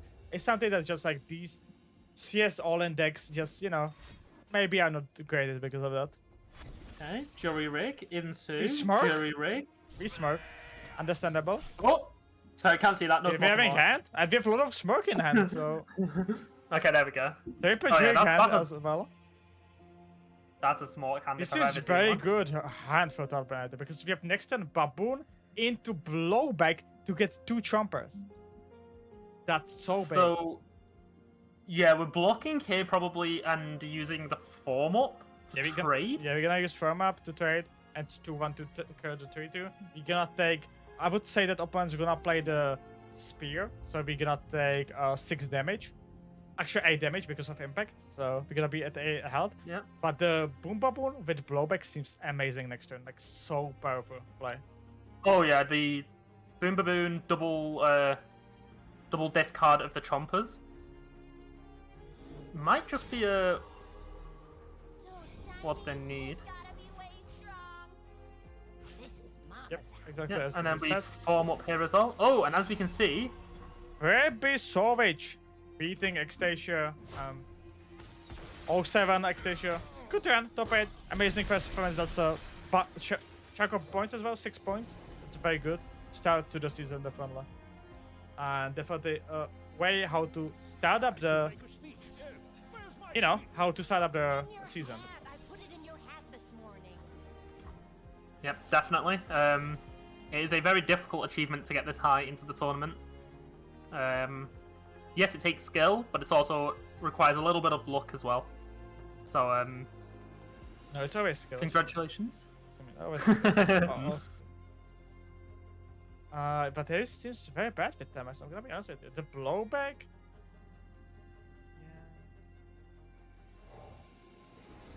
Yeah, he's struggling to go wide now. Like his wing combos go wide and maybe get a little bit more damage through, and he just can't do that anymore. He's probably gonna have to blow back on the 3-1 after it declares an attack. But even then, I don't think he'll be wide enough. But like the thing is, like one top deck Jinx just gonna change the game completely, for example. So like. Oh yeah.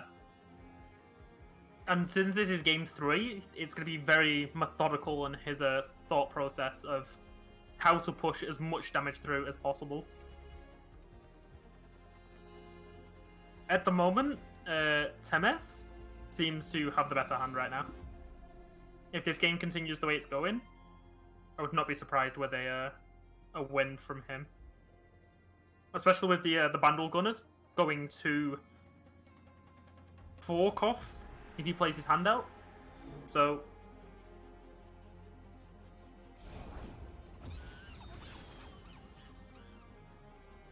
okay, so there we see the Boom Baboon.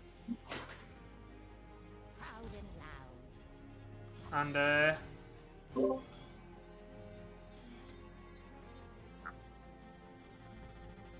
yeah, the hash has returned. We can see your cam.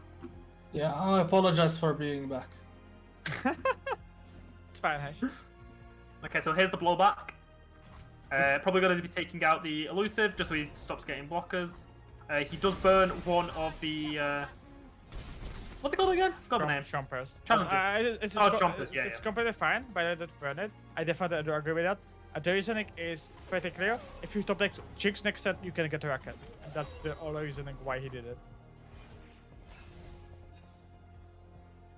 Blowback? Ooh. But CS top deck is... Oh my god.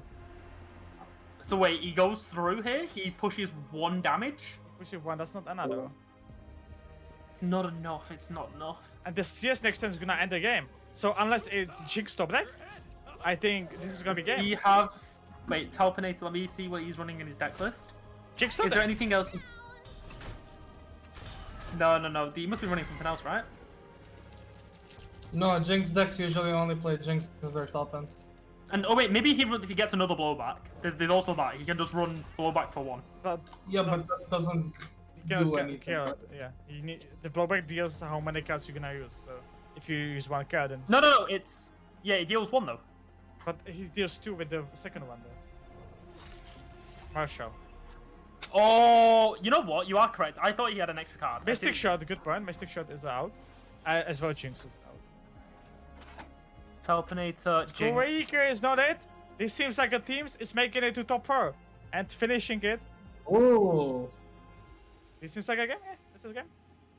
So he actually chatted on us before with the emote spam.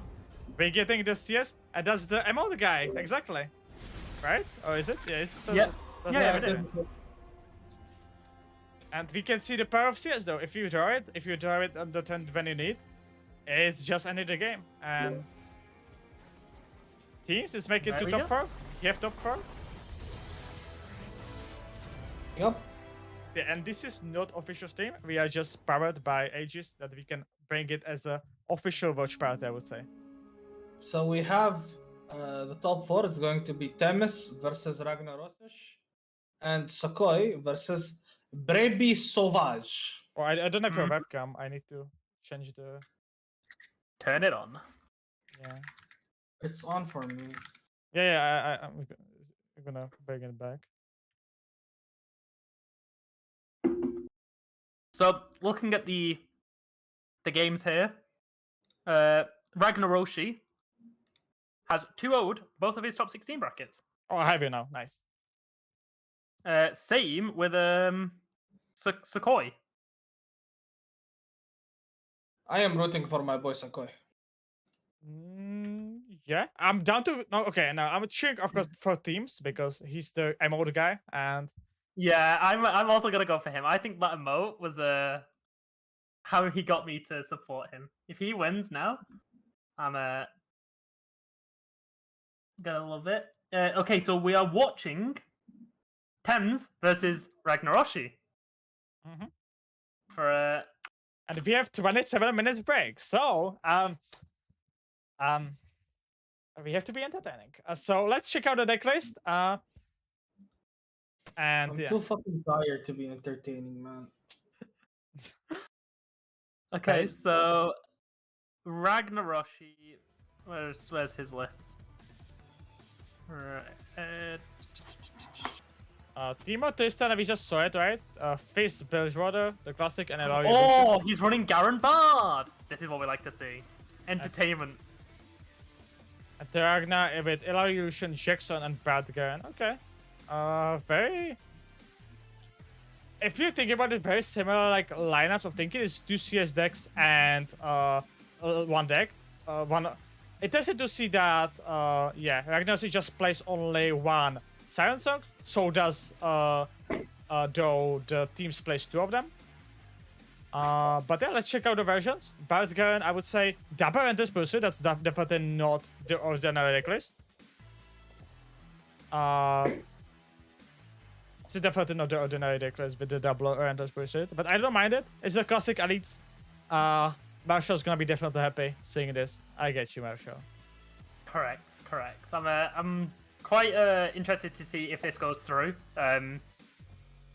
The double relentless pursuit is definitely an interesting pick. I mean, you can use it to double shuffle chimes with Bard. You can get double the buff with the Swiftwing Flight. There's quite a lot that you can. Well, I say a lot. Those 2 cards. You're getting those off. But I feel like you could potentially swap that out for something else. But then you're going down the rabbit hole of what are you adding instead. And as the Demacia player, I don't know. I feel like you want at least a silence in here, no? Like Purify. I don't know if that's Silence necessary. is You want to suppressed. win on turn 6, right? That's what you want to do with this deck. But yeah, it's a Demacia. I don't have to anything add. Let's move on. It's another this is something interesting to see. Jackson version. This is a very standard one, I would say. Having the both 5-drops, both Iceberg Curtis and Sarian, very like I'm also happy on them. Playing even 4 copies of 5-drops, very interesting to see. Double catch, double elixir of iron, double very nice. Don't mind this version. No shares at all though. Something to maybe keep in mind. No, the 6 mana making the overarm. Also very interesting to see. But yeah, otherwise I would say standard list. Double triple fish fight is the standard, I would say currently. So yeah, very standard list. I would say this is like stock list. Maybe the 5-drops is something maybe that yeah. Usually I see like triple 5-drop, not 4 of them, but I don't mind it. Yeah. Honestly. I like the double catch as well. We saw the deck list that didn't have the double catch. Didn't have any catch at all. So yeah. I'm a fan of this. And Buried in Ice is really good for the championship matchups. Yeah. We have 2 of them, right, against us, so that's can be the very good pair. And the Lucian LOE standard list, auction, not standard list. It is double Endless Pursuit and 1 silence and supers. He really likes his Relentless Pursuit. Yeah, no Mario Verdance at all. That's very interesting to see because I know that it tend to be like 2 of. Yeah, I do like the Relentless Pursuit as we were talking about it. Like double the inclusion is so happy, and if you may take it, I don't mind it. I like this. I agree. I think everything here is good. I like the fact that he's got a silence in this list. Yeah. He should probably follow that into his other deck. But at least he's got 1 deck with a silence. Let's move on to the Thames deck. We already saw them, so let's talk about them briefly faster. Very similar list, by the way. Only change what I see is 1 more Pool Shark, for 1 more Mario Verdant, and 1 less Pursuit. Yeah. Yeah, he gets a 1 less Pursuit for 1 more Mirai Warden. Yeah, and Pool Shark, where does he get Pool Shark? I'm blind. Pool Shark. I can't also see that either. Wait, what? Oh, it's Watchful Idol. He's running 2 Watchful Idol. Oh, yeah, Watchful Idol. Okay. Yeah. And that's a different, very, very small difference. So if Mirror's a thing, then like it should not change the game, I would say, at all. If we go into Fizz deck, we saw this already. No winning cloud. That's something that we not happy to see. Me and Hash definitely. Otherwise, kind of standard version, I would say stock list. 1 Tailstones, triple Moonlight, double Sunburst. It's classic version, I would say, that you know from ladder. Nothing to add. And the team of Tristana, we saw it already. The classic CS deck. But as said, we have the Jackson with double Buried and Ice, so that might be very interesting here. But it is triple CS, 1 Chain West. Very stock list, I would say. Maybe the Buster Shot is not something that you used to be seeing in this list, but I don't mind it. I think it's a good way how to deal with it. But it's all in CS deck, and that's something that you love to have the Buried and Ice. So I don't mind this as well. Yep. I think the Buried Ice deck is going to be the one that gets banned. It's very likely, just because it's the fact that it messes up at least 2 decks, and it can still mess up the Zalani when Zalani gets played, is like, it's just like, if you don't answer that, it's pretty doomed. Yeah, Marsha, I'm scared of thinking that we're gonna have a double CS mirror. Because I think that Jigs earn and Fizz is gonna get banned. And we're gonna see CS deck against CS deck and CS deck. Yeah, CS, it's a good card. And yeah, it's a good card. And I don't like much this mirror because they very dependent on your attack token. And usually who attacks on 6 usually wins. So it's not something that you love to see, but maybe we're gonna be surprised. Maybe it's actually not gonna be the case. Maybe they're gonna surprise us. We have still a lot of time before we have the next round. Hesh is chilling. Some people ask me to play the Inter again, so I'm definitely down. We're gonna take also some break as a caster, so we're gonna play the Inter again. It was made by Marshall. Well, it was made by Barrett, but you know, gonna play it again, and we're gonna take some break so we can do our needs, right?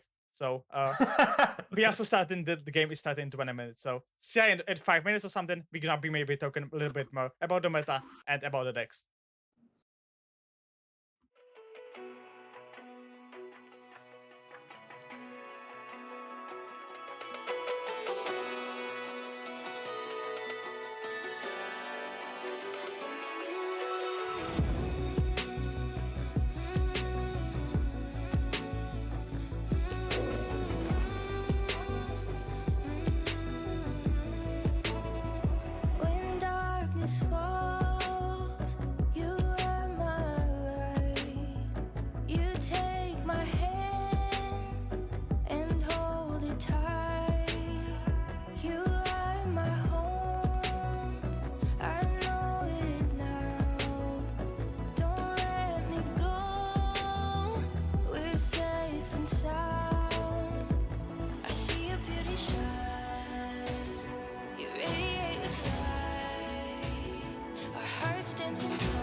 You feel my pain.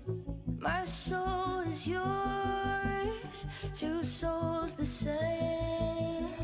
With you, I'm everything. You never asked me to change a thing. They set our world on fire, but our hearts will burn for miles. I see your beauty shine. You radiate with light. Our hearts dancing time. You're one of a kind.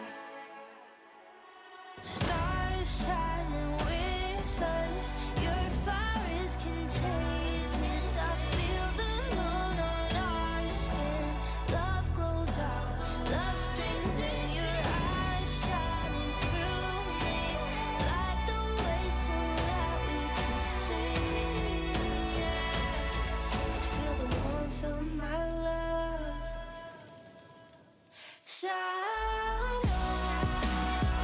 and feel we're lost.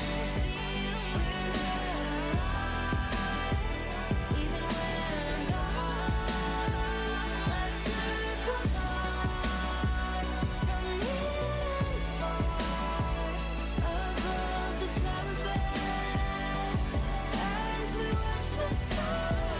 We'll never be apart.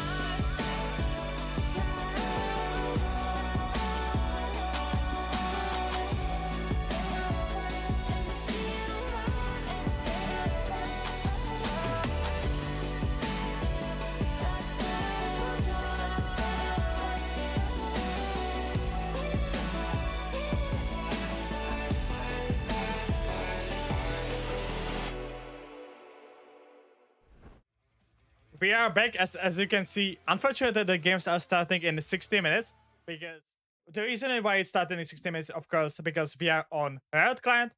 We unfortunately, even though all the games finished, it's just based on Riot client. It's pretty cool to have it, of course, in client, but of course, and then of course, if we have so less matchup, we had only 4 games. If all of them finish early, then we don't have anything, to watch. So we need to be waiting for the client. But then we can be definitely talking about, for example, lineups that I think Americans should maybe consider, because of course Americans has always the advantage that they can see both APAC and EU before they go play. So I guess I can ask you both, what would you bring if you made it to Top Cut, if you were American and you didn't know what to play? Let's start with you, Hash. That's a very good question. So I still think that like I would try to avoid SS, I think, for Top Cut. Because I think completely, or like at least one. Would you play like face only, or like LOE only, or if I can find a lineup that completely avoids it, I would avoid it. I think. Okay. Because I think like when you're playing SS, like if you play SS, you can't really avoid SS mirrors, because like if you ban one SS deck, you're probably playing against another one, because most lineups are gonna have 2. And when you're playing like SS mirrors, you're adding more variance. It's not skillful, right? Like you cannot. Exactly. Yeah. Because like it's not just the siren song check. Like we saw the game, the Fizz mirror earlier. Like one player drew double siren song and it still didn't matter because like the other player drew more silences, and it's like there's not much agency involved really. Like there are obviously like you can get punished for making misplays, but like you're just adding too much variance. And when you're the better player, just remove variance and play something else into siren song. So if you're a bad player, would you like recommend to actually play like the 10% song? If you don't believe in yourself, you may be thinking. Yeah, but why wouldn't you believe in yourself? Everyone. I guess you can believe in yourself, but I can see that. Yeah. But like for that reason, I think I would be on like Scouts and 2 other decks. I don't know what else. Okay. I think there's a lot of interesting stuff to look at from the results in EU though, because like we can see something here and that's happening, and that's like there are just random champion strength piles that are in top 4. So that might be like saying something, like maybe champion strength is just a good enough card this meta that like it doesn't matter if your deck is worse. You just play that win con and that win con will work often enough. Yeah, I definitely agree. Also, I especially to add on the CS, I think definitely like the amazing thing is like CS is going earlier than the Jolane, right? Earlier than the winning light. So that's why I like so much. I think CS maybe to the call, because I think if you have CS, you have the attack token on 6 or 7, you always, I think you are having the upper hand. Of course, sometimes they have favors, so they have silence hook. Maybe they are still bigger. But if with the CS, you are still bigger than them, so I don't mind that. Yeah, I'm not sure. Like, the issue is that even though okay, I'm saying don't bring Siren Song, but at the same time, if you're not bringing Siren Song, you're probably going to be playing something that plays into Fizz. And the issue with that is if you're playing into Fizz, yeah, okay, even if you're favored, that deck has so many wasted bullshit wins. So many fucking wasted bullshit wins. The silences, Fizz being an elusive and just making him big. Big lifesteal husk, just to Spell stall shoot, infinite yeah. time. Spell shoot keep Or just fucking Fizz rally out of nowhere. Even when you think you're safe, they play Fizz rally and you lose. So it's risky, obviously, but I don't know if there is a reliable way of going about this open. It's really low edge and really, really high variance because of that. Traps might be okay because a Siren Song is really, really popular, and Traps has a good Siren Song matchup. But again, you're also just playing Traps, right? So sometimes you queue into aggro and you just get fucked. Yeah. Sometimes you don't draw Peddler. The Teemo deck is so dependent on Peddler. Honestly, if you don't draw Peddler, it's bad. But the bigger issue is if you don't draw Karina, you just can't finish. Yeah. Ever. You don't draw some monument when you need it, and you just die. That's something that definitely happens with the deck. Yeah, it's like a combo deck. It's a combo deck. Yeah. What about you, Marshall? What do you think we would bring? So if I was going for competitive, I think I agree with Hash with the Siren Song. After looking at the composition today, I don't think it's a triple Siren Song lineup, but I do think you need to at least bring one. From my point of view, I do think that the Champion Strength one with Lucian and Alawi, I think that one is the best performing one. Yes, you do lose some of the options to Hush, the silences that it comes with the Fizz one, but I do agree that you should probably be only bringing one. Looking at the other decks, I probably would bring the Jaxorn. Very specifically, you're bringing it with Buried in Ice. We've seen some today which haven't had Buried in Ice, and I think it's been a little bit troll. It counters the Champion Strength decks, but it does well into the Zolani decks as well. But for that third deck, I'm unsure of what I would choose right now. But I definitely would be locking in Lucian Alawi and Jaxorn. That third deck, I'd have to maybe see what people bring to the finals, what they manage to get through. It's probably going to be Karma Set though. If I don't have an option, I just think Karma Set is one of those ones. If you can just manage to hold that line, you get to 10 mana, you have Karma plus draw, you're most likely winning the game. So I'd probably go for those three. But I mean, like I said, that third deck, it can be flip-flopped into anything. I can never see that. I would personally go, yeah, exactly. It's either ARE, how it's called, ARE Lucian, or it is, for me, Scouts. Of course, you can play both of them. Honestly, if you could, I would almost play all of them, but because you cannot, I think they both seems very pivotal. I feel like today, I was very, especially by the sky, I was very surprised by it. I knew the deck is good. I was startled by many people, but I think they perform much better than I expected today. I think I do definitely agree with the Jaxorn. I think Jaxorn, but play at least 2 Buried. Honestly, I wouldn't be scared even to play 3. I think we see the meta, and it seems very good. Of course, then they may be needed to ban the Karma Set players if you meet them. We know that we're gonna have Icon and Margin in Top Cut.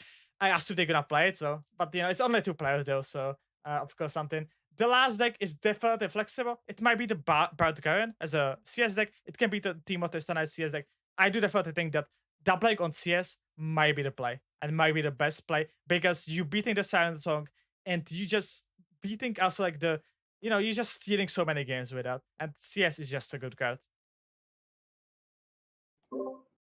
Yeah, I'm not saying that, okay, CS is the way to go. Even if that's true, that's so depressing. Yeah. That's still so fucking depressing. We didn't move, by the way. The content to the Siren Song is also cringe. Let's be honest on that. Yeah. It's awful. Attack just the ability to be 1 turn earlier than their Jolani, than their, usually the payoff. The turn 7 tends to be the best for it. The winning the Jolani. And being 1 turn earlier is just so big for this meta, I believe.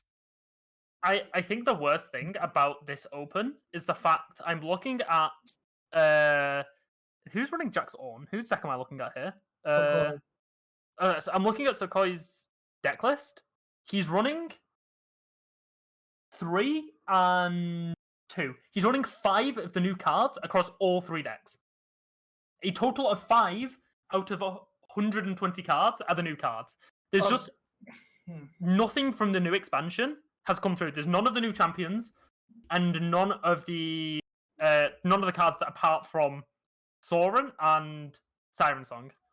And I feel like once Siren Song gets addressed, and because there's no way that the Siren Song does not get hit. I think everyone is in agreement that something is happening to this card.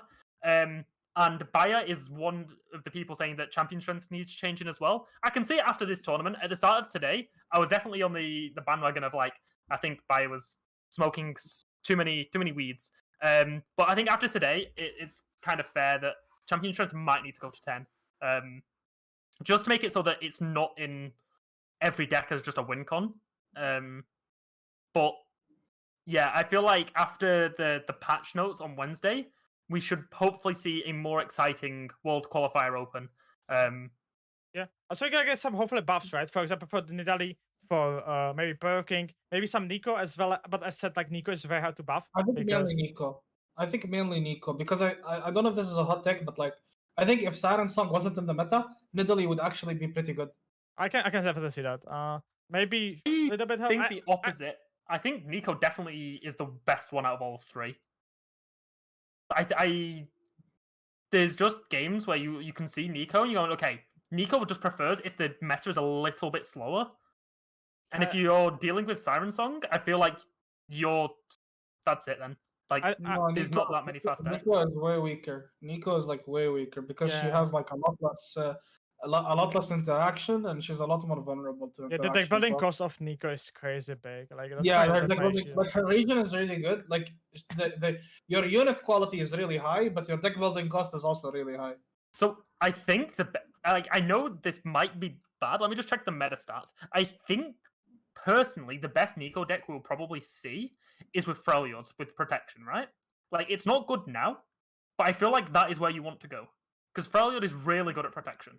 That does not sound like a deck that would exist if they didn't buff it. True, but I feel like if you're going to have a good Nico deck, it's going to be in Freljord. Sure, but I'm saying if they don't touch Nico at all and they don't touch Nidalee at all, and they just remove SS, I think Nico would be on the surface, like on the fringe of existence, and Nidalee would actually be good. Yeah, I can see that. Especially something like Echo Nidalee maybe. But Echo Nidalee is good kind of sensitive. Maybe something different. Echo Nidalee and the Masi Shurima as well. Like both of these will be probably good Nidalee decks. Something like what you mean, like Shurima the Masi? You mean like something like in case of like close to like severe action or something like that, or like would it be like champions? It would be Nidalee Kai'Sa? action or Nidalee Kai'Sa. Oh yeah, Kai'Sa. I don't know. Yeah, definitely Kai'Sa is something that I think is definitely waiting, and I was talking about it. Like I think Kai'Sa is waiting, and like Kai'Sa is getting most like pushed out of the meta by Siren Song. But you know, we saw it like last stand, the World Qualifier Open. Like Kai'Sa was so good, it made me to get to top 8, and like Kai'Sa was by far one of the best decks last meta. So if you look at Kai'Sa's matchup table, if you take out the Siren Song matchups, I think it's almost beating everything else. Yeah. I mean, it's beating I think Karma it's quite set. clear that It's just like the ability to on turn 5 just sometimes auto win. Yeah, I was like It big fan of Karma, Kai'Sa it in the past, and like I'm still fan of it, and I'm definitely seeing that being once again back in the meta. Yeah, it beats Karma. It beats Jinx. It beats. I don't think it beats Jack's Orn, but I don't think it's like extremely unfavored. And then it also beats all the other smaller Demacia decks like Scouts and Tristana. And it's also so stealing game. When I was playing it, I was like so often in my like my World Qualifier Open, I was like so often like, man, I'm not feeling good. But I just played Kai'Sa and into Nasus, for example, right? And like Nasus was a bad matchup, or like Echo Jinx was a bad matchup. But the deck just stealing so many games. So like I think that's definitely something to maybe watch out. And if the Nidalee is a good addition that I saw some people playing as well, that might be then definitely a deck to be looking for after the patch. Of course, we don't know the patch yet. There might be Rika is a nerf. We don't know because, of course, like we don't know how much they're gonna nerf, how much like precedence nerf they're gonna make because they have the data from like from the standard ladder from the last season. So something to be definitely thinking about. The one deck that I really want to see what's gonna happen is the new champion for Poro King, right? I don't know if you're looking at the data. Don't look at it. I want to see what your guess is. What do you think the highest win rate is for a Poro King deck? 45. 42. Okay, so it's 47, and it's with Evelyn. So if you're killing Siren Song, which I assume we're going to, that there's no way that they either don't kill Siren Song or they just do a small nerf. So if just say they kill it, that deck is just going to lose win rate. Like, it's 47, and then like Poro King Bilgewater is the next one with 39. So like, but that's what I was saying. Like, is it issue? I don't think Poro King should be competitive card. I don't think Poro King should be competitive card. I think it should be meme card that people are gonna be having fun with. I don't think we want to have Sandisk again. Sandisk was so miserable when. See, you say this, but they did the exact same thing with Rise. Rise should have stayed a meme card, and then they just pushed it into playability. No, Rise never became good. Like Rise was a niche pick that had good matchups. Tournament deck, yeah, it was a tournament deck. Okay. If Poro King becomes a tournament deck, that's fine. But like, the nature of Poro King is very different from the nature of Rise and Sandisk. These two are combo decks. They will have polarized matchups even if you make them good. Obviously, Sandisk's case, it became a little too good, so it didn't matter. But with Poro King, if you make it good, it's just going to be oppressive. Yeah, like the gameplay is just not fun. Yes, but as in like, let's be honest. Having it sit at probably it's going to go below 30% win rate. I still think it was going to require a buff. Like, even if it's not pushing it into 50%, I don't think they're going to be happy with one of the new champions being sub 30% win rate. Yeah, I can see that as a small buff, but I would be just scared of like pushing the deck a little bit more because then we can have Sandisk once again, and we don't want meme once again becoming the terror of the thing. And let's be honest, playing again, if pros are good, it's not fun to play. The deck is gonna stat check you, and it's gonna be all that they're gonna be, and they're gonna have miserable time. I'm gonna tell you that. If pros good, you're gonna have miserable to play against with so many decks, and they're gonna be having fun. And I said I don't mind having meme decks or meme champions. I don't mind being ASO. I don't need ASO being good. Let's be honest. It's 10 mana. It's just the dream payoff, right? The perking, the meme of pearls, right? That's something I think it's completely fine for the game, and it should stay that way as well. I wonder if Poro King will see better play with Braum. No. With the free Poros. Doubt. But, no, Braum's bad. I feel like they want to make the games go longer. Poro King, but like they can't survive that long. I can see that one be going into the game. The wait is over. Let's go for the semifinals. It's gonna be teams against Ragnarosish. I think so. Yes, we're gonna be watching that game. I know that. And on the second half, we have Sokoi against Baby Savage. So interesting matchup. As said, very big win for everybody. I guess the most known player is Ragnarosish here as well. I would say Sokoi. These two are like the maybe coming in like as a maybe a little bit favorite because we know them a little bit more. But of course, both teams and Baby can definitely show up some good gameplay as well. Yeah. Looking forward for that. I said we once again gonna crown the new champion. Champion we never saw in the past, so I'm looking forward for that as well.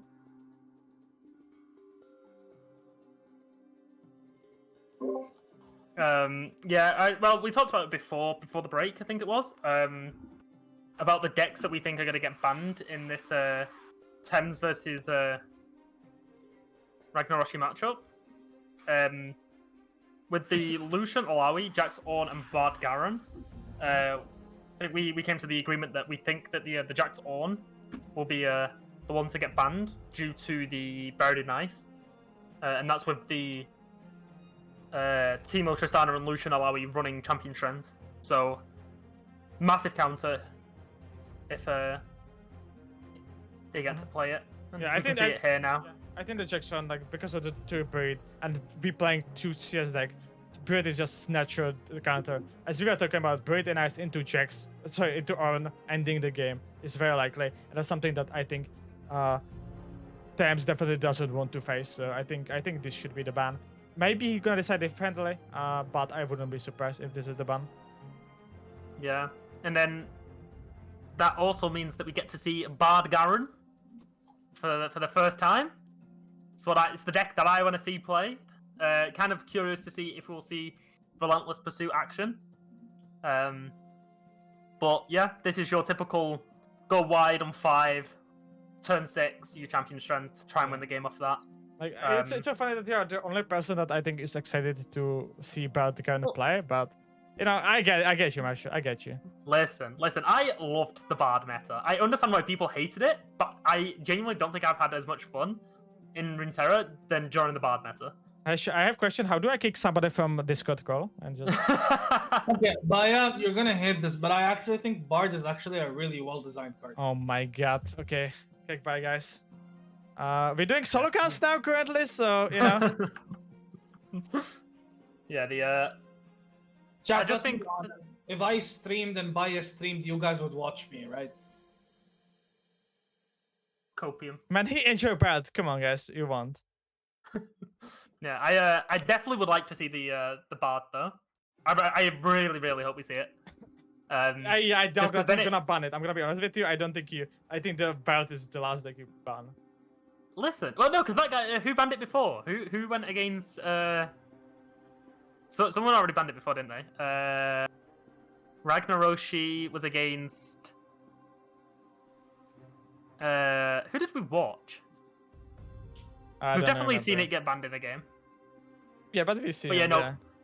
Our expected bans here are Jax on, and did we agree on the Fizz from the side of Thames decks being banned? I think it can be definitely interesting from Ragnar. I think I can agree with Fizz, but I know some people are thinking that Jax on beats is as well. I assume that Jax is gonna get banned, so maybe actually being like I'm gonna play 2 CS decks and maybe into the Fizz it's the strongest.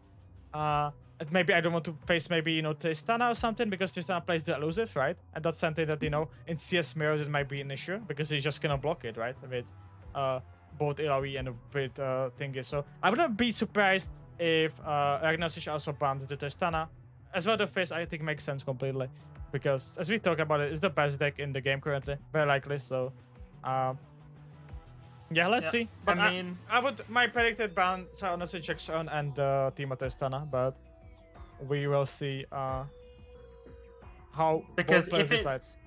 If it's Fizz that gets banned and Jax on, it's a CS mirror for like both of them, and then it will literally just be who has attack token on evens and who draws do you CS. have champion strength? Yeah, exactly. and who draws CS. That's exactly how the game. I think you're supposed to ban Tristana every time. Yeah, I think Tristana I agree. and Jackson.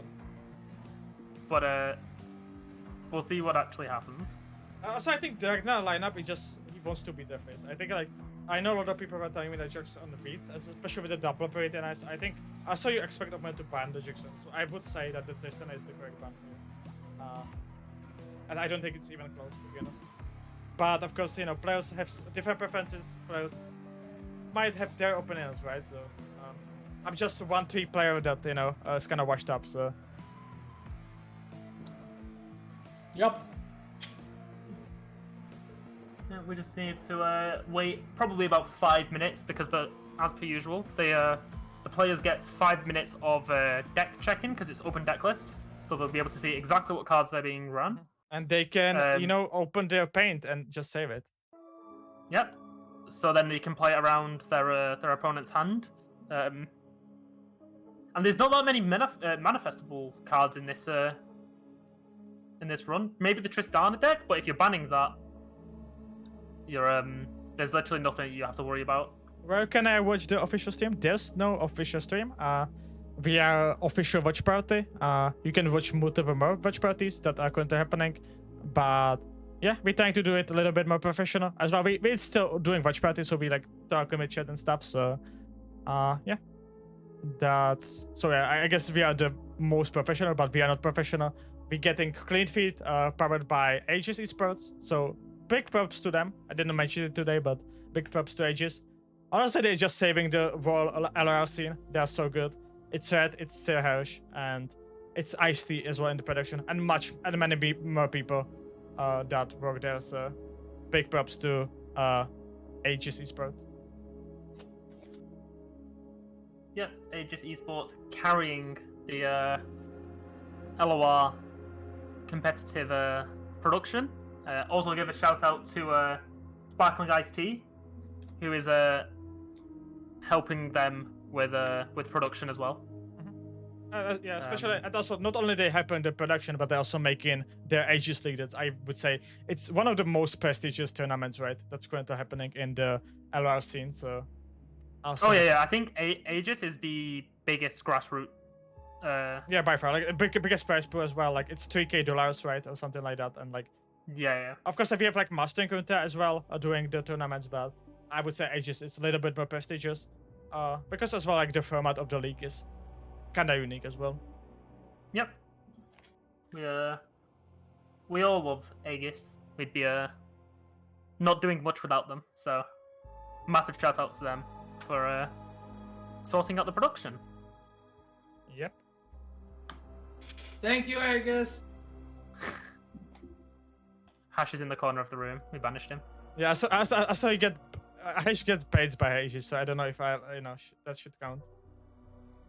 Oh yeah, he's supposed to say hashtag ad. No, I don't. Wait, I don't get paid by them. Wait, you didn't get for that casting when you were casting last season? No, I did, but not anymore. Oh yeah, you don't anymore, but you used to. Okay, we did get the bans. Yep, bans are correct. So I get to see my Bard Garen, hopefully, as long as he doesn't get 2-0'd and lock in the Lucian Alawi. So we will see. Oh, it's game 1. Yes, we got it. He's got a really good hand as well. I like this. This just full keep, right? Yeah. Yeah, it's a full keep. Oh, double go. Oh, I like that because you're probably not playing the Squire on 3. Yeah, definitely. You play the It's dog into Battlesmith into dog. Oh, I like this. But Tame set is also very good. Let's be honest with that. But Ragnaros is the attack token. The attack token can change completely everything. Yep. If he passes on 3, he'll bank the mana going into 6. If he's got the Relentless Pursuit now. Sure, that's like maybe good alternative, but we're gonna see big face next turn, and that's something that's maybe gonna be kind of worrying there. Oh yeah, no. We can threaten it. No, we can't threaten it with the birds, unfortunately. We can remove it over time, but they also have a sunburst. You see the sense of single combat? We can single combat the Husk if it's something like Challenger, if it's something like very scary for us, you know. Spell sheet, we cannot single combat this though. I mean, you can. Well, you can, but you don't kill it. It will remove the spell shield. However, it's not that good. Yeah. Okay. The ideal draw now for next turn for Ragnar Roshi is probably the Badger Bear. It'll become a 5/5, which means he'll be able to block the Fizz. It'll probably require a Sunburst. Yeah, very concerned if I recognize this big face. Like, this big face just, like, gonna be doing his thing. He's just gonna be chilling here, and, like, it's very concerning for Ragnar. I'm gonna be honest with you. Like, that was a lot of towards Bard's level up. Towards Bard's level up, so Bard is a 0 of 20. We just gained a lot. 4, 8, 12. 12, yes. So we're over halfway with just the one action. Yeah, but we're still looking for he's CS. That's like passing because it's show for Ragnar. Like, he's looking for CS, right? And if we're gonna get it in the next 2 draws, though, like, we just insta win. Let's be honest on that. If we don't, it might be hard, but. So, you're not doing anything with the mana here. I think you're playing the 3 mana Squire from the side of Ragnar Roshi, so that you can have the surprise 0 drop. I can see that. I think as team, so you just go for Eye of Nagaka here. I just go to the get face up to attack, you know, push for damage. And this fish is gonna cheaply, you know, decimating the opponent, you know. Eventually it's just gonna kill it. Oh, interesting play. Didn't go for Eye of Nagaka. I don't know if I like it exactly. But maybe he wants to keep. Oh, I get it. He wants to keep the Sunburst to answer Garen. I think that's his play. However, he does lose to a Garen plus form up. Wait, he's running form up, right? Let me just double check. Yes, he is. Okay, yeah, no, I think that was the correct play for the Sunburst. Yeah, I don't mind that. But yeah, let's see if he good pairs. So right now, so if he get a CS on turn 6 with the 9 mana, I think that's something he's looking for and he's hoping for. The chance are not that small. It's 10%, I would say. So, No, higher. higher. Yeah, he's got 3 cards in deck with 30 cards. So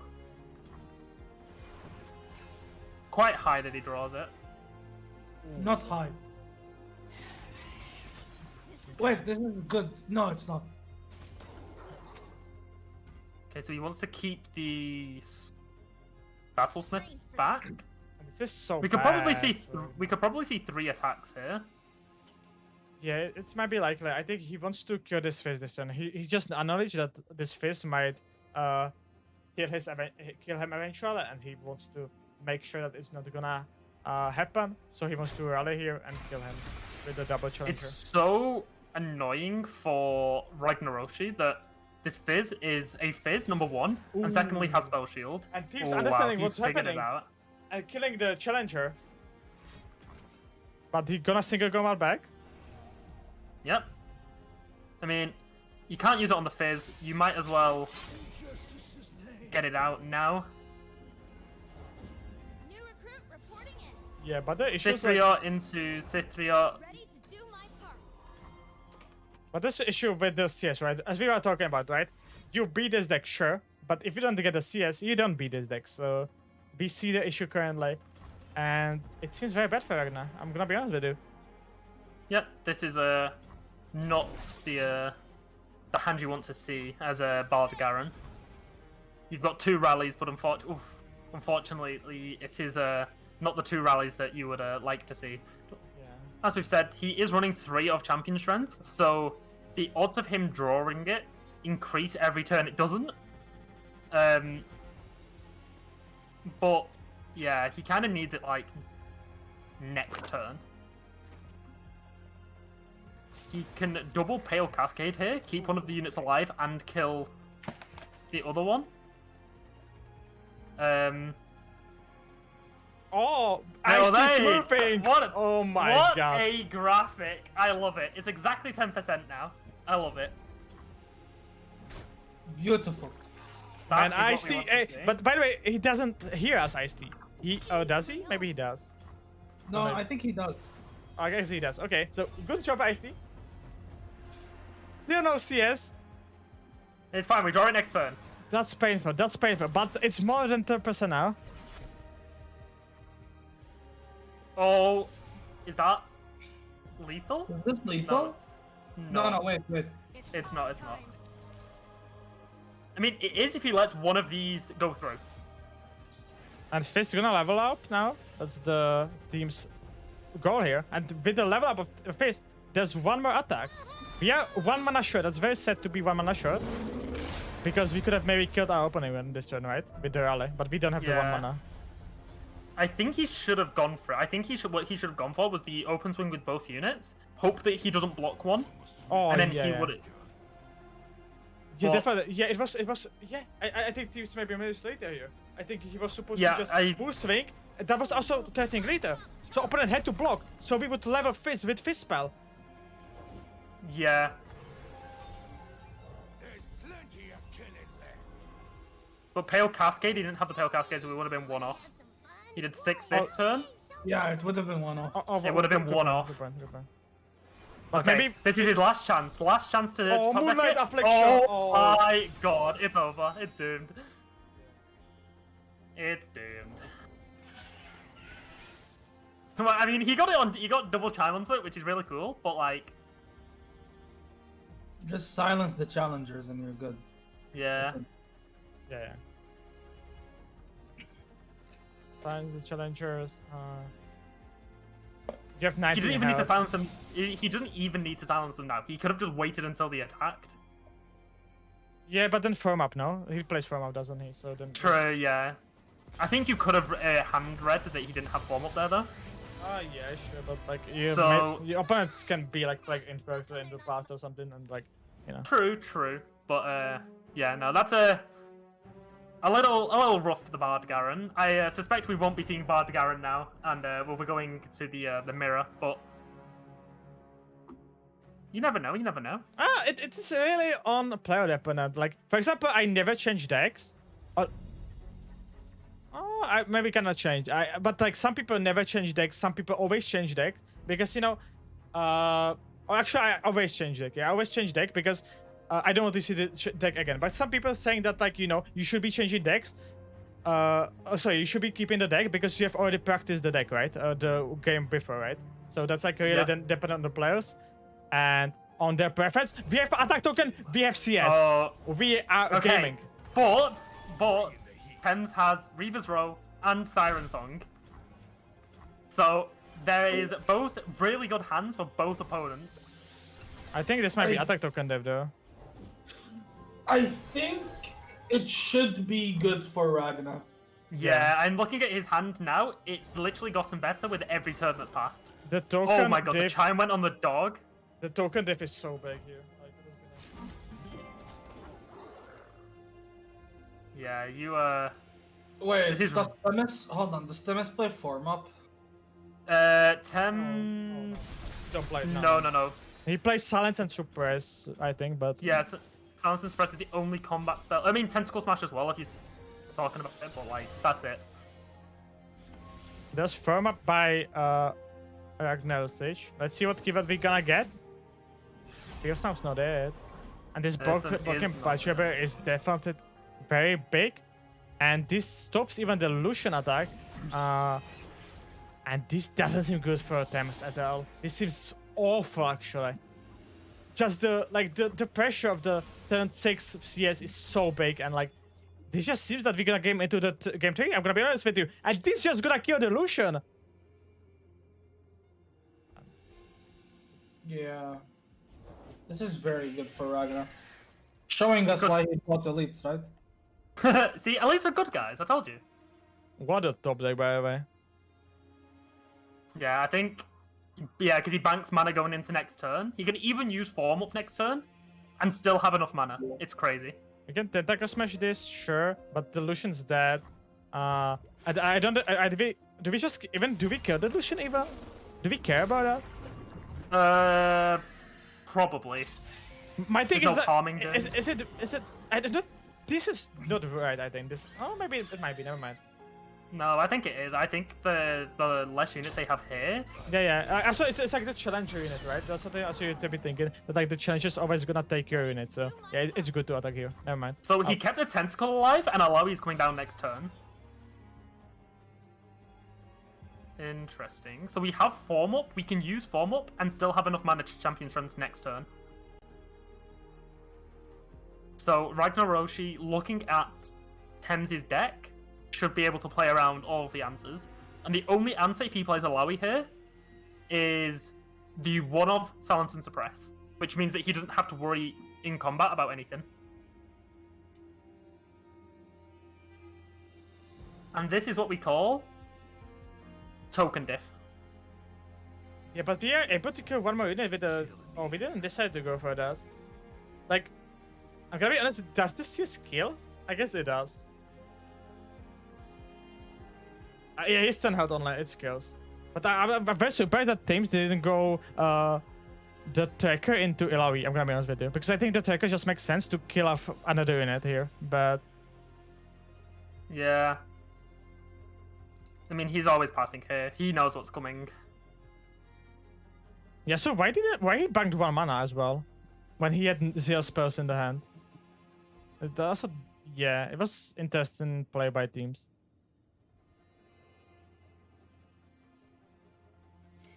So what I think we're going to see here is Champion Strength to get cast and an immediate FF. I don't think there's anything he can draw. I don't know, not going for the tracker is just strange to me, I don't know. Now what is the Lucian? How is the Lucian better than tracker? Like, what does the Lucian accomplish? Well, this Alawi is going to 6 attack. I guess maybe teams just said if they have CS I lose, right? And that's maybe what happened. Yeah. But this firm up is gonna do actually, you don't trade actually, never mind. I don't think, no, there's no reason to. There's no Yeah, reason to it do it. doesn't make sense, yeah. Also, I was thinking if we maybe, no. Ooh, don't do He's- that. He's getting baited. That's not great, like, this area is gonna be 2-6 again. Why are we doing this? We getting less wide. Opponent cannot see us answer or something, like... Yeah, I mean, I understand why he's doing it. Alawi's like one of their big win cons, but like, it's not like you're winning next turn. It's just incorrect, no, it's just incorrect. Yeah. I used to win, I think, here, but... why? Like, Yeah, there should be. To a 6 attack. I mean, yeah, he's dead anyway, but like, that form up was not the correct play. like, he's still winning, but, you know, imagine if opponents like double turbo here, as like maybe getting some, you know, lifesteal guy, for example, you know, you can... Dunekeeper. Junekeeper, exactly, like, yeah, exactly, like, you can just lose the game. Wait, you're not winning I mean, here as well. He's alive. Yeah, he's alive. I mean, yeah. Temis is alive. Temis is alive. Because we decided to block Ilaoi. I don't know why. Man. Why are we blocking like this? Huh? Okay, he's won. Oh, never mind. Ignore me. Marshall, come on. Ignore me. Sorry, I'm seeing things. It's the hallucinations. Nice block last turn. It's fine, he got champion strength, guys. Moonlight doesn't exist. Yeah, my favorite Sirens? Bilgewater Siren Moonlight. Song. Wait, if he's Siren Songs? Oh, that's kind of interesting, actually. Never mind. No, you always go DT reverse row this turn. Yeah. Hey! Tough borrow. Okay, Bard is going to grow everything each time a chime is drawn. Next turn we have Garen into Relentless Pursuit. It's basically a win for Naroshi. He just went the extremely long way about it. Oh my god. Does he even here? Like, opponent CS next Yeah. turn. Yeah, no. Oh, It's he lethal. doesn't have units now. Oh yeah, he doesn't have blockers. It's lethal this turn. Yeah, Garen into Rally. Yeah, so they're like, good point. My heart Like- and soul for Demacia. That's an 8/8 Garen. See, this is what I like to see when I play the game. I like to see a 6/9 Bard and an 8/8. But like Garen. Ragnar almost like threw the game. I think he could have lost like very easily. Like the Ilaoi block just didn't make any sense. Let's be honest on that. So that is game 1. And we No, game two. had Sorry, game 2. The game 2. game 2, and now we're gonna game 3. And what's better than seeing mirror? It's a CS mirror, as we saw it very often times. Token might decide. So let's see who's gonna get the token attack on 6. That's the most important one. As well, of course, So- hand depends, but you know, it's the CS mirror. literally the matchup here is if both players know how to play the deck, who has attack token on evens, who has champion strength. They are the 2 requirements to see if you win this game. Yeah, so reverse is very important, I would say. For example, who attacks on 6, then he wants to reverse on 4, right? For example. Oh yeah. By the way, Sandsog doesn't matter in this matchup at all. It's all about reversal and CS. Honestly, I wouldn't be surprised if you mulligan Sandsog in this matchup. You do. You have no time to play it. Yeah, you can. Yeah, I do agree with you. But I think a lot of people wouldn't do it. But I think you should. I know. do it.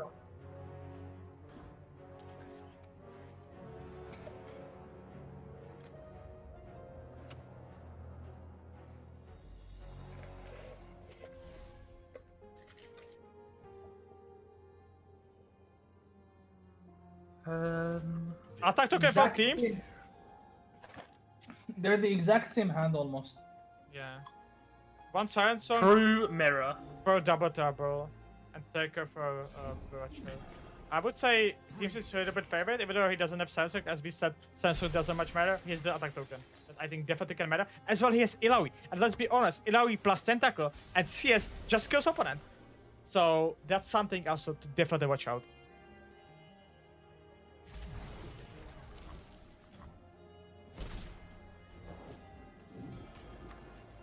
There's plenty of killing left. Okay, so we're seeing the development. No champion strength yet. in either hand.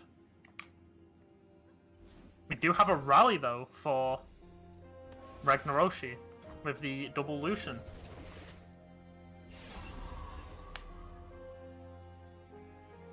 Okay, challenger. That's beat Ilaoi? That's very good. I'm gonna be honest. Especially like there's gonna be big tentacle. Both Ilaois might get very scared, let's be honest. Mm-hmm.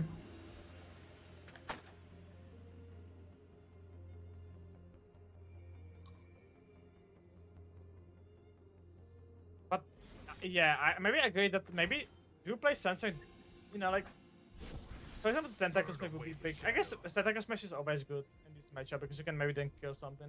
I guess it's kind of whatever then. I would say a little bit lower on the units, to be honest. I think you want to usually like 2 attacks and like 1 attack units. Ooh, you block here. Interesting. That's probably correct. I can see that. I think you play Lucian here. You go for the Ilaoi. But then the opponent's Ilaoi is gonna be bigger. As well, like, actually, if you play Ilaoi here, opponent gonna play his Ilaoi, and he's gonna challenge your next turn. That can be big play and maybe the deciding play of this match. Especially considering neither of them drew their other win cons. Yeah, exactly. And of course, we don't see the hand; they don't see as well. But like, you always want to take the Ilaoi because you know it's overwhelming it, as we said, with 1 tentacle and Ilaoi just pushes like infinite damage itself. So, with just CS, yeah.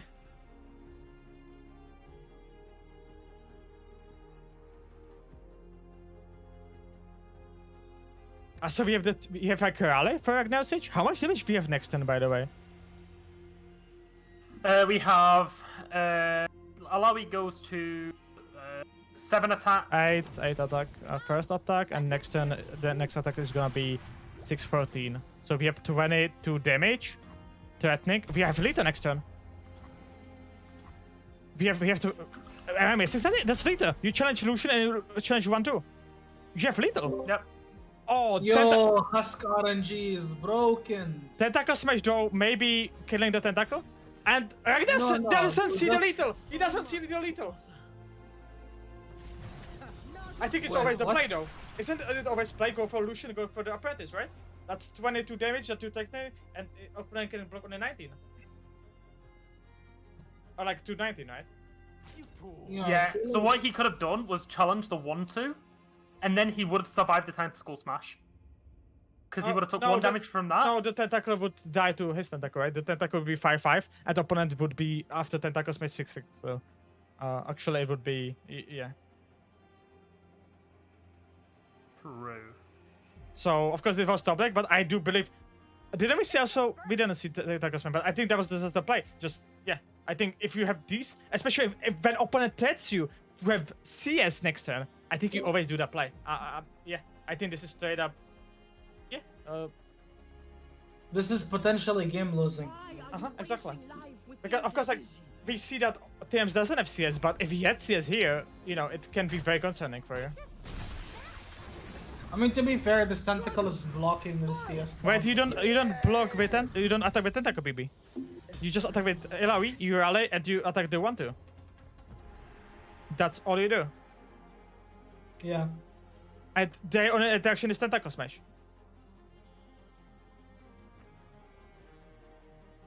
I think, by the way, like right now, based on the hands that we see, very likely still winning, but could have been definitely game losing. So Lucian's leveling. What's Lucian at? The Thames Lucian. Is that he's on 2? If he attacks, he's forced to Ragnarosh. He's forced to block. We could see a Lucian level. It's it'll be close.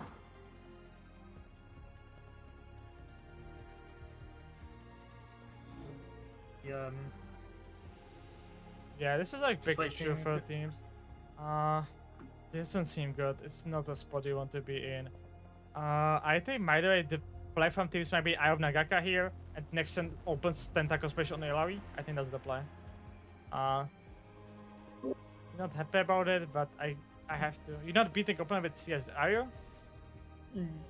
Oh, he's going for. Oh. Ooh. Yeah, I think the overwhelm is what you needed Wait, to isn't deal with Lucian there. leveling? Isn't Lucian leveling maybe? Oh, Lucian I is thought he leveling. did 2. Ooh. That's the purpose of the play. Do we have? But Eli is gonna be able to block the Lucian. That's the issue. Yeah. He doesn't hold any buffs in the deck, so. A little awkward.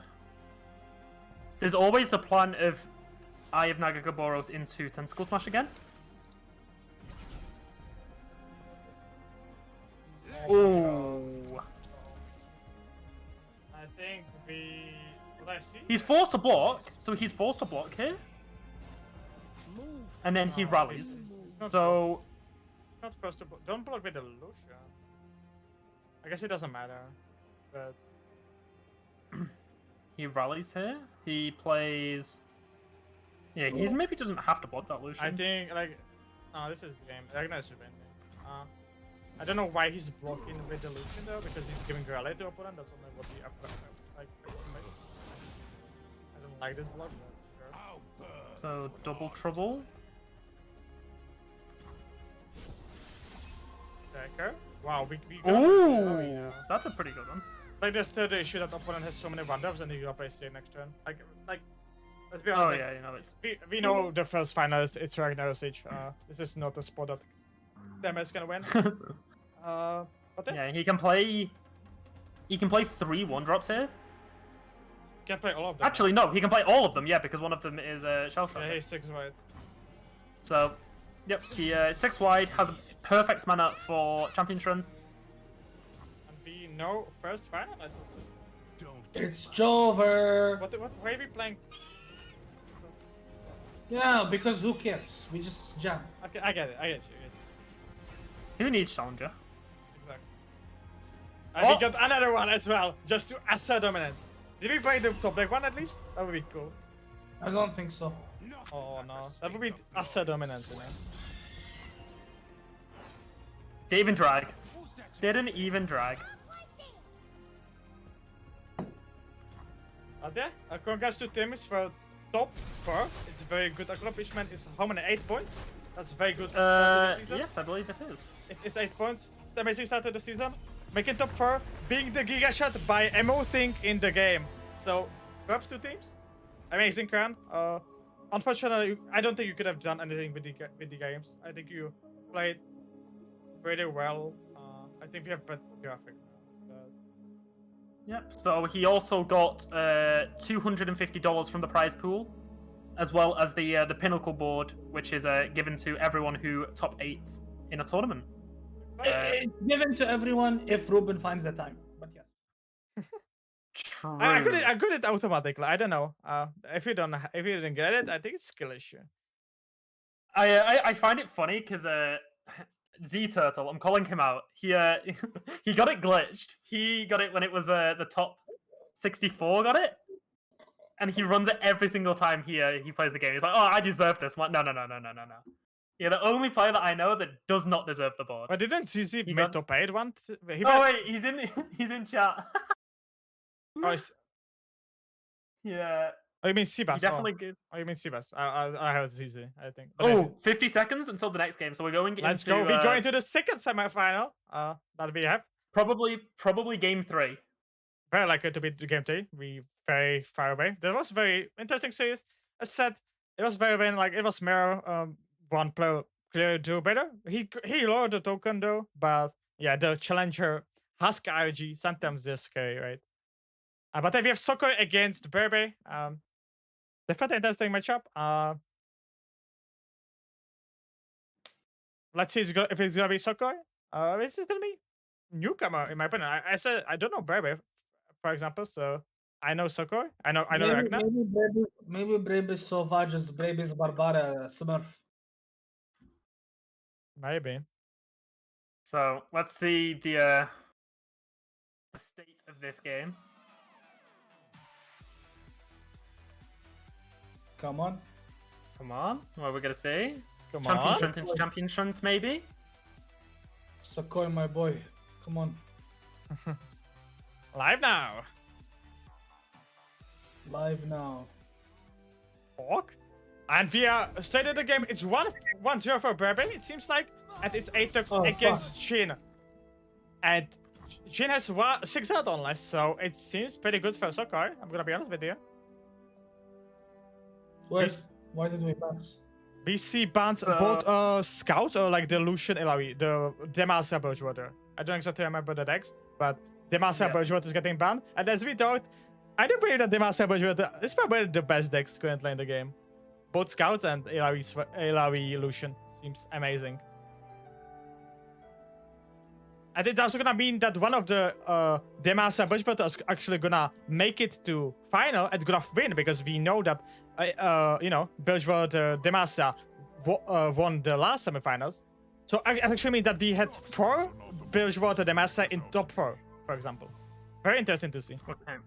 I pulled up the deck lists just to see. Play an Aka.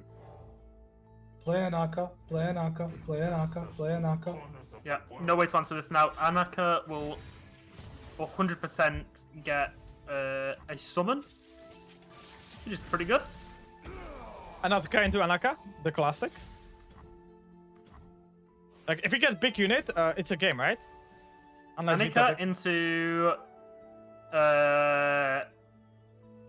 Doratu is my guess. Yeah, any big unit ends the game. Hold on. Wait, this is difficult actually. Yeah, it's very hard for Sakurai there. He might be first, and then the Sunhawk is big punish. Because we see the hand, but of course Sakurai doesn't see the opponent hand, so he doesn't know that the open attack might be the best play. There's a world where you open, and then you go for Vayne, Valor, Tumble. Oh, I can see that. Yes. That's actually pretty good. And maybe just Anaka Tumble as well, might be an option as well.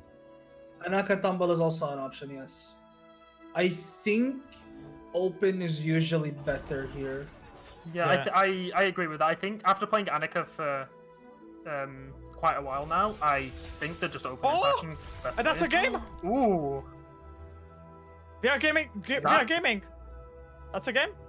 GG. That's a game. That's a game 3 then. Nice. Skill diff. Wow, look at these Alani decks. Wow. They're getting the wins with this overwhelm. Mini mommy.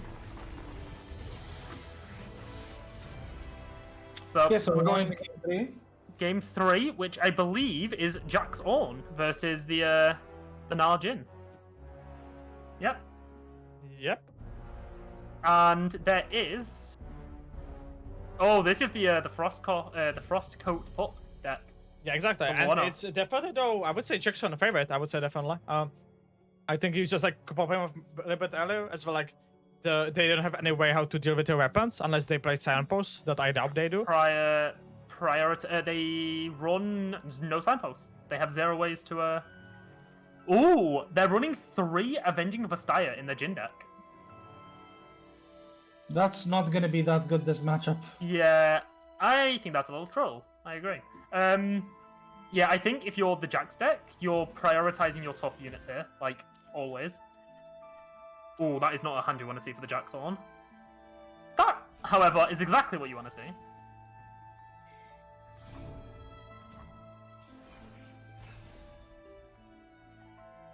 So let's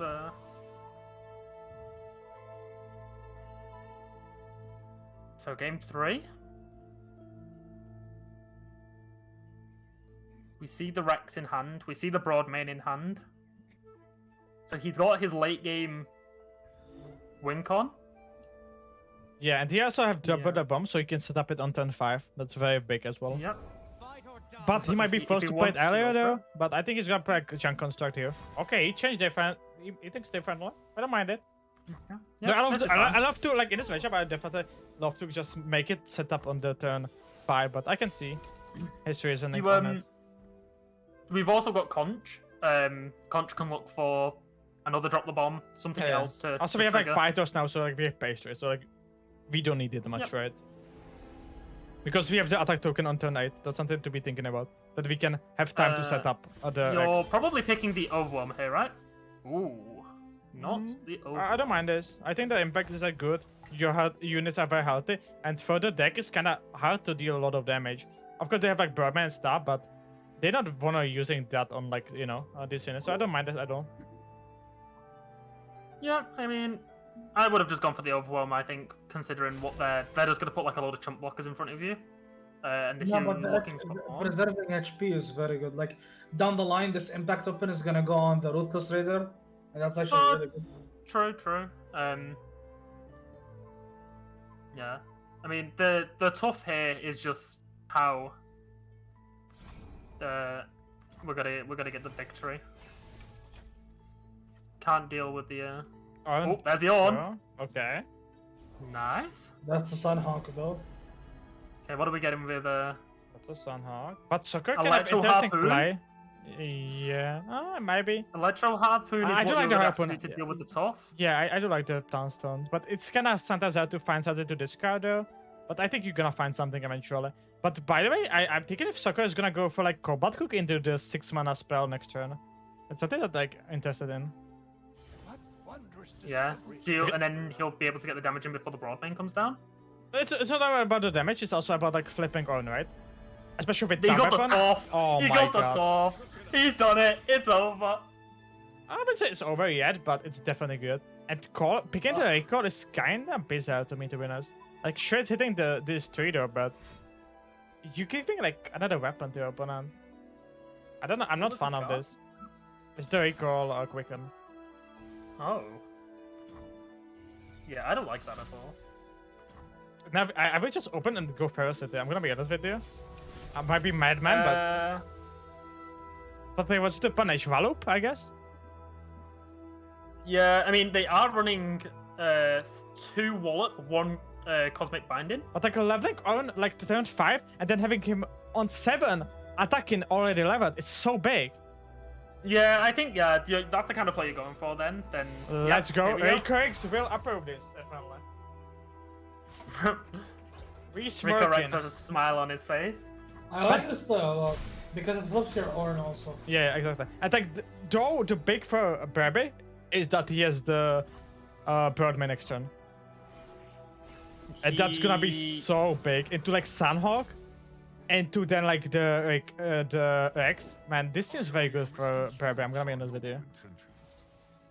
Yep. He's got a lot of ways to deal with it. We can forge that tough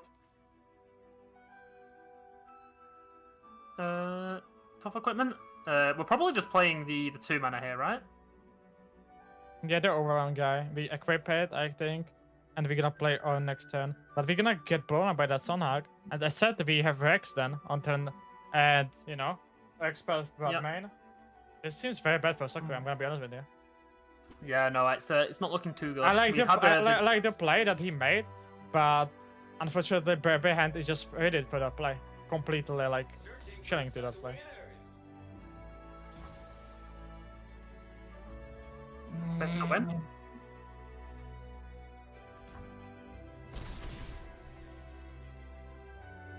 It's been to win. Like the Rex gonna do so much damage. Like it seems so bad. Yeah, the Rex is guaranteed to. It's not guaranteed to do any amount of damage, but like it will do a lot of Nexus damage. Because as long as 2 hits the unit, it dies. If it's not already damaged. Okay. We didn't play anything then, which is weird. Good. Because we missed out on a double forge. I made this hammer. It was so good I named it. Get a weapon now, but the Sunhawk is so big here. And like next to, we can also set up the man. This is so good. Like Web is so happy to see this. Like, I think he's just like yeah, he's so happy to see this. So he pie tosses the 1/2 here. He pie tosses the 1/2, and he's gonna page trade. He's gonna page trade the 1/2 again. So Jin perks the ability, and he perks the X, and he's gonna X and kill the bird. Yeah, this is so big. Do you play even the Jhin? I think you play Jhin here, by the way. Yeah, you play. Oh, maybe because of the fish fight. I don't mind the Pro Tapple as well. Oh, as well now. The Lord as well. Oh my god. Yeah, no, this is a. Wow, Burberry hand is amazing. This seems so good for him. Yeah, and he set up There's the fire toss. And if he's knowledgeable, he's gonna paste to the 1-2, so he has big odds of hitting the Iron. Because Jhin ability gonna give you the 1 damage that you need. Yep. Yeah, no, it does not seem very good for this Ornn to do anything. He's just been locked down. You can also group shot on here. That's a good point, I guess. Yeah, I just saw that. But then you don't have way how to perk X next turn. I think you just like paste it and like, yeah. Just chill. Oh, right? actually, yeah, that was the play to group shot on here. Yeah, it's actually I was so focused on the X, and I think Bebe as well was so focused on X. But I think you should have not Pythos here, but you should have just group shot here, because next turn you might lose to opponent to back in or like having the fish fight, right, and killing your broad main. Then you don't kill the own as a Bebe, and that can you lose you the game. Holy. That's a good point. That's a good point. Yeah, this was group shot this turn. We all got focused so much on the Pythos into X that it was just a mistake though. Big Ruthless Raider doesn't really do anything here. Yeah. So here's the group shot. Okay, see this CC is in the no matter line. good for that. I don't mind that then. Yeah. Of course, like then you don't have frags before attack though. But maybe you just can keep the X though. That's maybe keeping the X as the insurance that you're gonna kill or like have answer to another threat is not bad, How So does yeah. how does Sakoi win this game? It's not possible, right? No, it's over for him. He's got barely any units. Because of There's the nothing that he- because of the Valop, I think it's not possible. I think if there wasn't a Valop in the hand, but of course Sokoi doesn't know that, so. But it I mean, definitely even seems good if for Bebe. he had another on, he would open attack, activate the Rex, and as long as he didn't harsh winds, as long as he got the plunder, he would have got Riptide Rex and get the win. Because he would have killed the development. Like he's got the pup here, but like the pup, even when it comes down as an overwhelm, it's still not enough.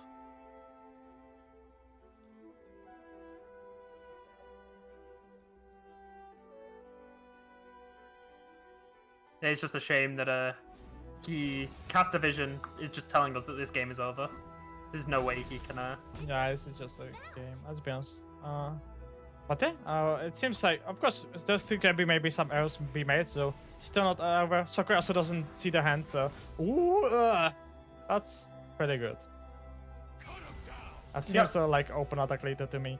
Here's the harsh winds though, so he can still delay it, but Rex gonna seal the deal with the Jhin ability as well going on. Rex is straight up 9 damage. He can still get the unit and heal. It might be not the game yet, but it's gonna be definitely the game with the double paster we see in the hand. So, yeah.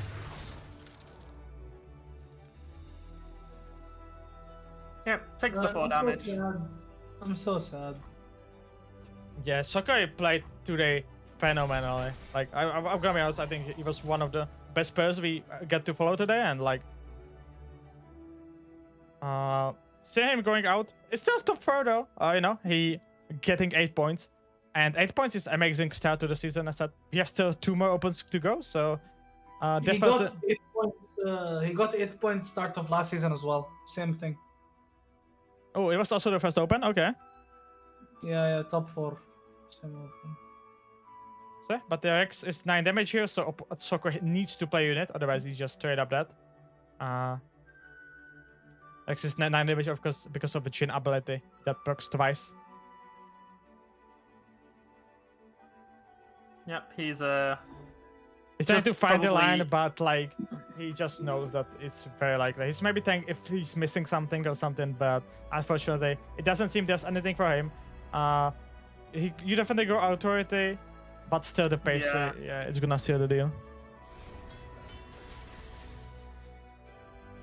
Rex is gonna push here. How much? 7? 6. 7. Rex is gonna push like I think this is 8 damage total. No, 7. It's 7. Come on, I'm And the then- bad.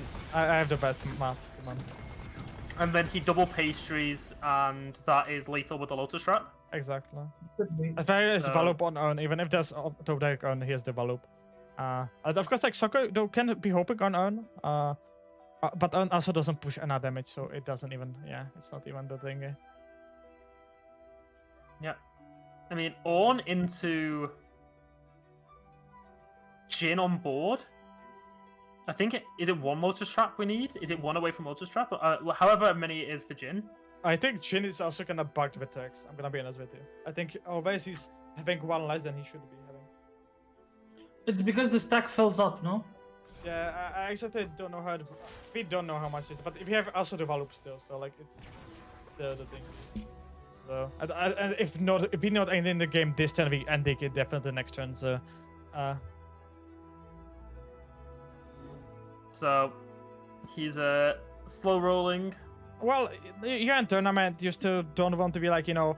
the guy that missed something. Like let's be honest on that. You still want to go for every year out. So I think it's gonna put understandable. It's semifinals of a big major. So, even though it might seem like opening for us, I would do the same. I'm gonna be honest with you. Kindle picked me. That's why Smith. That's why she's Smith. Where is the That's mainstream? one. There's no mainstream. There is only our stream. I mean, there's other streams as well. There's other stream. but, There's only official watch parties that are powered by AegisEsports. Could be closer.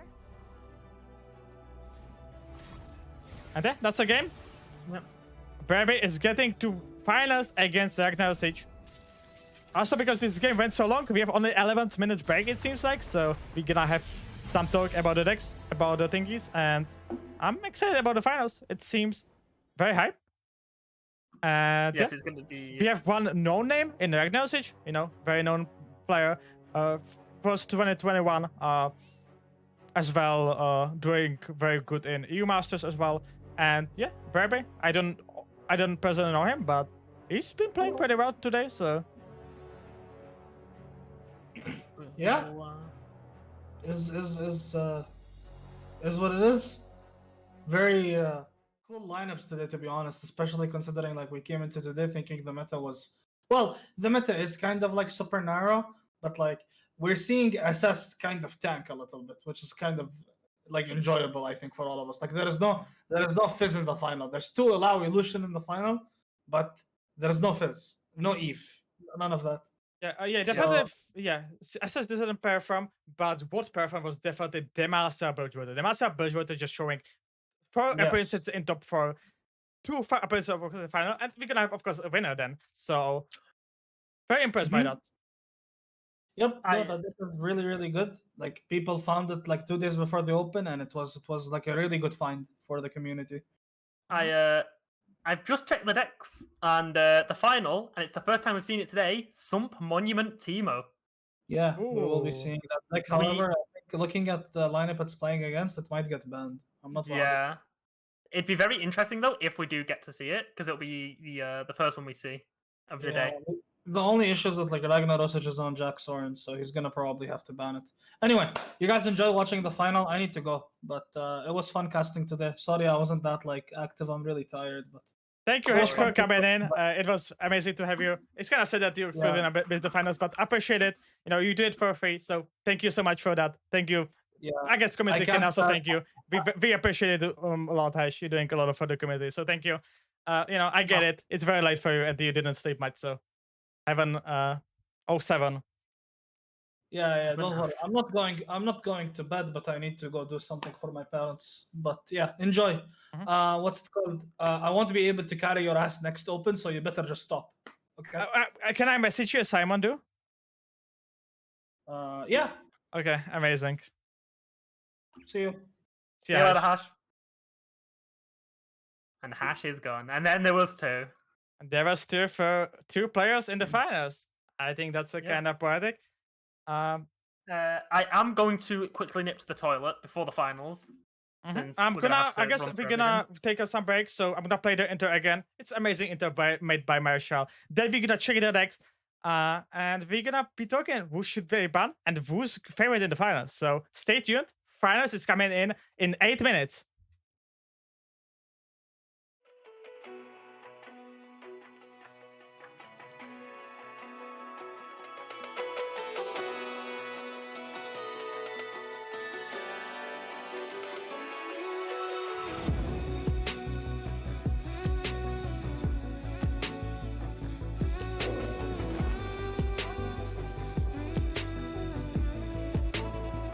When darkness falls, you are my light. You take my hand and hold it tight. You are my home. I know it now. Don't let me go. We're safe and sound. I see your beauty shine. You radiate with light. Our hearts dancing time. You're one of a kind. Shine on and feel my heart. We're never lost, even when I'm gone. Like circles on from near and far, above the flower bed.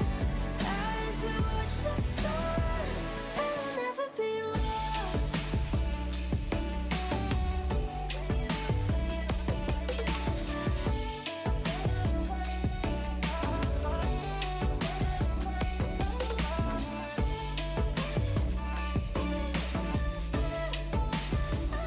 You are my home. You feel my pain. My soul is yours. Two souls the same. With you, I'm everything. You never asked me to change a thing.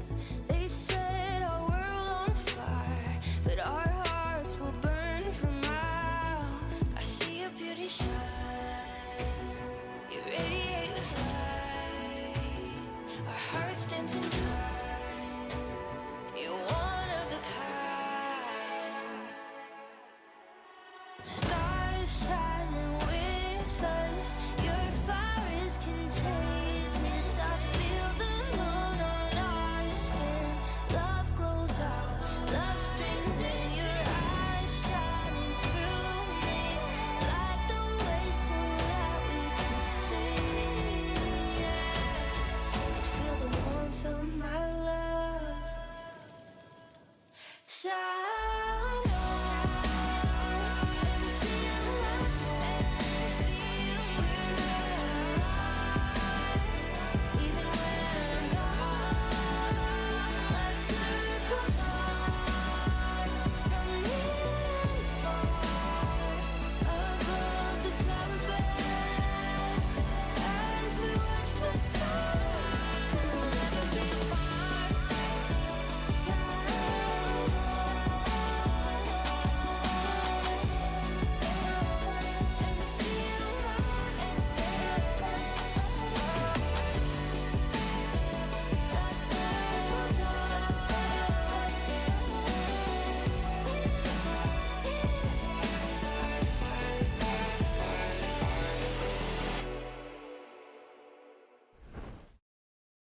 We are back. We are back.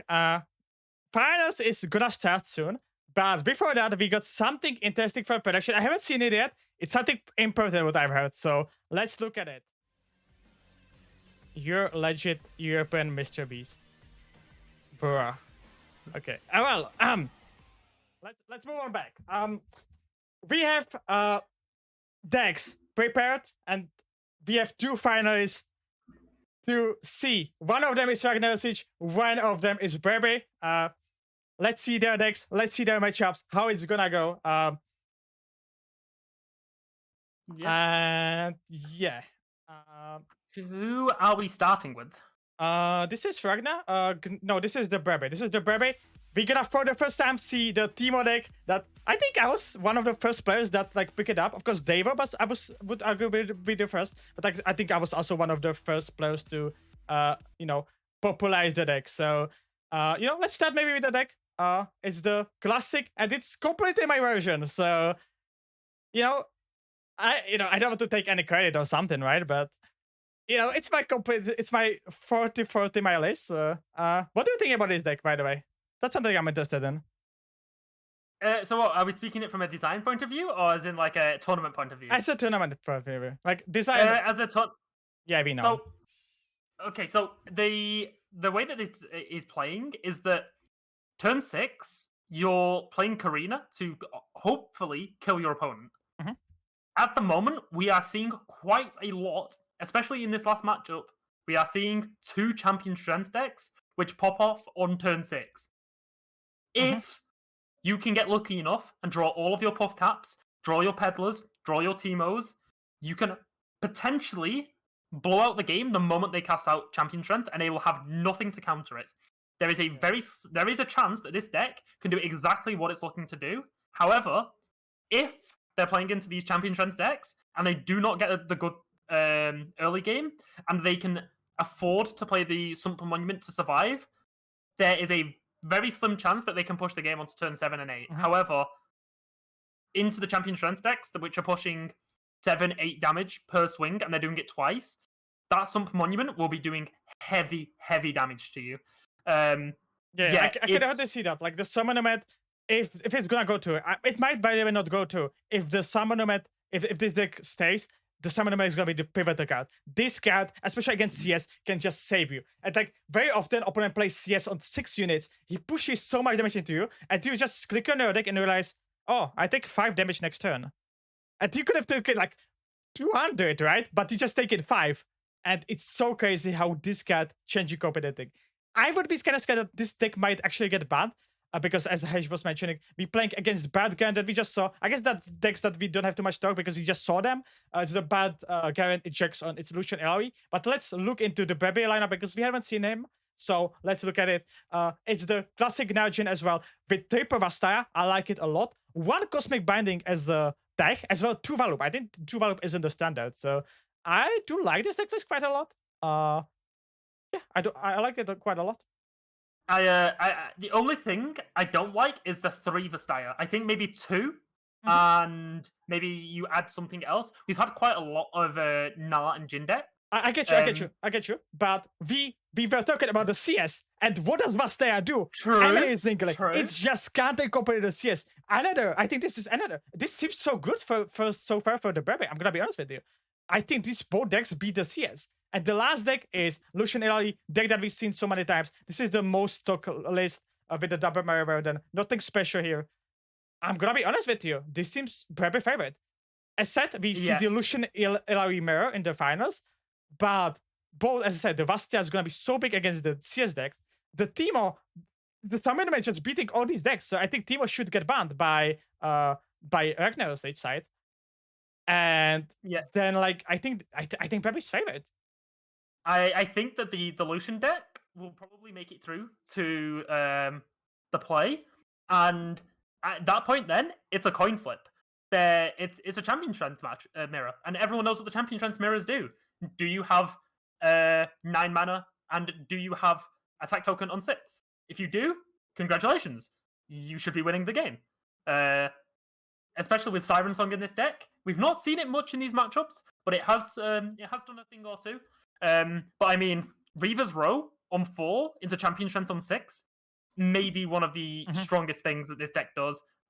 You throw an Alawi in there for an extra win con. Let's see the road of the players as well. Sorry for the thingy. I want to catch it before the prediction moves away. Right now, Siege had to beat Frozen Fire, Hollow, Temes, and we could have seen, and now he's in finals.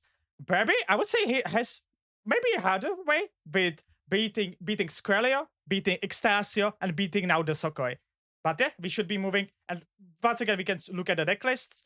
As you said, we cannot see them already, but we can maybe, talk about. I think the Ragnar ban is the Teemo, I would say. Very arguable. What's the Brebe ban though? That's the question that I'm having. So It's a bit different because the last game we talked about was the Jack's Ornn ban. But we chose that one as probably the best ban due to the double champion strength decks. However, it's a little different with this one because we're only seeing one champion strength deck being brought. Mhm. So potentially you could see maybe the best deck being banned, which is the Lucian Alawi deck. However, they might just not want to go against Bard Garen. We've seen Bard Garen get banned earlier in the tournament just because maybe surprise factor. They do like, hey, it's a champion strength deck. It grows bigger than anything that they can deal with. But honestly, it comes down to probably personal choice Mhm. from the eyes of Brev Savage. So Yeah. I definitely do agree with you. Though I think the ban is gonna be, in my opinion, once again, Jigsaw. I think the reasoning is kind of clear because I think the Gnargin is so made to be beating the champion strength deck, so you're not gonna be defending that deck. Teemo is also made to beat this CS deck, so you're not gonna be defending that deck. And all you need to help is your Ilawi. So you can maybe ban the mirror, or you're gonna ban the deck that plays 2 Puritan Eyes that just instantly beat you if you play the CS, right? So I definitely do think that the correct ban, in my opinion, is Jackson. I can see the Lucian as well getting banned. I don't think the Garen should be getting banned. And aside from the side of Ragnar, I would say the Teemo is most likely banned. I can see also the Jhin ban. Honestly, I think Ragnar can maybe actually justify to banning any of the decks, but in my opinion, the best ban would be the Teemo. Because, yeah, I haven't talked about it. We talked about it, like how it got proper and stuff, but I didn't talk much about how the deck plays. It's a lot about Pavka Peddler. The deck is just mostly about that card. The card is by far the most MVP. You try to shuffle as many Pavkaps with him. Ideally, you need like 35 at least, or like 30, is decent, but you want a little bit more. And then you go the classic Corina, Condense Corina. And because you have some monument on the board, you have time to do it, and you can win the game. yeah, no, it's the one of the decks where you're trying as much as possible to end the game on 6. If Corina's coming down on 6, maybe turn 7, depending on attack token. It depends on buff caps, I think, mostly. Like, you play Corina, sometimes on turn 6 is too early because you need to maybe shuffle a little bit more, right? So it depends a lot when. But yeah, Sword Monument is gonna be definitely against the CS decks. Sword Monument is gonna be the card we're gonna be looking for and we wanna be having. Because otherwise we just gonna die to the CS on turn 6. The deck doesn't have blockers. The deck cannot deal with these big units. So you need a Sword Monument. In these matchups, you need it. Yep. So going into the ban phase, for people that don't know, players now have up to 5 minutes to choose their ban. They have 5 minutes to scope the decks, and then they have 60 seconds, I believe, to ban. Yeah. With it being an open decklist tournament, they will be able to open up the deck that their opponent is having, take a screenshot, take a look at every single card they're running, then make the decision on what they want to ban. Unlike day 1 of the competition, they are allowed to do this. Ruben Zoo has talked about this feature coming to day 2, but it's not something that they're working on at the moment. But for day 2, especially, it's important that players will have the chance to play around cards, show their the skill that they have of reading the hand, knowing what opponent can possibly have, and showing off the skill of a player rather than surprise factor. And I mean, in these matchups anyway, it's the main skill is if you're good enough to be attacking on evens. Attacking on evens in this, especially for Ragnaroshi, is a skill that he desperately wants. Well, yeah, of course we can like meme a little bit, but there's definitely more depth. Like, of course we can be like, haha, if you're like on 6, so much better. But also like the mulligan, understand the mulligan. Should I keep the CS or should I maybe mulligan it? How hard should I mulligan for the CS? How I should be approaching this matchup? Should I trade? Can I develop the board again? That's the question that you should be having when you're playing this deck. Sure, we making fun of it because sometimes it's kind of autoplay, but when you don't have the insane hand, it's kind of hard to, balance it, so you don't die to opponent's burn or something. And that's something you need to definitely be thinking as a player. It's not that easy as just, get the attack token and get a CS. It's definitely a little bit more deep. Sometimes, yeah, you have the hands where you just win, but especially against things like Teemo, the game is definitely more deep if you don't ban it, because as said, opponent gonna have some monument, so you're not gonna kill him with the CS. So then maybe maybe focusing more on taking down the enemy birds might be a little bit more important than just going for the all-in CS. Yeah. So going on to the bans now. It's not long until the bans go through. We're both agreeing on the Jax on ban and the Teemo ban probably. We'll just have to see what the players choose. It would be very nice to see the Teemo deck in action. We've not seen it all day. Would be a nice change of pace. Exactly. We've seen a lot of champion strength, especially with this being the finals. We've had Teemo games today, but not Sump Monument. And the Teemo games have been extremely close, but none of them have won. But also, it's so, like, we can see today how rewarding is to be flexible with your deck choices for open, right? We can see 3 out of these decks, the Lucian, LRE, and the Teemo, pop off in the last week, right? Let's be honest on that. So, like, this is just showing that, these players are flexible and they see where the meta goes. They're just not, stuck on their lineup, but they're, seeing maybe what's going on, adapting to the meta, and it just rewarded them. They made it both to finals. They've already guaranteed, I think, $500 as well, at least 10 points. Of course, the winner's getting 12 points and $1K, but let's be honest, this is a good skill to be like, sometimes flexible and to go for the meta choices. And especially on side of the Burberry, that's 2 new decks. He needed to learn these decks, and he did it. Yep. Also, both players getting the deck, the most played deck, the deck that we were talking the most, the Fizz, is not in final. It wasn't even in top 4, was it? Maybe 1 copy. And like that's something that like it's so crazy, right? The Fizz deck that so many people talk about not being in finals, not being in top 4. Like it's interesting to see that the Fizz deck brought Reaver's Row into the meta again. And then people realize, well, like, hey, this Reaver's Row card is really good with Demacia. And we're like, what if we just put Champion Strength with this really good card? Like, they have Siren Song in the deck, but that's not their win con. Their win con is Reaver's Row and Champion Strength. And then you've got on top of that, you've got Alawi as the extra oomph you need for that deck. But it's a very big surprise to see no Fizz in the finals. Especially I'm not when surprised to see a team. We see so many of them, right? It was like how many 35 people brought it today. So like we can maybe see that if you're an American, maybe the Fizz deck is not the way how to go. Like, sure you have it in lineup, but if you're an American, as we were talking about, consider the LR Illusion. The LR Illusion looked superb today.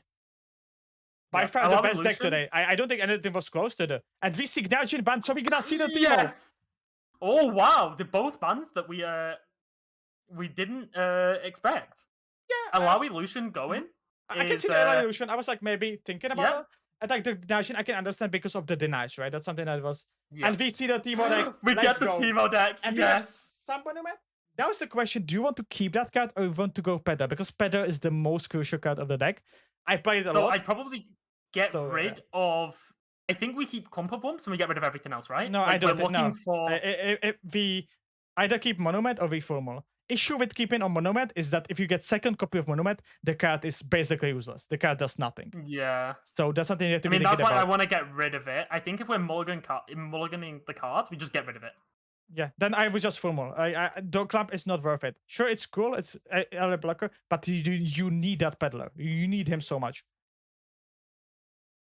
Okay. And he seems different. And to keep it the clamps, he might show you about it with Teemo hand. Turn 1 Teemo. Bad attack token for Ragnar as well. That's something very important. And we have Teemo and we have single combat though on the side of Ragnar. Yes. As well, we have blocking Badger Bear. So like this Teemo is getting once, maybe even that not, but the Badger Bear gets the buff. So that is a 5/5 Badger Bear. That's a big guy. Yeah, he so you're not single combating that Teemo because you know he's only ever going to get 5 shrooms in that deck. You now have a 5/5. Teemo can't do anything. You have lost that option. Got to see a pass come from a Brevi here. Block on the Badger Bear to reduce some damage. Exactly. We're gonna get some shrooms in hand. I assume we're either going to do one of 2 options here. We'll do we have very easy game to finish. We have such a good finisher if you think about it. I think you block with the Teemo here. But if you look at the hand, we have Corina and double Condense. we just need to get the buff caps. All we need to do now is get the buff caps in the deck. That's our goal. That's what we need to do. And this hand is good, yo. We just need, like, if we find the peddler out of this predict, we might just win. I'm gonna be honest. Okay, that's another shroom. That's another shroom. Okay. Come on, we need to find the peddler. I'm looking at the hand of Ragnaroshi, and it's not that good. It's not good. You have to CS on turn It's 7, good. but He does have the champion strength, but like that's not a good hand. You don't want to see that. You've got no elites in hand. Yeah. Like when I'm playing Battlesmith, if I've got no elites in hand, or if I have one elite in hand, I'm most likely sacking it with an attack. Let's be honest, like Brad, you're not playing Brad because you want to draw him. You want to just get the chimes, right? Let's be honest on that. Yep. You're just playing elites with big stats. However, Draper Condense, holy. Oh my god. Okay, so he's predicting here now? Yeah, and honestly, I think it might be predict for some monument more than Pedro now, because I think if you have if you have 4 Corinas, you just need time, and that's giving you monument. And you have also already 5 pop caps in the enemy deck. Interesting. So he's probably gonna spend some of this mana here putting buff caps in. Yeah, definitely. I feel like it was a mistake not attacking with the 2/2s. That I mean, I guess he's saving them for champion strength, but like, wait, no playing buff caps. That's what? That doesn't seem He's right really to me. waiting for Pet. He's no way. He actually benefited of it. That is crazy. But I'm scared of the next turn. Like, you just die to CS unless you get the monument. Yeah. Oh, he goes for the condense or peddler. I like that. I don't mind that because we are getting so many puff caps in. But we need monument next turn. Otherwise, we just die. But if we find monument next turn, we win. I'm gonna be honest with you. Yeah, I agree with that. And we have also like we can check with the elusive as well. So we have like 2 outs for that. 40 puff caps. So on average, a Corina is doing average like 7 damage, by the way, currently. Something to keep in mind. We can also get even 8 more with the puff cap in the hand. And yes, some monument is something that we looking for. Poison that is not it. CS coming in, and we gonna go the elusive and go for the sun monument. All we need, and honestly, if we get monument, we gonna win the game. It's a 3-of. It's a 3-of. He has to search for it. Yeah, he has to. Because he survived the first attack. He survives the initial one. He doesn't find it, he can skip. Oh, he can skip, and that is his only chance. If he doesn't find it in the skip, it is done. He has to. Like, he cannot. This is that. Yeah. Oh. Oh, that is unfortunate. I said we're gonna see one more game out of the team, or at least, maybe. Maybe. He's definitely going against the Lucian Alawi, right? Oh, no, he's going against Jack Thorne. Yeah, that's a very good matchup. That's a very good matchup. I'm gonna be honest with you. Yeah, because it's a slower deck, isn't it? It's Yeah, they take it much long as well. Like, they're not having that good ways how to deal with. I'm just gonna fix audio. I forgot to turn it on, and we're gonna get back in the game. Yep. So that's the win for Bard Garen, a deck that we also saw win the Mastering Runeterra tournament. Jason Florent brought it. So it's doing very well in the tournament scene. Yeah, it's definitely a very, very favorite deck as well. Like, you know, we saw it in Eternal, and let's be honest, between Standard and Eternal, there are 6 card difference because only Torchant and the Mender. Of course, the Mender is the best card in the game, very likely. So it's a big hit. But we have Teemo on 1. We get it again. Teemo on 1. No Peddler again, though. No Summon. However, we will have a lot of Shrooms in the deck by the time that we have the chance to draw. And Dragnet doesn't have way how to interact with this Teemo. This Teemo can just stake. Yeah. Looking at the deck list, there is 3 Sisters, Fishfight, Entrancing Lore to like challenge it with a equipment unit. But as the hand stands, there is nothing. Peddler. Oh. Oh, it's looking like a very, very nice hand from very big. Brady.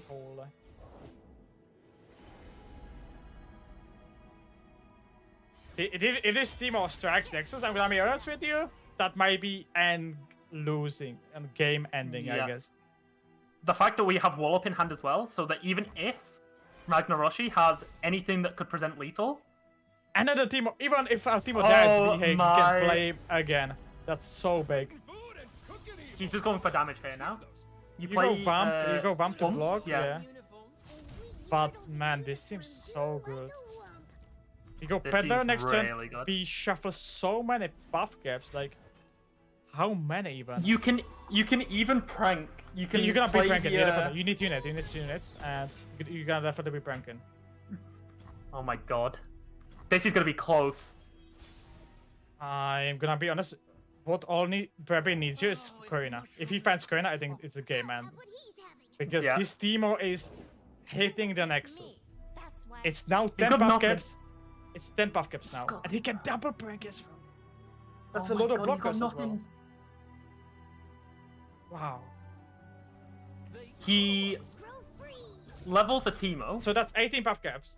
Let's count together. Planting your mushroom garden. 18 doubled, 36. I'll scout ahead. I only doesn't shuffle more. Interesting. This. Okay, he's going to be playing Trinket Trade here. He's getting the blockers out. But isn't it That is his better dis- to play Trinket Trade before attack though? I find it kind of strange to be honest. I guess so. Yeah, he knows that he's going to be doing it, so he might as well do it before combat. But maybe he wants to Oh, keep the mana. he He wants to maybe just doesn't. get the blockers and like keep the mana and maybe use the Trinket Trade as maybe like finding answers. But he doesn't know what answers he wants yet. So Okay. He plays this, so he has the wallet. So, which one's he blocking? He's walloping the 5-1. he's alive, but he's Wants it. very low. But the Timo's gonna. It seems that Timo's gonna strike again. So Yep. And he has Mystic Shot in hand.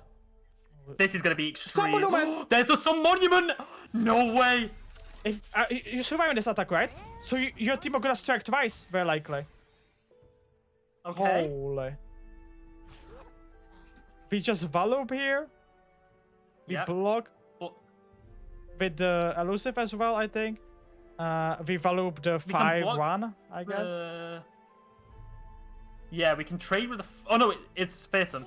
So you'd have to do it with a Peddler. We can Valoop it, I mean, or Mystic Shot it or something like that. Yeah. Do we have still the Timo or did we play the Timo? No, it's in hand. It's the one that's not revealed. Oh, that good that point, yeah, mushroom yeah. cloud. So we is can the, even like block with Timo right away, like. But I can see why not. But if you Yeah. do block like this, I think you should be shuffling the buff caps once more. Yeah. I agree. Because you're not doing anything else with this mana. Exactly. As I say, ooh, he's playing around catch. Vandal Scout follows. But I mean, Valoop he has the stands, second- Valoop stands.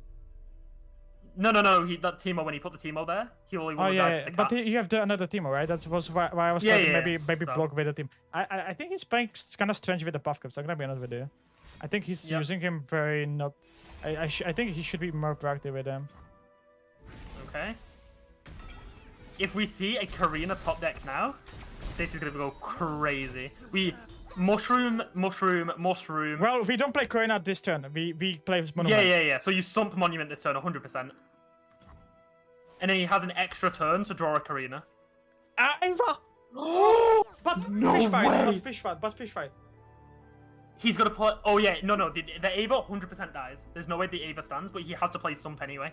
And now you play the I think there's maybe small mistakes. Like we wasted like 3 mushrooms or something, right? That's something. Yeah. Okay, maybe worried. But how many we have? 100, I would say.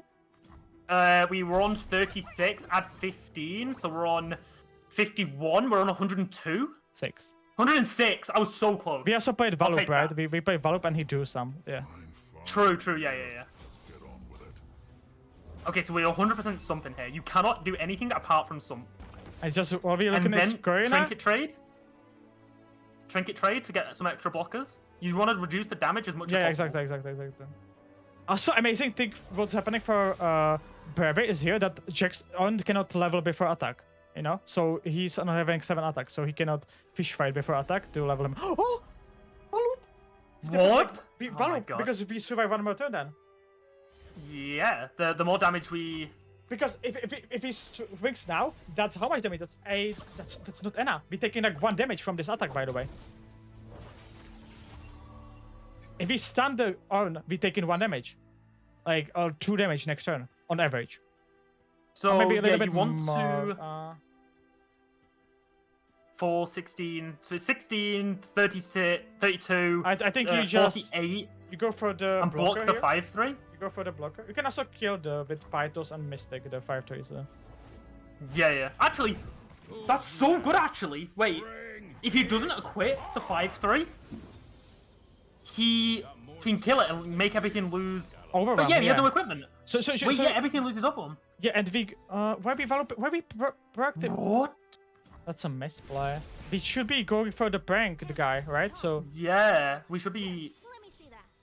but hopefully at least we're gonna kill the 5-3. We're gonna block the urn and block the what? Hello? Wait, what? He are thinks, dead? I think he's gonna try an Ava. I think he's gonna try and get a Vandal an scout. Ava. Yeah, it's not gonna work. On average, Oh. he's throwing. No, on average, he's throwing for buff caps. We fine. On average, we are fine. Mathematically, we are alive. Of course, it's buff caps energy, but I don't like this approach. Is Ragnaroshi going to take the victory? I think it's gonna be mashup, but I said on average, it's 4 buff caps. It's 4 buff caps on average. So average, I think Burby should be winning still. But we know for the buff Let's caps. see. Let's go. Oh, oh, it's a game. It is It's the the game! It's over! It's It is over! game. It's over! It's He's done game. it! Let's go. Something very special planned. Oh my god! 22. It's only a little bit over. It was a little bit too greedy. I do agree with him, but it Jesus. worked.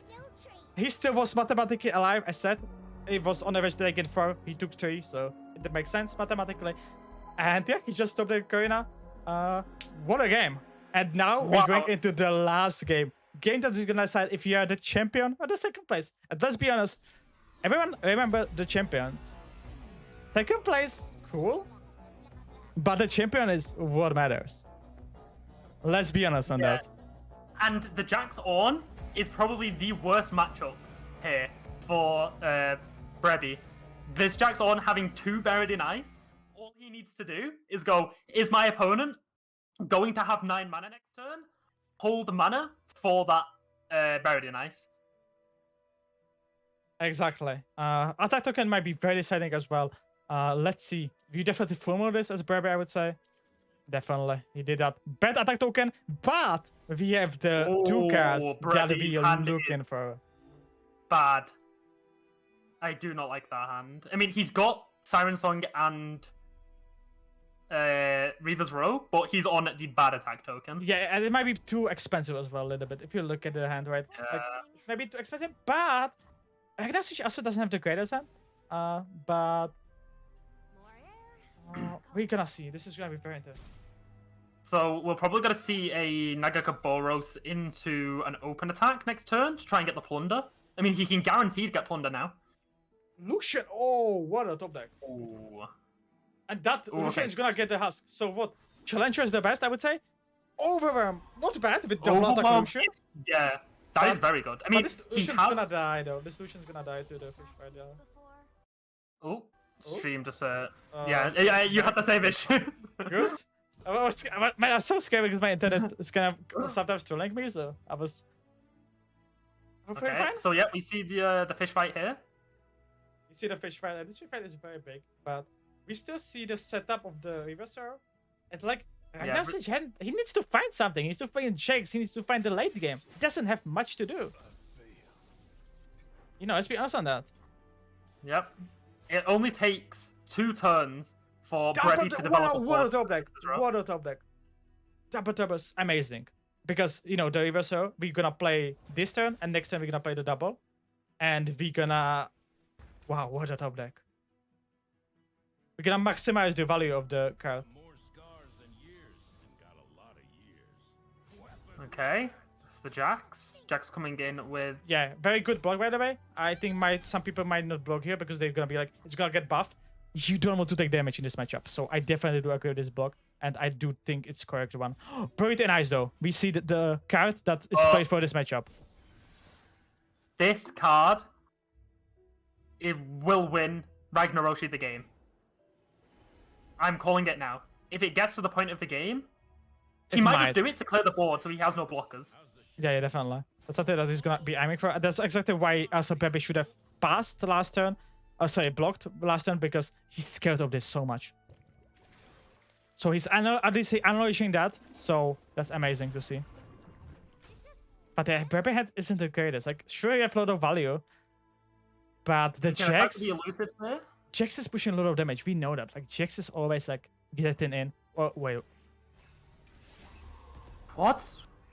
Why are we not doing that? What are they playing around? Jax on 3 mana.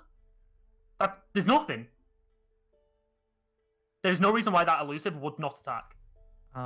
He can see. Maybe he missed. It's fine. It's fine. It's just maybe missed it here. So it's fine. It's 2 damage. Sure, it won't matter. Okay. Jax in hand. We have a Buried in Ice in hand. At burst speed, we can create 2 blockers if he Buried in Ice for a proactive play. It will also stop him from taking damage next turn. I could see the possibility of him playing it. It can't be denied. It stops his opponent from attacking. Wait, this Here we go. He's doing it. I don't like it, to be honest. So he knows it. He knows that his opponent can only develop 2 blockers, and it stops the attack next turn, so he can get 2 attacks in without being worried. I like this play. I like it a lot. I don't think though that Brabby should have played the Eye of Nagaka. Yeah, I think he's taking too much damage here. And that's very concerning for me. Because we can Ragnar can next turn attack with Jax. He needs 6 damage, right? Yeah, I think Ragnar wins here. Unless we get CS top deck. CS. Wait, I guess never mind. No, CS doesn't work. I think Ragnar wins here. He's gonna have next turn. He's gonna attack, and he has the obliterate blocker for Jax. Yep. Unless we find 10 attack, but we have another Jax though. This seems like Ragnar's winning. I cannot see. Yeah. Alawi though. If he sees it, of course. But yeah, that's straight up lethal. Yeah, it looks like the Buried in Ice. Yeah, you just take it as Ragnar. You know that there's no interaction. You just pass, open attack with Jax, and obliterate the blocker of Jax. And Ragnar sees it, I think. Yep. And I think we have our open champion.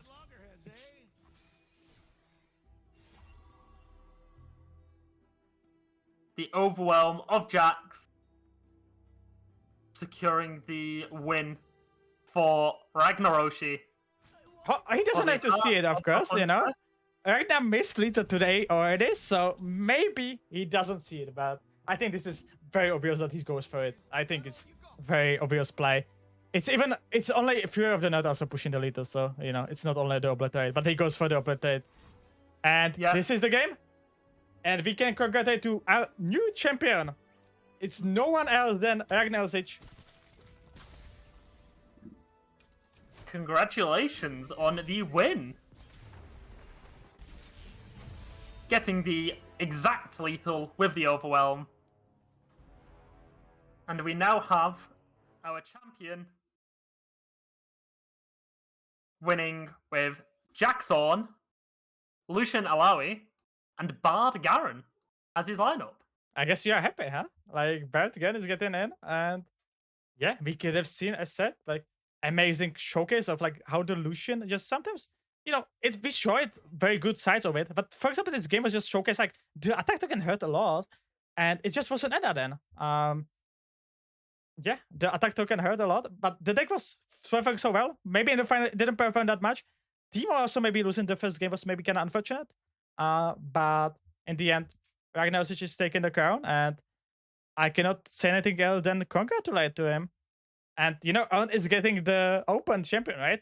I guess he saw it also in the Eternal last season, so it's not something that we I guess get used to, but it's amazing to see this champion that was like, you know, meme becoming actually one of the best, if not the best decks in the game.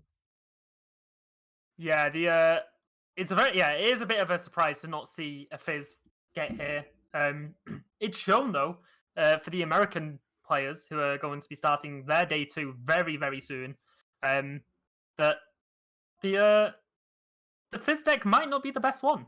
Yeah, the face deck is beatable, and as we talk about, Ilari Illusion seems so far the best. Jackson also putting very good results, and yeah, CS seems very good in this meta, as we were talking about it. Yeah, you were saying it before the stream. You were saying it during the stream. We could potentially see a nerf come to champion strength if it stays as strong as it is, because it's quite clear that it's still quite a strong card. So maybe we'll see it get hit if it continues to do well. However, the balance change for Runeterra comes on Wednesday. The patch notes come out on Tuesday. We'll have to wait and see how the meta adapts from there. Where it is a standard focused balance patch.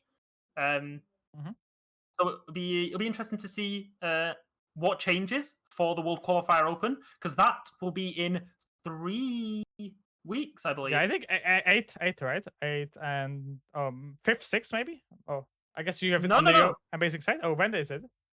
It should be in 3 weeks' time. Calendar. Yeah, it's 5th, 6th, right? I think. Oh no. Yeah, the fifth. Yeah. So, yeah, in exactly 3 weeks, we get the World Qualifier Open, which will be with the balance changed meta. And of course, the one little bit more hype one, because it's just not, of course, like Ragnar is getting 12 points. That if he plays a ladder as well, but that I know that Ragnar is a ladder grinder, he should be then second like 16 points up to, because he has 12 now. From ladder he can get 4. That's 16 points. And if he gets maybe one top, that can qualify him to Worlds. So he can be once again on the Worlds. We saw him in 2021. When he didn't get out of the Worlds, but still like getting there was a big accomplishment. And of course, this is his second big accomplishment.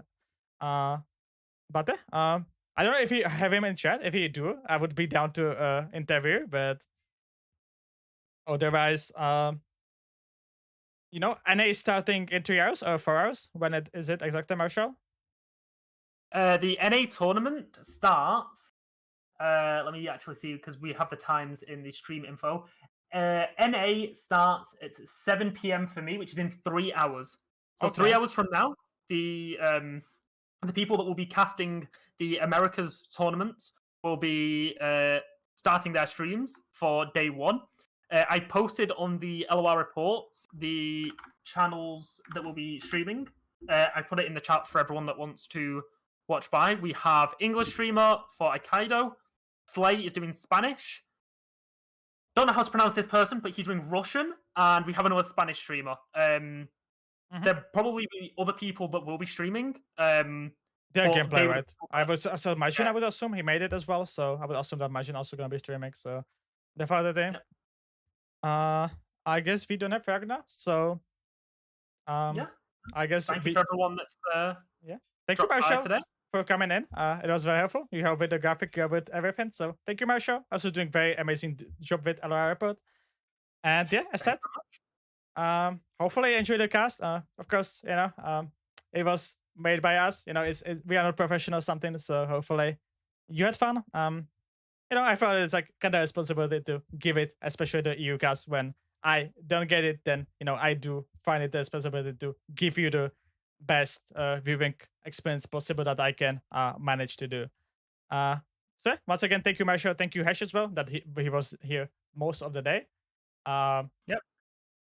And yeah, congrats to Ragnar. Congrats to everyone who made like top 8, top 16. Amazing achievements. Just making to top 64. Let's be honest, that's especially in this meta, I think it's definitely like a accomplishment, right? So, but yeah, especially thanks you guys as well for watching. I'm gonna play once again the intro, even though it's gonna be thing starting, it's gonna be actually in the ending. Thank you guys so much for watching. 07 and goodbye.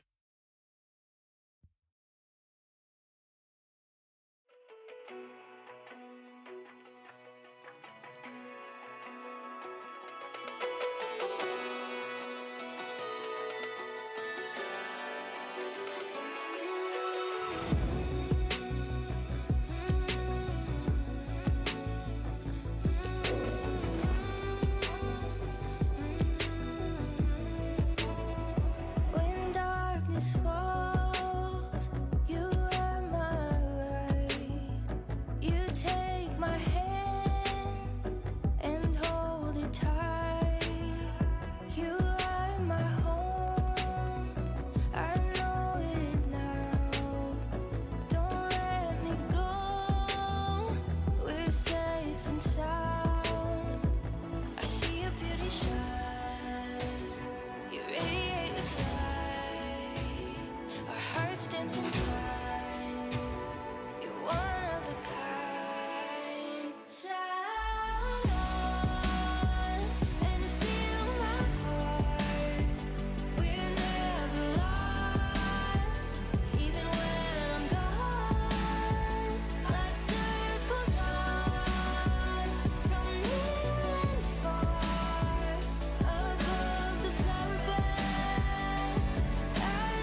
two souls the same.